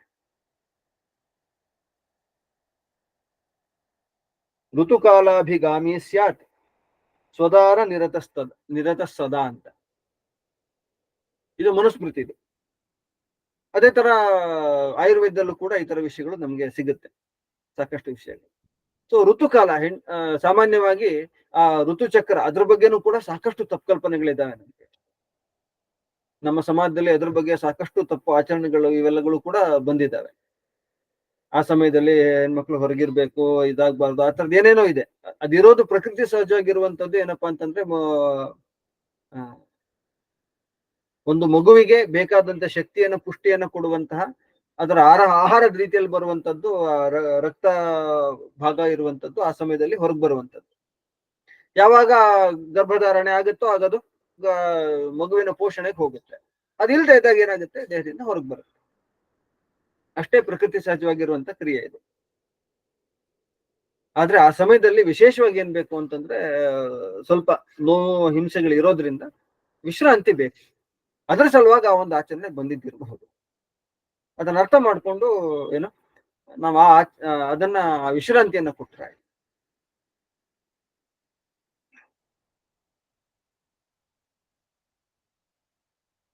ಆ ಹಿನ್ನೆಲೆಯಲ್ಲಿ ಆ ಒಂದು ಇದರಲ್ಲಿ ಋತುಕಾಲಗಳನ್ನು ಕೂಡ ನಮ್ಗೆ ಆಯುರ್ವೇದ ಶಾಸ್ತ್ರದಲ್ಲಿ, ಬೇರೆ ಬೇರೆ ಶಾಸ್ತ್ರದಲ್ಲಿ ಕೊಟ್ಟಿದ್ದಾರೆ. ಸ್ತ್ರೀಯರಿಗೆ ಸಹಜವಾಗಿ ಋತುಚಕ್ರ ಇರುತ್ತೆ. ಸೊ ತಿಂಗಳಿಗೊಂದ್ಸಲಿ ಸಹಜವಾಗಿ ಆ ಋತುಚಕ್ರ ಬರುತ್ತೆ. ಅದಕ್ಕೆ ಋತುಚಕ್ರ ಏನಿದೆ, ಆ ಋತುಚಕ್ರದ ಆಗಿ ಒಂದು 10 ದಿವಸ ಮೊದಲು ಆರಂಭದಲ್ಲಿ ಇರುತ್ತಲ್ಲ,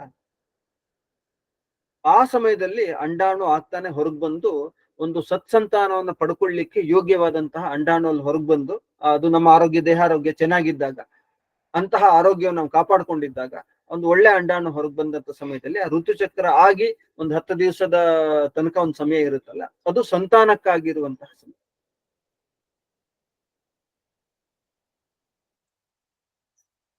ಋತುಚಕ್ರ ಆಗುವಂತಹ ಸಮಯ ಬರುತ್ತಲ್ಲ, ಅದಕ್ಕೂ 10 ದಿವಸ ಮುಂಚೆ, ಒಂದ್ 2-3 ದಿವಸ ಮುಂಚೆ, ಒಂದ್ 3-4 ದಿವಸ ಮುಂಚೆ ಅಂತ ಇಟ್ಕೊಂಡು. ಸೊ ಆ ಒಂದು 3-4 ದಿವಸ ಮುಂಚೆ ಏನಿರುತ್ತೆ, ಅದು ಸಹಜವಾದಂತ ದೈಹಿಕ ಸಂಬಂಧವನ್ನ, ಕ್ರಿಯೆನ ನಿಸರ್ಗವಾಗಿ ಇರುವಂತ ಒಂದು ಏನೋ ನಾವು ಫ್ಯಾಮಿಲಿ ಪ್ಲಾನಿಂಗ್ ಅಂತ ಹೇಳ್ತೀವಲ್ಲ, ಅದಕ್ಕಿರುವಂತಹ ದಿನಗಳು.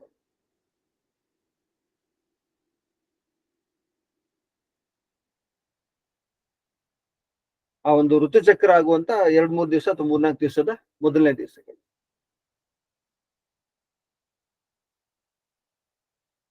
ಇವತ್ತು ನಾವು ಏನ್ ಮಾಡ್ತೀವಿ ಅಂತಂದ್ರೆ, ಫ್ಯಾಮಿಲಿ ಪ್ಲಾನಿಂಗ್ ಅಂತ ಯಾವ್ಯಾವ್ದೋ ತರದಲ್ಲಿ ಫ್ಯಾಮಿಲಿ ಪ್ಲಾನಿಂಗ್ ಅನ್ನ ಮಾಡ್ತೀವಿ. ಆದ್ರೆ ಪ್ರಕೃತಿ ಸಹಜವಾಗಿ ನಮ್ಗೆ ಕೊಟ್ಟಿರುವಂತದ್ದು ಈ ತರದೊಂದು ಅವಕಾಶವೂ ಕೂಡ, ಈ ತರದೊಂದು ದೇಹದ ರಚನೆಯೂ ಕೂಡ ನಮ್ಗಿದೆ. ನಾವು ಅದನ್ನ ಅರ್ಥ ಮಾಡಿಕೊಂಡು ಆ ಒಂದು ಸಮಯದಲ್ಲಿ ಆ ತರದೊಂದು ಸಂಬಂಧವನ್ನ, ದೈಹಿಕ ಸಂಬಂಧವನ್ನು ನಡೆಸಿದಾಗ ಅದು ಕೂಡ ನಮ್ ಸಖ್ಯಕ್ಕೆ ಮುಂದೇನಾಗುತ್ತೆ, ಕಾರಣ.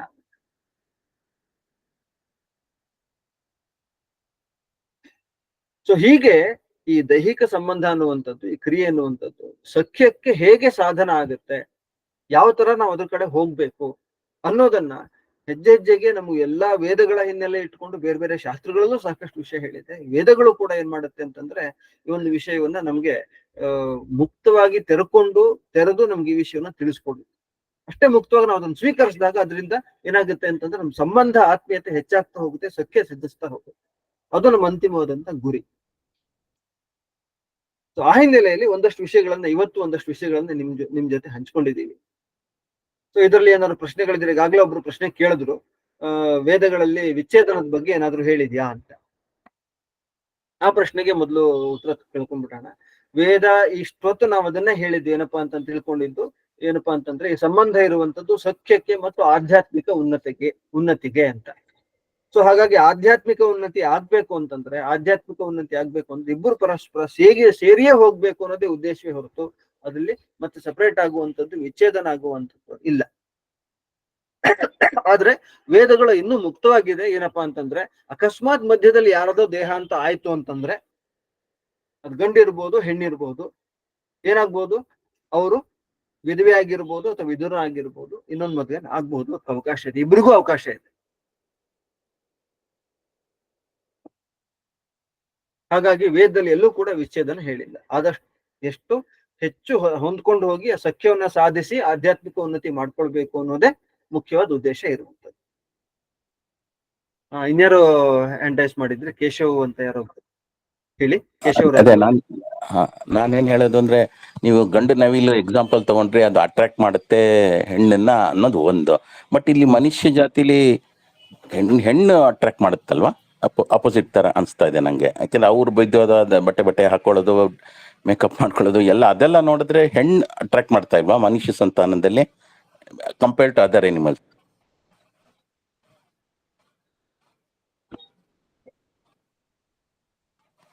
ಒಂದ್ ನಿಮಿಷ. ಅಲ್ಲ, ಬಟ್ಟೆಗಳಷ್ಟೇ ಅಲ್ಲ, ಅವರದ ಒಂದು ದೇಹದ ಒಂದು ರೂಪನೂ ಅದೇ ತರ ಇದೆ, ಅಟ್ರಾಕ್ಟಿವ್ ಆಗಿ ಮಾಡಿರುವಂತದ್ದು. ಅಂದ್ರೆ ಅದು opposite to animals, initiated by male, but attractions ಎಲ್ಲ ಫ್ರಮ್ ಅವ್ರ ಸೈಡ್ ಇರುತ್ತೆ.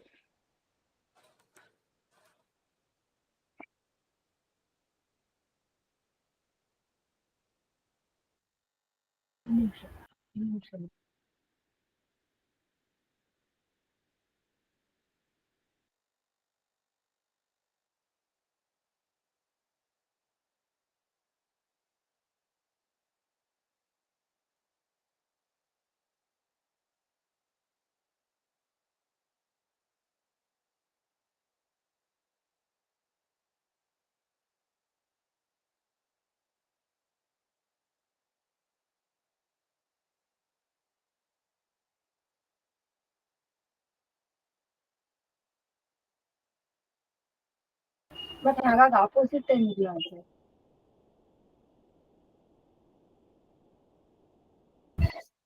ಸೊ ಕೇಶವ್ ಅವ್ರು ಕೇಳಿದ್ದಕ್ಕೆ ಒಂದ್ ಅಂಶ ನಾವಿಲ್ಲಿ ಅರ್ಥ ಮಾಡ್ಕೊಳ್ಬೇಕಾಗಿದ್ದೇನು ಅಂತಂದ್ರೆ,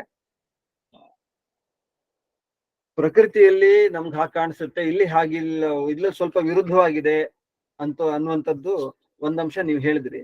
ಆದ್ರೆ ಅದರಲ್ಲಿ ನಾವು ಅರ್ಥ ಮಾಡ್ಕೊಳ್ಬೇಕಾಗಿದ್ದೇನಪ್ಪಾ ಅಂತಂದ್ರೆ, ಪರಸ್ಪರರು ಇಬ್ರು ಅಲಂಕಾರ ಮಾಡ್ಕೊಂಡು ಪರಸ್ಪರರಿಗೆ ನಾವು ಚೆನ್ನಾಗಿ ಕಾಣಬೇಕು ಅನ್ನುವಂಥದ್ದು ಅದಿಬ್ರಿಗೂ ಇರುವಂತದ್ದು. ನಾವು ರಾಮಾಯಣದಲ್ಲಿ ಇರ್ಬೋದು, ಮಹಾಭಾರತದಲ್ಲಿ ಇರ್ಬೋದು, ಇತರ ಗ್ರಂಥಗಳಲ್ಲಿ ಇರ್ಬೋದು, ನಾವು ನೋಡ್ತೀವಿ ಏನಪ್ಪಾ ಅಂತಂದ್ರೆ, ರಾಮನು ಅಲಂಕಾರ ಮಾಡ್ಕೊಂಡಿದ್ದ, ಕೃಷ್ಣನು ಅಲಂಕಾರ ಮಾಡ್ಕೊಂಡಿದ್ದ.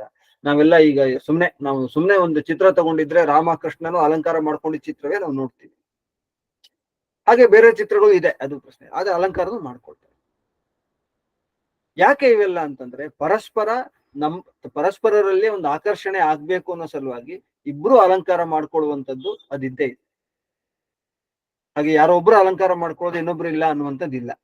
ಇವತ್ತು ನಾವೇನ್ ಮಾಡಿದೀವಿ ಅಂತಂದ್ರೆ, ಸಮಾಜದ ಒಂದಷ್ಟು ಕಟ್ಟುಪಾಡುಗಳು ನಾವು ಹಾಕೊಂಡು ನಾವು ಮಾಡ್ಕೊಂಡು ಬಂದಿರುವಂತದ್ದು ಅದ್ರಲ್ಲಿ ಹೀಗೆ ಬಂದಿದೆ. ಆದ್ರೆ ಒಂದ್ ಅರ್ಥ ಮಾಡ್ಕೊಳ್ಬೇಕಾಗಿರುವಂತದ್ದು, ದೈಹಿಕ ಕ್ರಿಯೆ ಅಂತ ನಾನು ಹೇಳುವಾಗ, ಆ ದೇಹ ಗಂಡು ಹೆಣ್ಣು ಅಂತ ಸೇರುವಂತ ಒಂದು ಕ್ರಿಯೆ ಇದೆಯಲ್ಲ, ಆ ಕ್ರಿಯೆ ಸಂದರ್ಭದಲ್ಲಿ ಮುಖ್ಯವಾಗಿ ಹೆಣ್ಣಿಗೆ ಸಂಕೋಚ ಇರೋದ್ರಿಂದ ಅದನ್ನ ಒಲಿಸ್ಕೊಂಡು ಅವಳ ಹಿಂಜರಿಕೆಯನ್ನು ದೂರ ಮಾಡಿ ಅದನ್ನ ಆ ಕ್ರಿಯೆಯಲ್ಲಿ ತೊಡಸ್ಕೊಳ್ಳೋ ಹಾಗೆ ಮುಖ್ಯವಾಗಿ ಮಾಡ್ಬೇಕಾಗಿದ್ದ ಕೆಲಸ ಯಾರ್ದಿರುತ್ತೆ ಅಂತಂದ್ರೆ ಗಂಡಿಂದಿರುತ್ತೆ.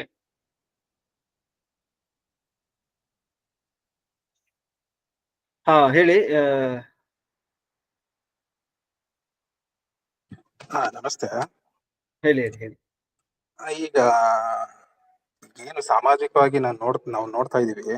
ಈಗ ಮದ್ವೆ ಎಲ್ಲಾ ಕಡೆ ಎಲ್ಲಾ ಇದಲ್ಲೂ ನಡೆಯುತ್ತೆ. ಹಿಂದಿನ ಕಾಲದಿಂದನೂ ಮದ್ವೆ ಅನ್ನೋದು ಸಂಪ್ರದಾಯ ನಡ್ಸ್ಕೊಂಡ್ ಬಂದಿದ್ದಾರೆ. ಅವಾಗ ಏನಂದ್ರೆ ಒಂದು ಸಂಪ್ರದಾಯಬದ್ಧವಾಗಿ ಒಂದು ಚೌಕಟ್ಟಿನಲ್ಲಿ ಒಂದು ಏನು ಸಾಮಾಜಿಕ ನ್ಯಾಯ ರೀತಿಯಲ್ಲಿ ನಡ್ಕೊಂಡು ಬರ್ತಿದ್ವಿ. ಆದ್ರೆ ಈಗ ಸುಮ್ನೆ ಏನೋ ಮದ್ವೆ ಮಾಡ್ಬೇಕಲ್ಲ ಅನ್ನೋ ಉದ್ದೇಶ ಏನೋ ಯಾರೋ ಪುರೋಹಿತನ ಕರೆಸ್ತಾರೆ, ಮಾಡ್ತಾರೆ, ಕಳಿಸ್ಬಿಡ್ತಾರೆ. ಅವ್ರು ಅದಾದ್ಮೇಲೆ ವಿಚ್ಛೇದನವರೆಗೂ ಬಂದ್ ನಿಂತ್ಕೊಳ್ಳುತ್ತೆ. ವಿಚ್ಛೇದನವರೆಗೂ ಬಂದ್ ನಿಂತ್ಕೊಂಡಾಗ ಈಗ ವಿಚ್ಛೇದನೂ ಆಗಬಹುದು. ವಿಚ್ಛೇದ ಈಗ ಸರ್ ಸಮಾಜದಲ್ಲಿ ನಾವು ನೋಡ್ತಾನೆ ಇದೀವಿ, ವಿಚ್ಛೇದನ ಸಂಖ್ಯೆಗಳು ಹೆಚ್ಚುತ್ತಾನೇ ಇದಾವೆ. ಈಗ ನಾವು ಏನು ವೇದಗಳ ಪ್ರಕಾರ ಅಗ್ನಿ ಸಾಕ್ಷಿಯಾಗಿ ನಾವು ಮದ್ವೆ ಆದಾಗ ಇವ್ರು ವಿಚ್ಛೇದನ ಪಡ್ಕೊಂಡಾಗ ಅದಕ್ಕೆ ಏನು ಬೆಲೆ ಬಂತು? ಏನು ಪೂರ್ವಕವಾಗಿ ಏನು ಸಮಂತ್ರಕವಾಗಿ ಏನು ಮದ್ವೆ ಆಗಿರ್ತೀವಿ ಅಗ್ನಿ ಸಾಕ್ಷಿಯಾಗಿ, ಅದಕ್ಕೆ ಏನ್ ಬೆಲೆ ಬಂತು ಅನ್ನೋದೊಂದು. ಅಲ್ಲಿ ಒಂದ್ ಅಂಶ ನಾವು ಅರ್ಥ ಮಾಡ್ಕೊಳ್ಬೇಕು. ಇವತ್ತು ನಾವು ಅಗ್ನಿ ಸಾಕ್ಷಿಯಾಗಿ ನಾವು ವೇದ ಮಂತ್ರವನ್ನು ಹೇಳಿ ಉಚ್ಚಾರ ಮಾಡಿ ಮದ್ವೆ ಮಾಡ್ತಾ ಇದ್ರು ಕೂಡ ನಾವ್ ಏನ್ ಮಾಡ್ತಿದೀವಿ ಅಂತಂದ್ರೆ ಆ ಮದ್ವೆ ಯಾಕೆ ಮಾಡ್ತಿದ್ವಿ, ಹಿನ್ನೆಲೆ ಏನ್ ಅನ್ನೋದನ್ನ ಪುರೋಹಿತರು ಅಥವಾ ಯಾರು ಮಾಡಿಸ್ತಾ ಇದಾರೋ ಅವ್ರ ಅರ್ಥ ಮಾಡ್ಕೊಂಡ್ ಮಾಡ್ತಿದಾರ, ಅಥವಾ ತಿಳಿಸಿ ಅವ್ರಿಗೆ ಅರ್ಥ ಹೇಳಿ ಹೀಗಿದೆ, ಈ ತರ ಇದೆ, ಮಂತ್ರದ ಅರ್ಥ ಇದಿದೆ, ಇದು ಹೀಗೆ ಹೇಳ್ತಾ ಇದೆ. ನಾವು ಯಾವುದೇ ಈಗ ನೀವು ಪ್ರಯೋಗ ಮಂತ್ರಗಳು ತಗೊಂಡ್ರು ಕೂಡ ವೇದ ಮಂತ್ರನೇ ಆರಿಸ್ಕೊಂಡಿದ್ದಾರೆ, ಸಾಕಷ್ಟು ಮಂತ್ರಗಳನ್ನ ಆರಿಸ್ಕೊಂಡಿದ್ದಾರೆ, ಸಂಹಿತಾ ಮಂತ್ರಗಳನ್ನ ತಗೊಂಡಿದ್ದಾರೆ ಮಂತ್ರಗಳನ್ನ. ಆ ಮಂತ್ರಗಳ ಅರ್ಥ ಹೇಳಿ ಮಾಡಿದಾಗ ವೇದ ಹೀಗೆ ಹೇಳುತ್ತೆ, ತಿಳಿಸುತ್ತೆ ಅನ್ನೋದನ್ನ ನಾವು ತಿಳಿಸ್ತಾ ಇಲ್ಲ. ಅದು ಸಮಸ್ಯೆ ಆಗ್ತಿರೋದು. ಮಂತ್ರಗಳನ್ನ ಹೇಳಿ ಮಾಡ್ಬಿಡ್ತೀವಿ ನಾವು. ಅದು ಹೇಗಿರುತ್ತೆ ಅಂತಂದ್ರೆ ಅಲ್ಲಿ ಬಂದವರಿಗೆ ಗಂಡು ಹೆಣ್ಣಲ್ಲಿ ಯಾರು ಕೂತಿರ್ತಾರೋ ತಂದೆ ತಾಯಿಗಳಿಗೆ ಯಾರು ಬಂದಿದ್ದಾರೆ, ಯಾರು ಹೋಗಿದ್ದಾರೆ, ಏನ್ ಮಾಡ್ತಿದ್ದಾರೆ ನೋಡೋದ್ರ ಕಡೆ, ಊಟ ತಿಂಡಿ ಸರಿ ಆಯ್ತಾ ಆ ಕಡೆನೇ ಲಕ್ಷ್ಯ ಇರುತ್ತೆ ಹೊರತು ಏನಿರಲ್ಲ ಈ ಕ್ರಿಯೆ ಕಡೆ ಲಕ್ಷ್ಯ ಇರಲ್ಲ. ಯಾಕೆ ಇದು ಪುರೋಹಿತರಿಗೆ ಇರುತ್ತೆ, ಅವ್ರು ನಾನು ಬಂದ್ಬಿಟ್ಟಿದ್ದೀನಪ್ಪ ಮಾಡ್ಸೋಗ್ಬೇಕು ಅಂತ. ಸೊ ಹಾಗಾದಾಗ ಏನಾಗುತ್ತೆ, ಈ ತರ ಸಮಸ್ಯೆಗಳಾಗುತ್ತೆ. ನಾವು ಅದನ್ನ ಅರ್ಥ ಇಲ್ಲ, ನಾವು ಹೇಳ್ಬೇಕು. ನಾವು ಹೋದಲ್ಲಿ ಸಾಮಾನ್ಯವಾಗಿ ನಾವು ಮದುವೆ ಮಾಡ್ಸಕ್ ಹೋಗ್ತೀವಿ, ಅವಾಗ ನಾವು ಹೇಳ್ತೀವಿ ಸ್ಪಷ್ಟವಾಗಿ, ನಾವು ಅರ್ಥ ಹೇಳಿ ಮಾಡ್ತೀವಿ. ನಿಮ್ಗೆ ಸಮಯ ಇದೆ, ನೀವು ಕೂತ್ಕೊಂಡು ಪೂರ್ತಿ ಕೇಳಿಸ್ಕೊತೀರಾ ಅಂತಂದ್ರೆ ಏನ್ ಮಾಡಿ, ನಾವು ಮದುವೆ ಮಾಡ್ಸಕ್ ಬರ್ತೀವಿ. ಇಲ್ಲ ಅಂದ್ರೆ ನಾವು ಮದುವೆ ಮಾಡ್ಸಕ್ ಬರಲ್ಲ ಅಂತಾನೆ ಹೇಳ್ತೀವಿ ಸ್ಪಷ್ಟವಾಗಿ. ಕೆಲವೊಂದಿಷ್ಟು ಕೂತ್ಕೋತೀವಿ ಅಂತ ಹೇಳ್ದವ್ರು ಇದಾರೆ, ಹೋದಾಗ ಅಲ್ಲಿ ವ್ಯತ್ಯಾಸ ಮಾಡಿದ್ದಾರೆ. ಅವಾಗ ನಾವಿಲ್ಲ, ನೀವು ಕೂತ್ಕೊಂಡ್ರೆ ಮಾತ್ರ ಮಾಡ್ತೀವಿ, ಇಲ್ಲ ಅಂದ್ರೆ ಇಲ್ಲ, ನೀವು ಶುರು ಮಾಡ್ಬಿಡಿ, ನಾವು ಆಮೇಲೆ ಬರ್ತೀವಿ ಅಂತ ಹೇಳೋರು ಇದ್ದಾರೆ ಸಾಕಷ್ಟು ಜನ. ಅದಕ್ಕೆ ಬಂದಿದ್ದಲ್ಲ, ನಿಮ್ಗೆ ಬಂದಿದ್ದು ನಾವು, ನೀವು ತಿಳ್ಕೊಬೇಕು ಆ ವಿಷಯ ಇದೆ ಅನ್ನೋದನ್ನ ಹೇಳಿ ಹೇಳಿದಾಗ ಏನಾಗುತ್ತೆ ಅಂದ್ರೆ, ನಾವ್ ಹೇಳ್ದಾಗ ಎಲ್ಲ ಸರಿಯಾಗಿ ಬಿಡ್ತಾರೆ ನಾವೇನ್ ಅನ್ಕೊಳ್ಳೋದಿಲ್ಲ. ಬಟ್ ನಾವು ತಿಳಿಸಿದೀವಿ, ಆ ಕರ್ತವ್ಯ ನಮ್ಮಲ್ಲಿದೆ. ಹೌದು, ನಿಜ ನಿಜ ನಿಜ. ಕೆಲವರು ಹಾಗೆ ಆಗ್ಬಾರ್ದು ಅಂತಿಲ್ಲ, ಆದ್ರೆ ಆದಷ್ಟು ಕಡಿಮೆ ಆಗೋ ಪ್ರಯತ್ನ ಆಗುತ್ತೆ. ನಿಮ್ಗೆ ಯಾವ್ದೇ ಸಮಸ್ಯೆ ಇದ್ರು ಏನೇ ಇದ್ರು ಬನ್ನಿ ನಮ್ ಜೊತೆ ಮಾತಾಡಿ ಅಂತಾನು ಹೇಳ್ಬರ್ತೀವಿ. ಹೌದು, ನಿಜ ನಿಜ. ಆದ್ರೆ ಎಷ್ಟೋ ಕಡೆ ನೋಡ್ತೀವಿ, ಕೆಲವು ಏನ್ ಬರುವಂತ ಆಚಾರ್ಯರು ಏನಿರ್ತಾರೆ, ಅವರು ಹೇಳೋ ಮನ್ಸಿದ್ರು ಕೆಲವ್ರಿಗೆ ಕೇಳೋರ್ ಮನ್ಸಿರಲ್ಲ. ಈ ತರ ಪರಿಸ್ಥಿತಿಗಳು ಜಾಸ್ತಿ ಆಗ್ತಿದೆ. ಕೆಲವರು ಕೇಳೋ ಮನ್ಸಿರುತ್ತೆ, ಆದ್ರೆ ಅವ್ರು ಹೇಳೋಂತ ಬರುವಂತ ಆಚಾರ್ಯರಿಗೆ ಅವ್ರು ಹೇಳೋ ಮನ್ಸೇ ಇರಲ್ಲ. ಸುಮ್ನೆ ಏನೋ ಒಂದು ಮೆಕ್ಯಾನಿಕಲ್ ಆಗಿ ಮಾಡಿಸ್ಬಿಟ್ಟು ನಮ್ ಸಂಭಾವನೆ ತಗೊಂಡು ಹೋದ್ರೆ ಸಾಕಪ್ಪ ಅನ್ನೋ ತರ ಬಹುಮಂದಿ ಪುರೋಹಿತರುಗಳು ಇದೇ ರೀತಿ ಇದ್ದಾರೆ. ಆದ್ರೆ ಅದರಲ್ಲೂ ಅಂದ್ರೆ ಎಲ್ಲರನ್ನೂ ನಾನು ಇದು ಹೇಳ್ತಲ್ಲ, ಆದ್ರೆ ಅದರಲ್ಲೂ ನಿಷ್ಠಾವಂತ ಪುರೋಹಿತರುಗಳು ಆಚಾರ್ಯರು ಇದ್ದಾರೆ. ಅವ್ರು ಬಂದಂತ ಕ್ರಮಬದ್ಧವಾಗಿ ಏನು ಮದುವೆಯನ್ನು ಮಾಡಿಸಿ ಹೇಳ್ತಾರೆ, ಏನು ವಿವಾಹದಲ್ಲಿ ಪತಿ ಪತ್ನಿಯವ್ರು ಹೇಗಿರ್ಬೇಕು, ಜೀವನ ಹೇಗ್ ನಡ್ಸ್ಕೊಂಡು ಹೋಗ್ಬೇಕು ಅನ್ನೋದನ್ನ ಅವ್ರಿಗೆ ತಿಳುವಳಿಕೆ ಅನುಸಾರವಾಗಿ ಹೇಳ್ತಾರೆ. ಆದ್ರೆ ಹೇಳೋ ಮನ್ಸಿದ್ರು ಕೂಡ ಕೆಲವ್ರು ಕೆಲವ್ರು ಕೇಳ್ತಾರೆ. ಈ ತರ ಒಂದು ಅವ್ಯವಸ್ಥೆ ಸೃಷ್ಟಿಯಾಗಿದೆ ಸಮಾಜದಲ್ಲಿ. ಇದು ಯಾಕಾಯ್ತು ಅನ್ನೋದು ನಾನು ತುಂಬಾ ಆಲೋಚನೆ ಮಾಡ್ತಾ ಇರ್ತೀನಿ. ಇದು ಒಂದೇ ಅಂತಲ್ಲ, ಎಲ್ಲಾ ವಿಷಯದಲ್ಲೂ ಆಗಿರ್ಬೋದು. ಇದು ಮುಖ್ಯವಾಗಿ ಕಾರಣ ಏನಂದ್ರೆ ಗುರುಕುಲ ಪದ್ಧತಿ ಹಾಳಾಗಿದ್ರಿಂದ ಅಂತ ನನಗನ್ಸುತ್ತೆ ಈ ರೀತಿ ಅವ್ಯವಸ್ಥೆ ಕಾರಣ. ಹೌದು, ಖಂಡಿತ. ಯಾವಾಗ ಶಿಕ್ಷಣ ಪದ್ಧತಿ ಹಾಳಾಯ್ತು ಅಲ್ಲಿಂದಾನೇ ಎಲ್ಲ ವ್ಯತ್ಯಾಸ ಆಗ್ತಾ ಬಂದಿದ್ದು. ಮತ್ತೆ ಆ ಸಂದರ್ಭದಲ್ಲಿ ಪುರೋಹಿತರು ಏನಲ್ಲಿ ಹೇಳ್ತಾರೆ ಅದು ನೆನಪು ಮಾಡೋದು ಮಾತ್ರ, ಅದು ಅಲ್ಲಿ ತಿಳಿಸೋ ಅಂತ ವಿಷಯಗಳು ಅದಲ್ಲ. ಅಂದ್ರೆ ಅಲ್ಲಿ ಮಾತ್ರ ಹೊಸದಾಗಿ ಪಾಠ ಮಾಡೋಂತ ವಿಷಯ ಅದಲ್ಲ. ಅದನ್ನ ಮೊದಲಿಂದಾನು ಮನೆಯಲ್ಲಿ ತಂದೆ ತಾಯಿಗಳು ಆಚಾರ್ಯರಾದವರು ಕೊಡ್ತಾ ಬರ್ಬೇಕು. ಶಿಕ್ಷಣದಲ್ಲಿ ಇದನ್ನೆಲ್ಲ ತಿಳಿಸ್ತಾ ಬರ್ಬೇಕು. ಯಾಕೆಂದ್ರೆ ಇದು ಒಂದು ಗಂಡಿನ ದೈಹಿಕ ಆರೋಗ್ಯ ಅನ್ನುವಂಥದ್ದು ವಿವಾಹ ಆದ್ಮೇಲೆ ಸಂಪಾದಿಸುವಂತದ್ದಲ್ಲ. ಯಾವಾಗ ಮಗುವಿನ ಬೆಳವಣಿಗೆ ಆಗ್ತಾ ಇರುತ್ತೆ ಆ ಸಂದರ್ಭದಿಂದಾನು ಮಾಡಬೇಕಾಗುವಂತ ಪ್ರಕ್ರಿಯೆ ಇದು. ಸೊ ಕುಟುಂಬದಲ್ಲಿ ತಂದೆ ತಾಯಿಗಳು ಮೊದಲು ಮಾಡ್ತಾ ಬಂದು ಆ ಮಕ್ಳಿಗೆ ಆ ಒಂದು ಜಾಗೃತಿಯನ್ನ, ಆ ಒಂದು ವಿಚಾರಗಳನ್ನ, ನಾವು ಮಕ್ಳು ಒಂದೊಂದು ಹಂತ ಬೆಳವಣಿಗೆ ಆಗ್ತಾ ಇದ್ದಾಗ್ಲೂ ಸಾಮಾನ್ಯ ಮಕ್ಳಿಗೆ ಕುತೂಹಲ ಇರತ್ತೆ. ನಮ್ಮ ದೇಹದ ಬಗ್ಗೆ ಇರ್ಬೋದು, ಏನು ಸ್ತ್ರೀ ಪುರುಷ ಸಂಬಂಧ ಇದೆ ಅದ್ರ ಬಗ್ಗೆ ಇರ್ಬೋದು. ಮಕ್ಳು ಪ್ರಶ್ನೆ ಕೇಳ್ತಿದ್ರೆ ನಾನು ಹೇಗ್ ಹುಟ್ಟಿದೆ, ನಾನ್ ನಿನ್ ಹೊಟ್ಟೆ ಒಳಗ್ ಹೇಗ್ ಬಂದೆ, ಈ ತರ ಪ್ರಶ್ನೆ ಮಕ್ಳು ಸಹಜವಾಗಿ ಕೇಳ್ತಾರೆ. ಆಯಾಯ ಹಂತದಲ್ಲಿ ಎಷ್ಟೆಷ್ಟು ಹೇಳ್ಬೋದು ಅಷ್ಟಷ್ಟನ್ನ ತಿಳಿಸಿ ಹೇಳ್ತಾ ದೊಡ್ಡವರಾಗ್ತಾ ಇದ್ದಾಗೆ ಸರಿಯಾದಂತಹ ಮಾಹಿತಿ ಕೊಟ್ಟು ಸರಿಯಾಗಿ ಅವ್ರಿಗೆ ವಿಜ್ಞಾನವನ್ನ ಅನಾಟಮಿಯನ್ನ ತಿಳಿಸ್ಕೊಡ್ಬೇಕಾದಂಥದ್ದು ತಂದೆ ತಾಯಿಗಳ ಕರ್ತವ್ಯ ಇದೆ. ಹಾಗೇನೆ ಆಚಾರ್ಯರಾದವ್ರ ಕರ್ತವ್ಯನೂ ಇದೆ. ಇವತ್ತಿನ ಸಮಾಜದಲ್ಲಿ ಆಚಾರ್ಯರ ಕೊರತೆ ಇದ್ದಾಗ ತಂದೆ ತಾಯಿಗಳದ್ದೇ ಜವಾಬ್ದಾರಿ ನಾವ್ ಮಾಡ್ಬೇಕಾಗತ್ತೆ. ಅದಾದ ನಂತರ ಇದೆಲ್ಲಾ ತಿಳ್ಕೊಂಡಾಗ ಅವ್ರು ವಿವಾಹಕ್ಕೆ ಕೂತ್ಕೊಂಡಾಗ ನಾವೇನ್ ಮಾಡ್ತೀವಿ, ನೆನಪು ಮಾಡ್ತೀವಿ ಅಷ್ಟೇ. ಹೀಗಿದೆ ಅದನ್ನ ನೀವು ಪ್ರತಿಜ್ಞೆ ಮಾಡಿ ಇನ್ ಮುಂದೆ ನೀವು ವಿವಾಹ ಜೀವನಕ್ಕೆ ಕಾಲಿಡಿ ಅಂತ. ಹೌದು, ನಿಜ, ಖಂಡಿತ ನೀವ್ ಹೇಳಿದ್ದು ಅಕ್ಷರಶಃ ಸತ್ಯ ಅದು.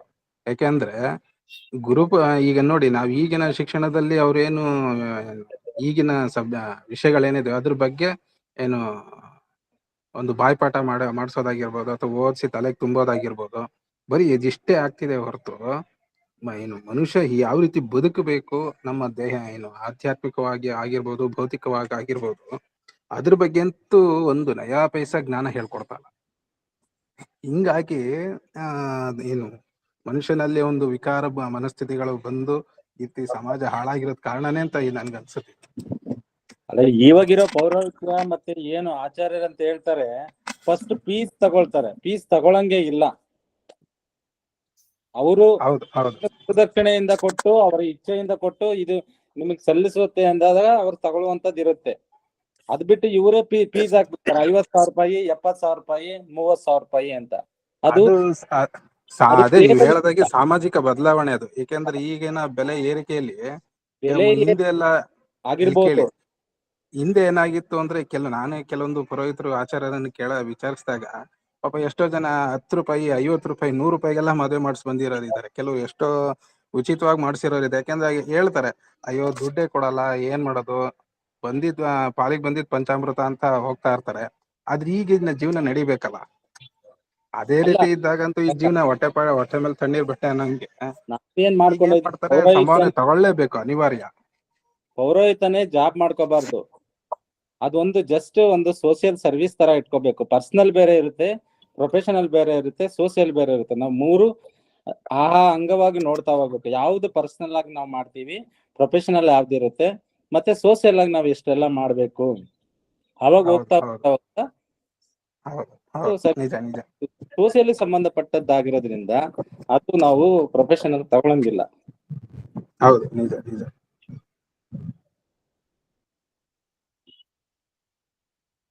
ಆಗ್ಲೇ ಒಂದು ಪ್ರಶ್ನೆ ಬಂತು, ಅದಕ್ಕೆ ಇನ್ನೊಂದ್ ಸ್ವಲ್ಪ ಕ್ಲಾರಿಟಿ. ವೇದಗಳೊಂದು ಹೇಳುತ್ತೆ, ಕೃಷಿಂಚ ಸಸ್ಯಂಚ ಮನುಷ್ಯ ಉಪಜೀವಂತಿ. ಅಂದ್ರೆ ಕೃಷಿಯನ್ನೇ ಆಧಾರ ಮಾಡ್ಕೊಂಡೆ ಮನುಷ್ಯ ಬದುಕಬೇಕು.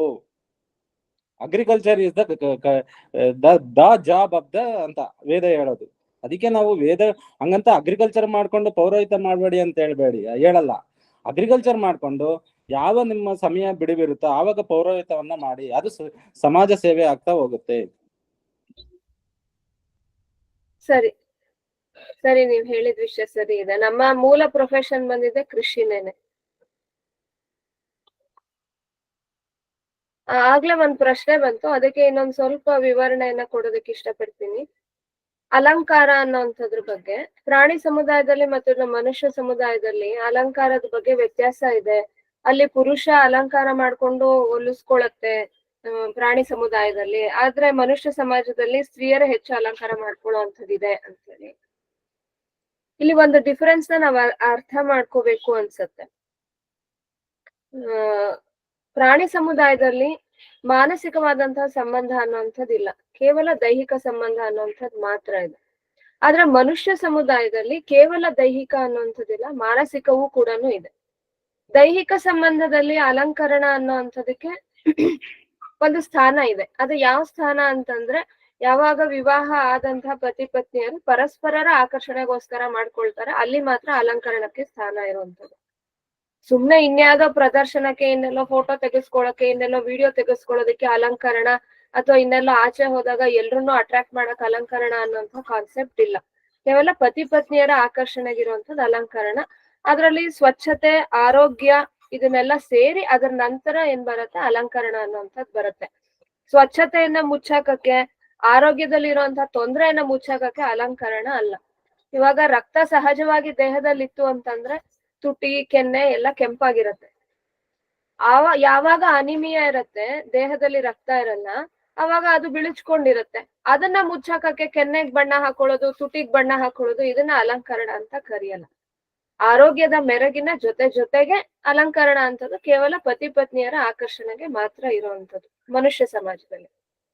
ಮತ್ತೆ ಪ್ರಾಣಿ ಸಮುದಾಯದಲ್ಲಿ ಏನಾಗುತ್ತೆ, ಯಾವಾಗ ಮಾನಸಿಕ ಸಂಬಂಧ ಇಲ್ಲ ಅವಾಗ ಗಂಡು ಸ್ತ್ರೀಯನ್ನ ಒಲಿಸ್ಕೊಳ್ಬೇಕು ಅಂತಂದಾಗ ಅಲ್ಲಿ ದೈಹಿಕವೇ ನಮ್ಗೆ ಅಲ್ಲಿ ಎದ್ದು ಕಾಣುವಂಥದ್ದು.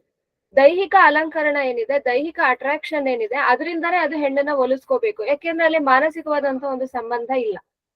ಆದ್ರೆ ಮನುಷ್ಯ ಸಮಾಜದಲ್ಲಿ ಒಂದು ಹೆಣ್ಣನ್ನ ಒಲಿಸ್ಕೊಳ್ಬೇಕು ಅಂತಂದಾಗ ಬಾಹ್ಯ ಅಲಂಕರಣ ಅನ್ನುವಂಥದ್ದು ಒಂದು ಭಾಗ ಆದ್ರೂ ಕೂಡ ಮಾನಸಿಕವಾಗಿ ಒಲಿಸ್ಕೊಳ್ಳುವಂತ ಸಾಧ್ಯತೆ ಇದೆ. ಹಾಗಾಗಿನೇ ಇಲ್ಲಿ ಸ್ತ್ರೀಗಾಗ್ಲಿ ಪುರುಷನಿಗಾಗ್ಲಿ ವಿಶೇಷವಾದಂತಹ ಅಟ್ರಾಕ್ಟಿವ್ ಬಣ್ಣಗಳು, ಅಟ್ರಾಕ್ಟಿವ್ ಆಗಿರುವಂತಹ ಅಂಗಾಂಗಗಳನ್ನ ಇಲ್ಲಿ ಕೊಡೋದಿಕ್ಕೆ ಹೋಗಿಲ್ಲ.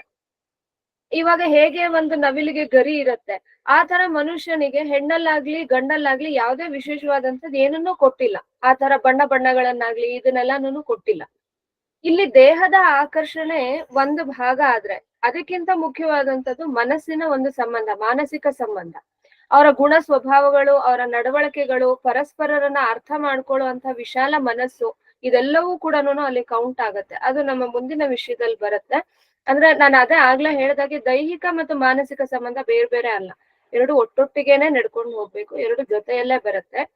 ಆದ್ರೆ ನಾವ್ ಹೇಳ್ಬೇಕಾದ್ರೆ ದೈಹಿಕ ಆಸ್ಪೆಕ್ಟ್ ನ ಮಾತ್ರ ತಗೊಂಡಿದೀವಿ. ಇಲ್ಲಿ ಇನಿಷಿಯೇಟಿವ್ ಪುರುಷನದ್ದಿರ್ಬೇಕು ಅನ್ನೋದಷ್ಟೇ ತಾತ್ಪರ್ಯವೇ ಹೊರತು ಈ ಅಟ್ರಾಕ್ಷನ್ ಯಾವ್ದ್ರ ಮುಖಾಂತರ ಅಂದಾಗ ಮನುಷ್ಯ ಸಮಾಜದಲ್ಲಿ ಮಾನಸಿಕವಾಗಿಯೂ ಇರೋದ್ರಿಂದ ಇಲ್ಲಿ ದೈಹಿಕವಾಗಿ ಅಂಥದ್ದು ನಮ್ಗೆ ಹೊರಗೆ ಗೋಚರಿಸಲ್ಲ. ಆದ್ರೆ ಪ್ರಾಣಿ ಸಮುದಾಯದಲ್ಲಿ ಹೊರಗಡೆ ಯಾಕೆ ಗೋಚರಿಸುತ್ತೆ ಅಂತಂದ್ರೆ ಅಲ್ಲಿ ಮಾನಸಿಕವಾದಂತಹ ಸಂಬಂಧ ಇಲ್ಲ, ಅದಕ್ಕೋಸ್ಕರ.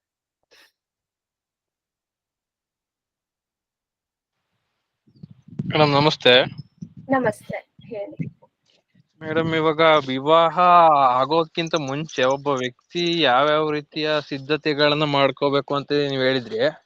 ಹಾ ಆ ವೇದಗಳಲ್ಲಿ ವಿವಾಹ ಅಂತಕ್ಕಂಥದ್ದು ಕಡ್ಡಾಯವಾಗಿದೆಯೋ ಅಥವಾ ಅದು ಒಂದು ಆಯ್ಕೆ ಆಗಿದೆಯೋ, ಅಥವಾ ವಿವಾಹ ಆಗದಲೆ ಹಾಗೆಯೇ ಒಂಟಿಯಾಗಿದ್ಕೊಂಡು ನಮ್ಮ ಜೀವನದಲ್ಲಿ ಯಾವ್ಯಾವ ರೀತಿಯ ಒಂದು ವ್ಯವಸ್ಥೆ ಮಾಡ್ಕೋಬಹುದು ಅಂತ ಏನಾದ್ರು ವೇದಗಳಲ್ಲಿ ಇದೆಯಾ?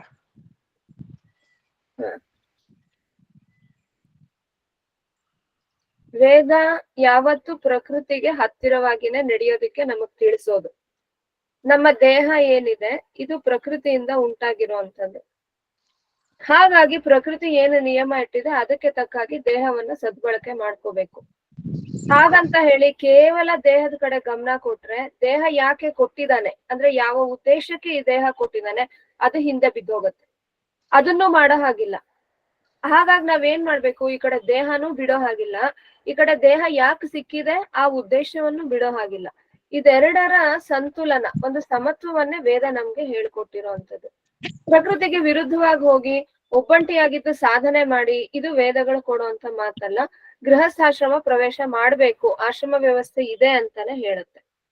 ಆದ್ರೆ ತೀರಾ ಕೆಲವೊಂದು ಅಪರೂಪ ಸಂದರ್ಭಗಳಲ್ಲಿ ಮಾನಸಿಕವಾಗಿ ಅಥವಾ ದೈಹಿಕವಾಗಿ ಆಗ್ಲಿ ಅದ್ರ ಬಗ್ಗೆ ಆಕರ್ಷಣೆ ಇಲ್ಲದೆ ಇರುವಂತಹ ಪರಿಸ್ಥಿತಿಯಲ್ಲಿ, ಅಂದ್ರೆ ಸಹಜವಾಗಿ ಆರೋಗ್ಯಕರವಾದಂತಹ ಮನಸ್ಥಿತಿ ಇದ್ರೆ, ಆರೋಗ್ಯಕರವಾದಂತಹ ದೇಹ ಮನಸ್ಸುಗಳಿದ್ದಲ್ಲಿ, ಎಲ್ಲಾ ಸಾಮಾಜಿಕ ಪರಿಸ್ಥಿತಿಗಳು ಕೂಡ ಸರಿಯಾಗಿದ್ದಲ್ಲಿ, ಕೌಟುಂಬಿಕ ಸಾಮಾಜಿಕ ಪರಿಸ್ಥಿತಿಗಳು ಸರಿ ಇದ್ದಲ್ಲಿ ವಿವಾಹ ಅನ್ನುವಂತ ಬಯಕೆ ಸಹಜವಾಗಿ ಒಬ್ಬ ವ್ಯಕ್ತಿಗೆ ಆಗ್ಬೇಕು. ನನಗೊಬ್ಬ ಸಂಗಾತಿ ಬೇಕು ಅನ್ನುವಂತ ಬಯಕೆ ಸಹಜವಾಗಿ ಆಗ್ಬೇಕು. ತೀರಾ ಅಪರೂಪದ ಸಂದರ್ಭಗಳಲ್ಲಿ ದೈಹಿಕ ಮಾನಸಿಕವಾದಂತಹ ಕೊರತೆಗಳು ಅಥವಾ ಕೌಟುಂಬಿಕ ಕಾರಣಗಳು ಅಥವಾ ಸಾಮಾಜಿಕ ಕಾರಣಗಳು, ಇಂತಹ ಸಂದರ್ಭದಲ್ಲಿ ಏನಾಗುತ್ತೆ ಅಂತಂದ್ರೆ ವಿವಾಹ ಮಾಡ್ಕೊಳ್ಳೋದಕ್ಕೆ ಸಾಧ್ಯ ಆಗದೆ ಇರ್ಬೋದು. ಅಂತ ಸಂದರ್ಭದಲ್ಲಿ ಏನು ನಮ್ಮಿಂದ ಸಾಧ್ಯನೋ, ಒಂಟಿಯಾಗಿ ಏನ್ ಸಾಧನೆ ಮಾಡಕ್ ಸಾಧ್ಯನೋ ಅದನ್ನ ಮಾಡ್ಕೊಂಡು ಹೋಗ್ಬೋದು. ಆದ್ರೆ ಸರಿಯಾದಂತ ದಾರಿ ಅಂತಂದ್ರೆ ಗೃಹಸ್ಥಾಶ್ರಮ ಪ್ರವೇಶ ಮಾಡ್ಬೇಕು, ಅಲ್ಲಿನ ಕರ್ತವ್ಯಗಳನ್ನು ಪೂರೈಸ್ಬೇಕು. ಅದಾದ್ಮೇಲಿಂದ ನಾವು ಮುಂದಕ್ಕೆ ವಾನಪ್ರಸ್ಥ ಮತ್ತು ಸನ್ಯಾಸದ ಬಗ್ಗೆ ಹೇಳಿರುವಂಥದ್ದು.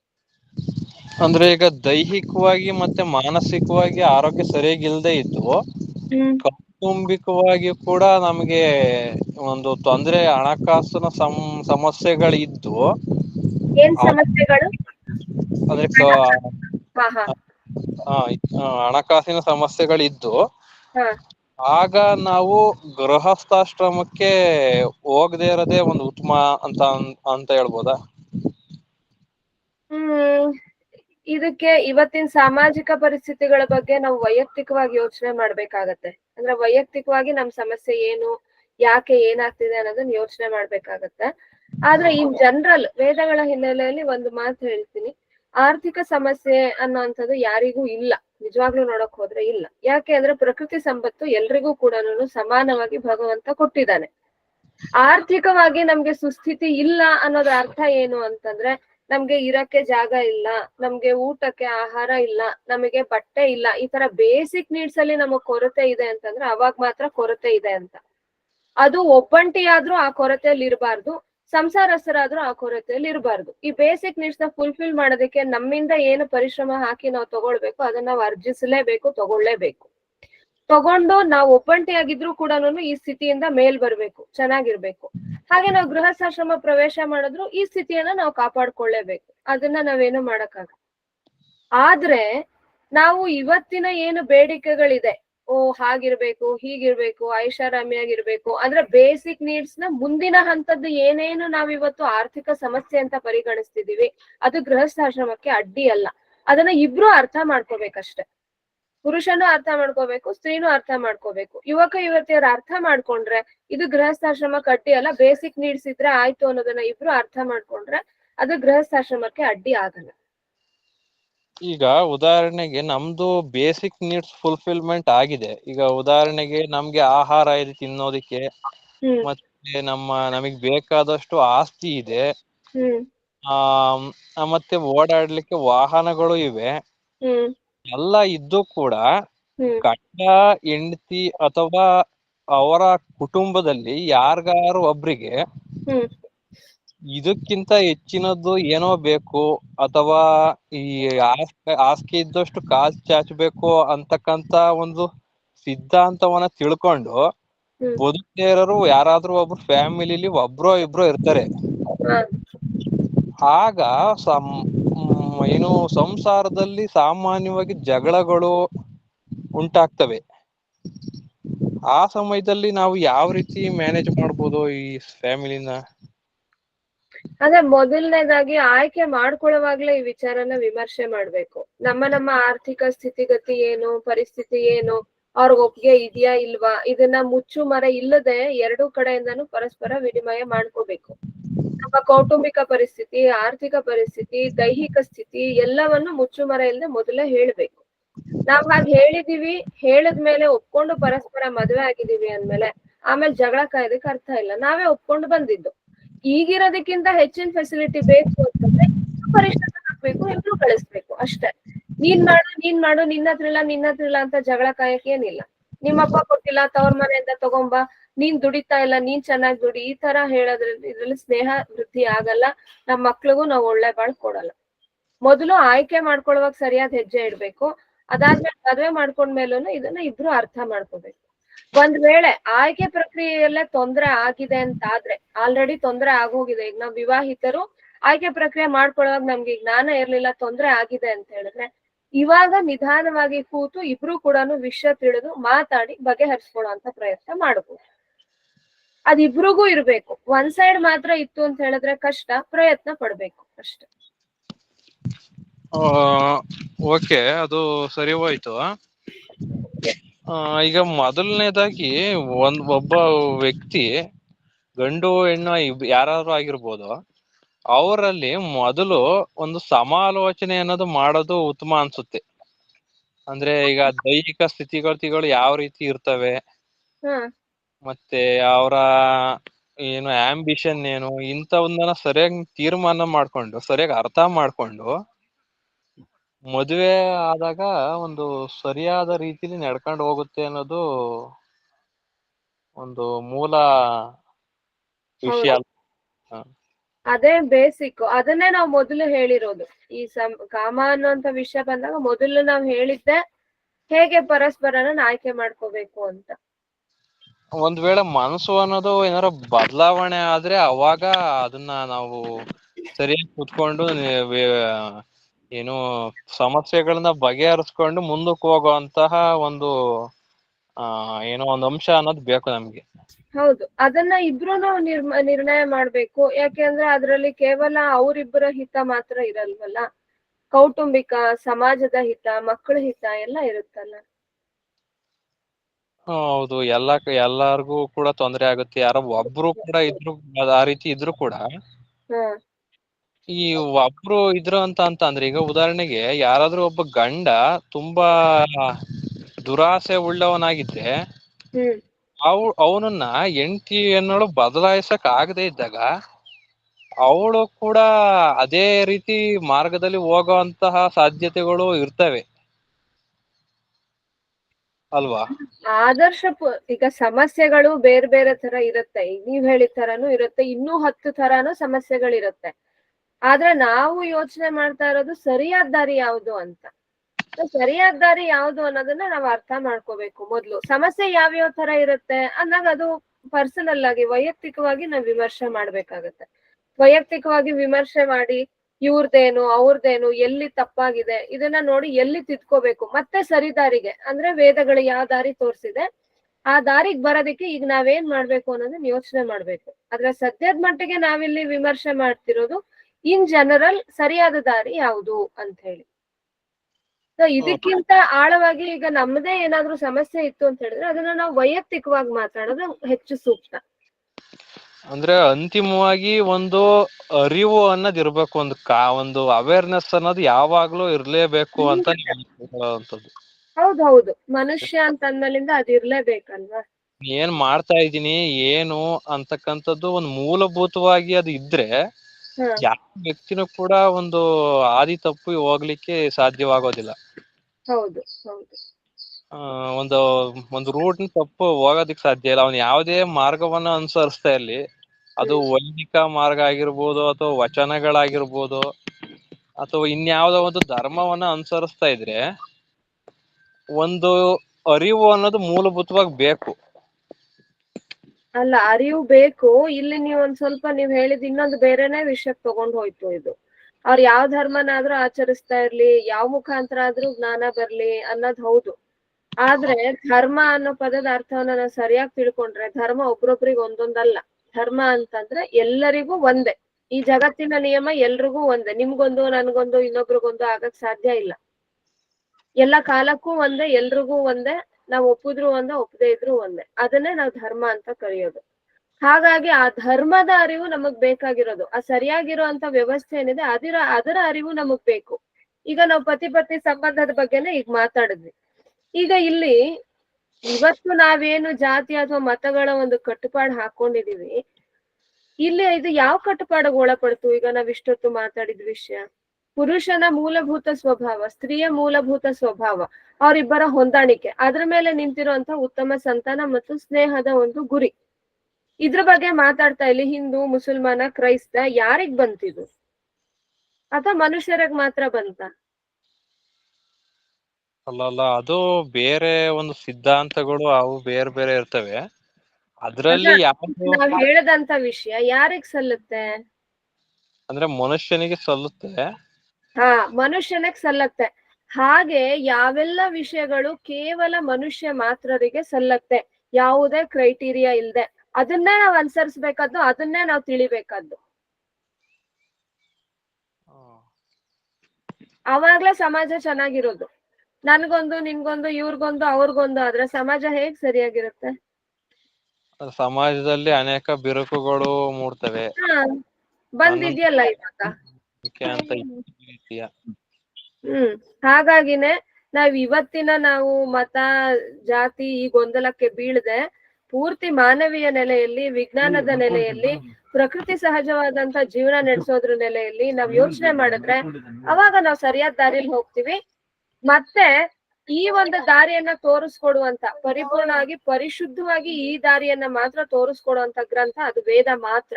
ಅದಕ್ಕೋಸ್ಕರನೇ ನಾವಿಲ್ಲಿ ವೇದದ ಹಿನ್ನೆಲೆ ಇಟ್ಕೊಂಡು ಮಾತಾಡ್ತಿರೋದೇ ಹೊರತು ವೇದ ನಮ್ ಧರ್ಮ, ನಮ್ಗೇನೋ ಅದ್ರ ಬಗ್ಗೆ ನಂಬಿಕೆ ಇದೆ ಅದಕ್ಕೋಸ್ಕರ ವೇದ ಅಂತ ಇಲ್ಲಿ ತಂದಿರೋದಲ್ಲ. ಓಕೆ, ಅಂದ್ರೆ ಮೂಲಭೂತವಾಗಿ ನಾವು ಒಂದು ನಾವ್ ಜೀವನ ಯಾವ ರೀತಿ ನಡೆಸಬೇಕು ಅಂತ ಅನ್ನೋದಕ್ಕೆ ವೇದ ಅನ್ನೋವಂಥದ್ದು ಒಂದು ಮ್ಯಾನ್ಯುವಲ್ ತರ. ಖಂಡಿತ ಖಂಡಿತ ಸರಿಯಾಗಿ ಹೇಳಿದ್ರಿ. ಮನುಷ್ಯನಿಗೆ ಯಾವ ರೀತಿ ನಡೆಸ್ಬೇಕು, ಯಾವ ರೀತಿ ಅಹಿಂಸೆಯಿಂದ ವರ್ತಿಸ್ಬೇಕು, ಸತ್ಯದ ದಾರಿ ನಡಿಬೇಕು, ಹಾ ನಿಗ್ರಹ ನೆಲವನ್ನು ಪಾಲಿಸ್ಬೇಕು ಅಂತ ಹೇಳ್ಕೊಂಡು ಹೋಗ್ತಕ್ಕಂತಹ ಒಂದು ಗ್ರಂಥವಾಗಿದೆ ವೇದ. ಹೌದು. ಧನ್ಯವಾದಗಳು. ನಮಸ್ತೆ. ಹಾ ನಮಸ್ತೆ. ಈಗ ನಾವು ಉದಾಹರಣೆಗೆ ಮದ್ವೆ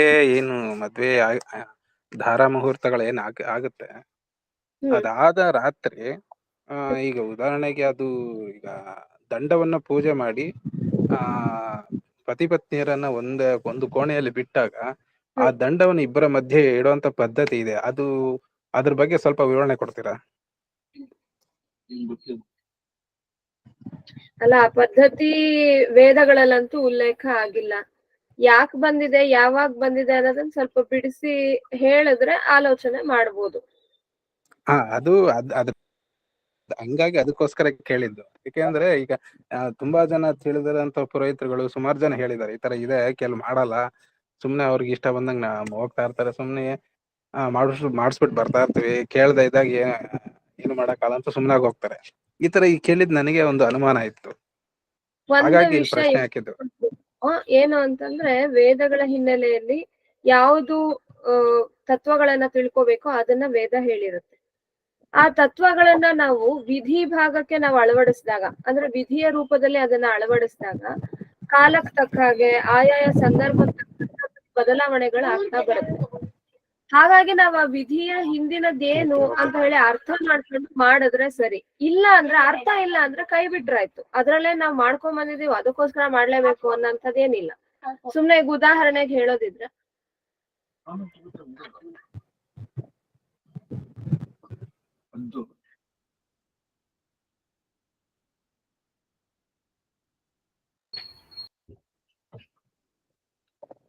ಒಂದು ಉದಾಹರಣೆಗೆ ಹೇಳೋದಿದ್ರೆ, ಅಶ್ಮಾ ಭವತು ನಸ್ತನೂಹು ಅಂತ ಒಂದ್ ಮಂತ್ರ ಇದೆ. ಆ ಮಂತ್ರದ ಅರ್ಥ ಏನು ಅಂತಂದ್ರೆ, ನನ್ನ ದೇಹ ಕಲ್ಲಿನಂತೆ ದೃಢವಾಗಿರ್ಲಿ, ಗಟ್ಟಿಯಾಗಿರ್ಲಿ ಅಂತ ಅರ್ಥ. ಇದಕ್ಕೆ ಕೆಲವೊಂದು ವಿಧಿ ಹೇಗಿದ್ಯಪ್ಪ ಅಂತ ಹೇಳಿದ್ರೆ, ಕಲ್ಲಿನ ಮೇಲೆ ಕಾಲಿಟ್ಟು ಈ ಮಂತ್ರ ಹೇಳ್ತಾರೆ.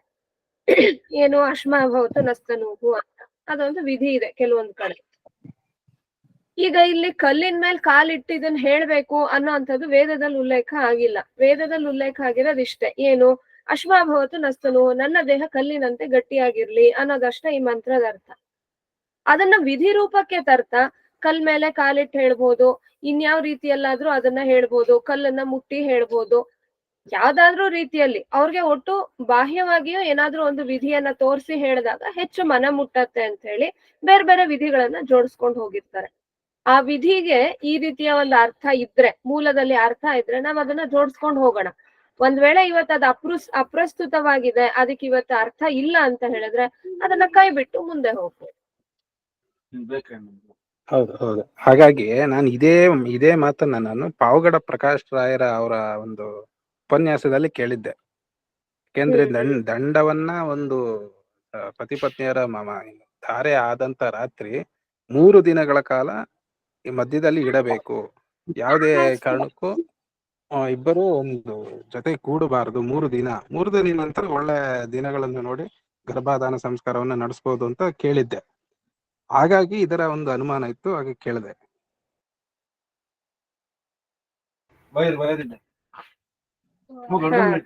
ಸರಿ, ಅವ್ರೇನ್ ಉತ್ತರ ಕೊಟ್ರು ಅದಕ್ಕೆ? ಇಲ್ಲ, ಇದೇ ರೀತಿ ಅವ್ರ ವಿಷಯ ಹೇಳಿದ್ದು. 3 ದಿನಗಳ ಕಾಲ ನಾವು ಉಪನ್ಯಾಸ ಕೇಳಿದ್ದೆ ನಾನು. ಅವ್ರ ಈ ದಂಡವನ್ನ 3 ದಿನಗಳ ಕಾಲ ಪತಿ ಪತ್ನಿಯರ ಮಧ್ಯೆ ಇಡಬೇಕು. ಅಂದ್ರೆ 3 ದಿನಗಳ ಕಾಲ ಜೊತೆಗಿದ್ದರೂ ಕೂಡ ಒಬ್ಬರನ್ನೊಬ್ಬರು ಮುಟ್ಟಲೂಬಾರ್ದು ಅಂತ ಹೇಳಿದ್ರು. ಹಂಗಾಗಿ ಇದು ಅನುಮಾನ ಇತ್ತು, ಇದು ಯಾಕೆ.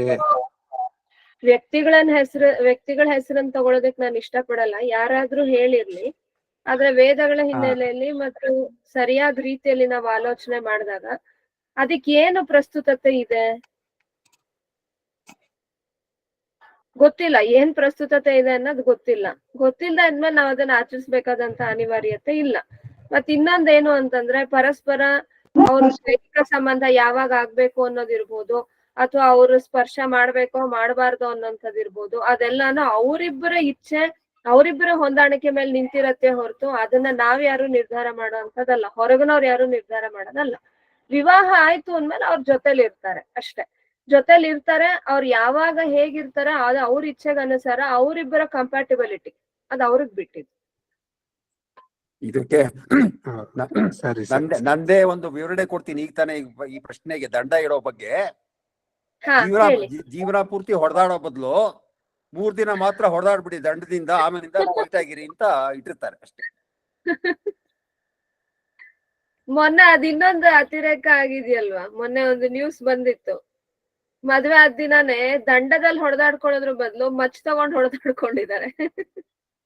ಅದು ಕೊಲೆಯಲ್ಲಿ ಹಂತಿ ಆಗಿದೆ ಅದು. ಅಂತ್ಯ ಆಗಿದೆ.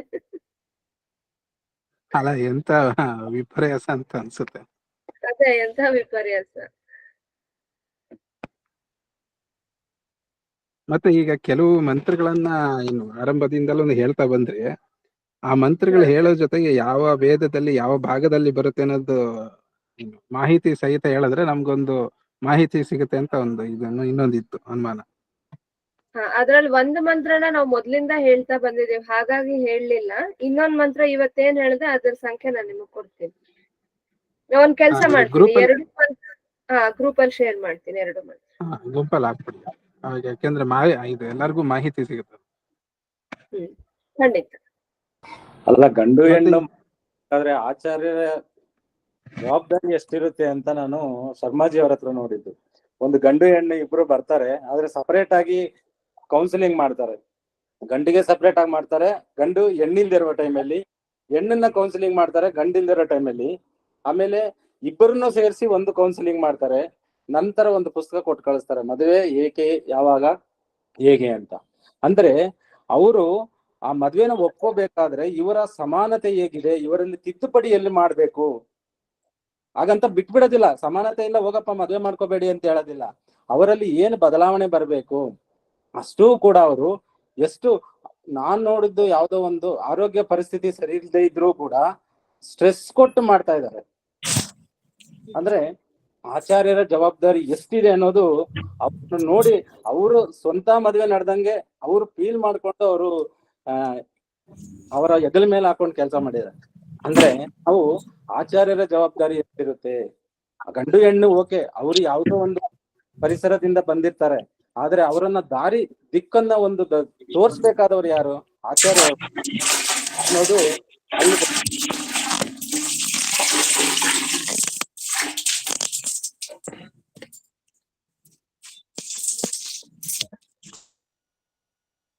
ಹೌದು, ಅದು ಆಚಾರ್ಯರು ಅನ್ನೋದು ಹೌದು. ಹಾಗೆ ಸಮಾಜದಲ್ಲಿ ಯಾರು ತಿಳುವಳಿಕೆಸುತ್ತರಿದ್ದಾರೆ ಅವ್ರೆಲ್ರದ್ದು ಜವಾಬ್ದಾರಿ ಅದು.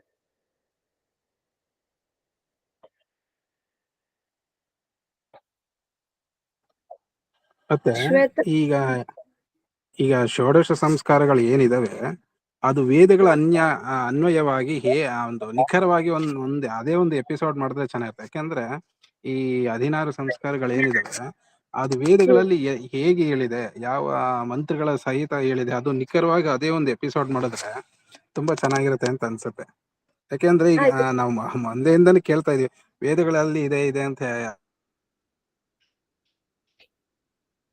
ಮಾಡೋಣ, ಅದು ಈ ಮಂತ್ರ ಮುಗಿದ ಮೇಲೆ ಅದೇ ಒಂದ್ ಸೀರೀಸ್ ತಗೊಳ್ಳೋಣ. ಇದೊಂದು ವಿಷಯ ತಗೊಂಡಿದೀವಿ, ಇದನ್ನ ಮುಗಿಸಿ ನಂತರ ಅದ್ರದ್ದೇ ಒಂದ್ ಸೀರೀಸ್ ಮಾಡೋಣ. ಆಮೇಲಿಂದ ನಿಮ್ಗೆ ಇನ್ನೊಂದು ಕಡೆನೂ ಸಿಗತ್ತೆ, ನಮ್ಮ ಹೊಸ ಬೆಳಕು ಅಂತ ಹೇಳಿ. ಅದ್ರಲ್ಲಿ ನಮ್ ತಂದೆಯವರು ಹೊಸ ಬೆಳಕು ಅಂತ ಹೇಳಿ ಟಿವಿನಲ್ಲಿ ಒಂದು ಸೀರಿಯಲ್ ತರ ಬರ್ತಾ ಇತ್ತು. ಅದು ಇವಾಗ ನಮ್ಮ ಹೊಸ ಬೆಳಕು ಅನ್ನೋ ಯೂಟ್ಯೂಬ್ ಚಾನೆಲ್ ಅಲ್ಲಿ ಅದನ್ನ ಹಾಕ್ತಾ ಇದ್ದಾರೆ. ಅದನ್ನು ಕೂಡ ನೀವು ನೋಡಿ ತಿಳ್ಕೊಳ್ಬಹುದು. ಅದರಲ್ಲಿ ವೇದಗಳ ಬಗ್ಗೆನೂ ಅದರಲ್ಲೂ ಸಂಸ್ಕಾರಗಳ ಬಗ್ಗೆನೂ ಒಂದಷ್ಟು ಸೀರೀಸ್ ನ ಅವ್ರು ಮಾಡಿದ್ದಾರೆ. ಯಾಕೆಂದ್ರೆ ಅದೇ ಒಂದು ಸೀರೀಸ್ ಮಾಡಿದ್ರೆ ಅದು ಚೆನ್ನಾಗಿರುತ್ತೆ. ಯಾಕೆಂದ್ರೆ ಈ ಗರ್ಭಾಧಾನ ಸಂಸ್ಕಾರ, ಪುಂಸವನ, ಸೀಮಂತೋನ್ನಯನ, ಈ ರೀತಿ ಎಲ್ಲ ವೇದಗಳಲ್ಲಿ ಹೇಗೆ ನಿಖರವಾಗಿ ಮಾಹಿತಿ ಕೊಟ್ಟಿದ್ದಾರೆ ಅನ್ನೋದೊಂದು ಹೇಳಿದ್ರೆ ಒಂದು ನಮ್ಮ ಸ್ಮೃತಿಯಲ್ಲಿ ಇರುತ್ತೆ. ಹಾಗಾಗಿ ಕೇಳಿದ್ದು. ಮಾಡೋಣ. ಹಾಗಾಗಿ ವೇದದಲ್ಲಿ ಎಲ್ಲೆಲ್ಲಿದೆ ಅಂತ ತುಂಬಾ ಅನುಮಾನ ಕೊರೆಯಕ್ ಶುರು ಆಯ್ತು ನನಗೆ. ಹಂಗಾಗಿ ನಾನು ಪ್ರಶ್ನೆ ಹಾಕಿದ್ದು. ಹಾ ಯಾಕೆಂದ್ರೆ ಶ್ವೇತನಂದಿನಿ ನಿಖರವಾಗಿ ಮಾಹಿತಿ ಕೊಟ್ಟಾಗ ನಮ್ಗೆ ಗೊತ್ತಾಗತ್ತೆ, ಒಂದು ಅರ್ಥ ಆಗುತ್ತೆ. ಓ, ಇಂಥ ಕಡೆ ಹೇಳಿದೆ, ಇದು ಇಂಥ ವಿಷಯ ಇಂಥ ಕಡೆ ಹೇಳಿದೆ ಅನ್ನೋದು ಅರ್ಥ ಆಗುತ್ತೆ. ಆಯ್ತು ಅದನ್ನ ಮುಂದಿನ ದಿನಗಳಲ್ಲಿ ಮಾಡೋಣ. ಆ ಸೀರೀಸ್ ತಗೊಳ್ಳಿ. ಹಾ, ಖಂಡಿತ.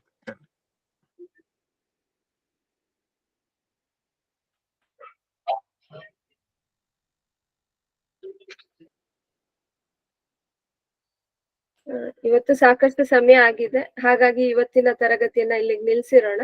ಈ ವಿಷಯದ ಬಗ್ಗೆ ಒಂದಷ್ಟು ಮಾಹಿತಿಯನ್ನು ಮಾತ್ರ ಇವತ್ತು ಹಂಚ್ಕೊಳ್ಳೋದಕ್ಕಾಯ್ತು. ಇನ್ನೂ ಮಾಹಿತಿಗಳಿದೆ, ಅದನ್ನ ಮುಂದಿನ ವಾರಗಳಲ್ಲಿ ನಾವು ನೋಡೋಣ. ಎಲ್ರಿಗೂ ಕೂಡ ತುಂಬಾ ಧನ್ಯವಾದ. ನಮಸ್ತೆ. ಧನ್ಯವಾದಗಳು.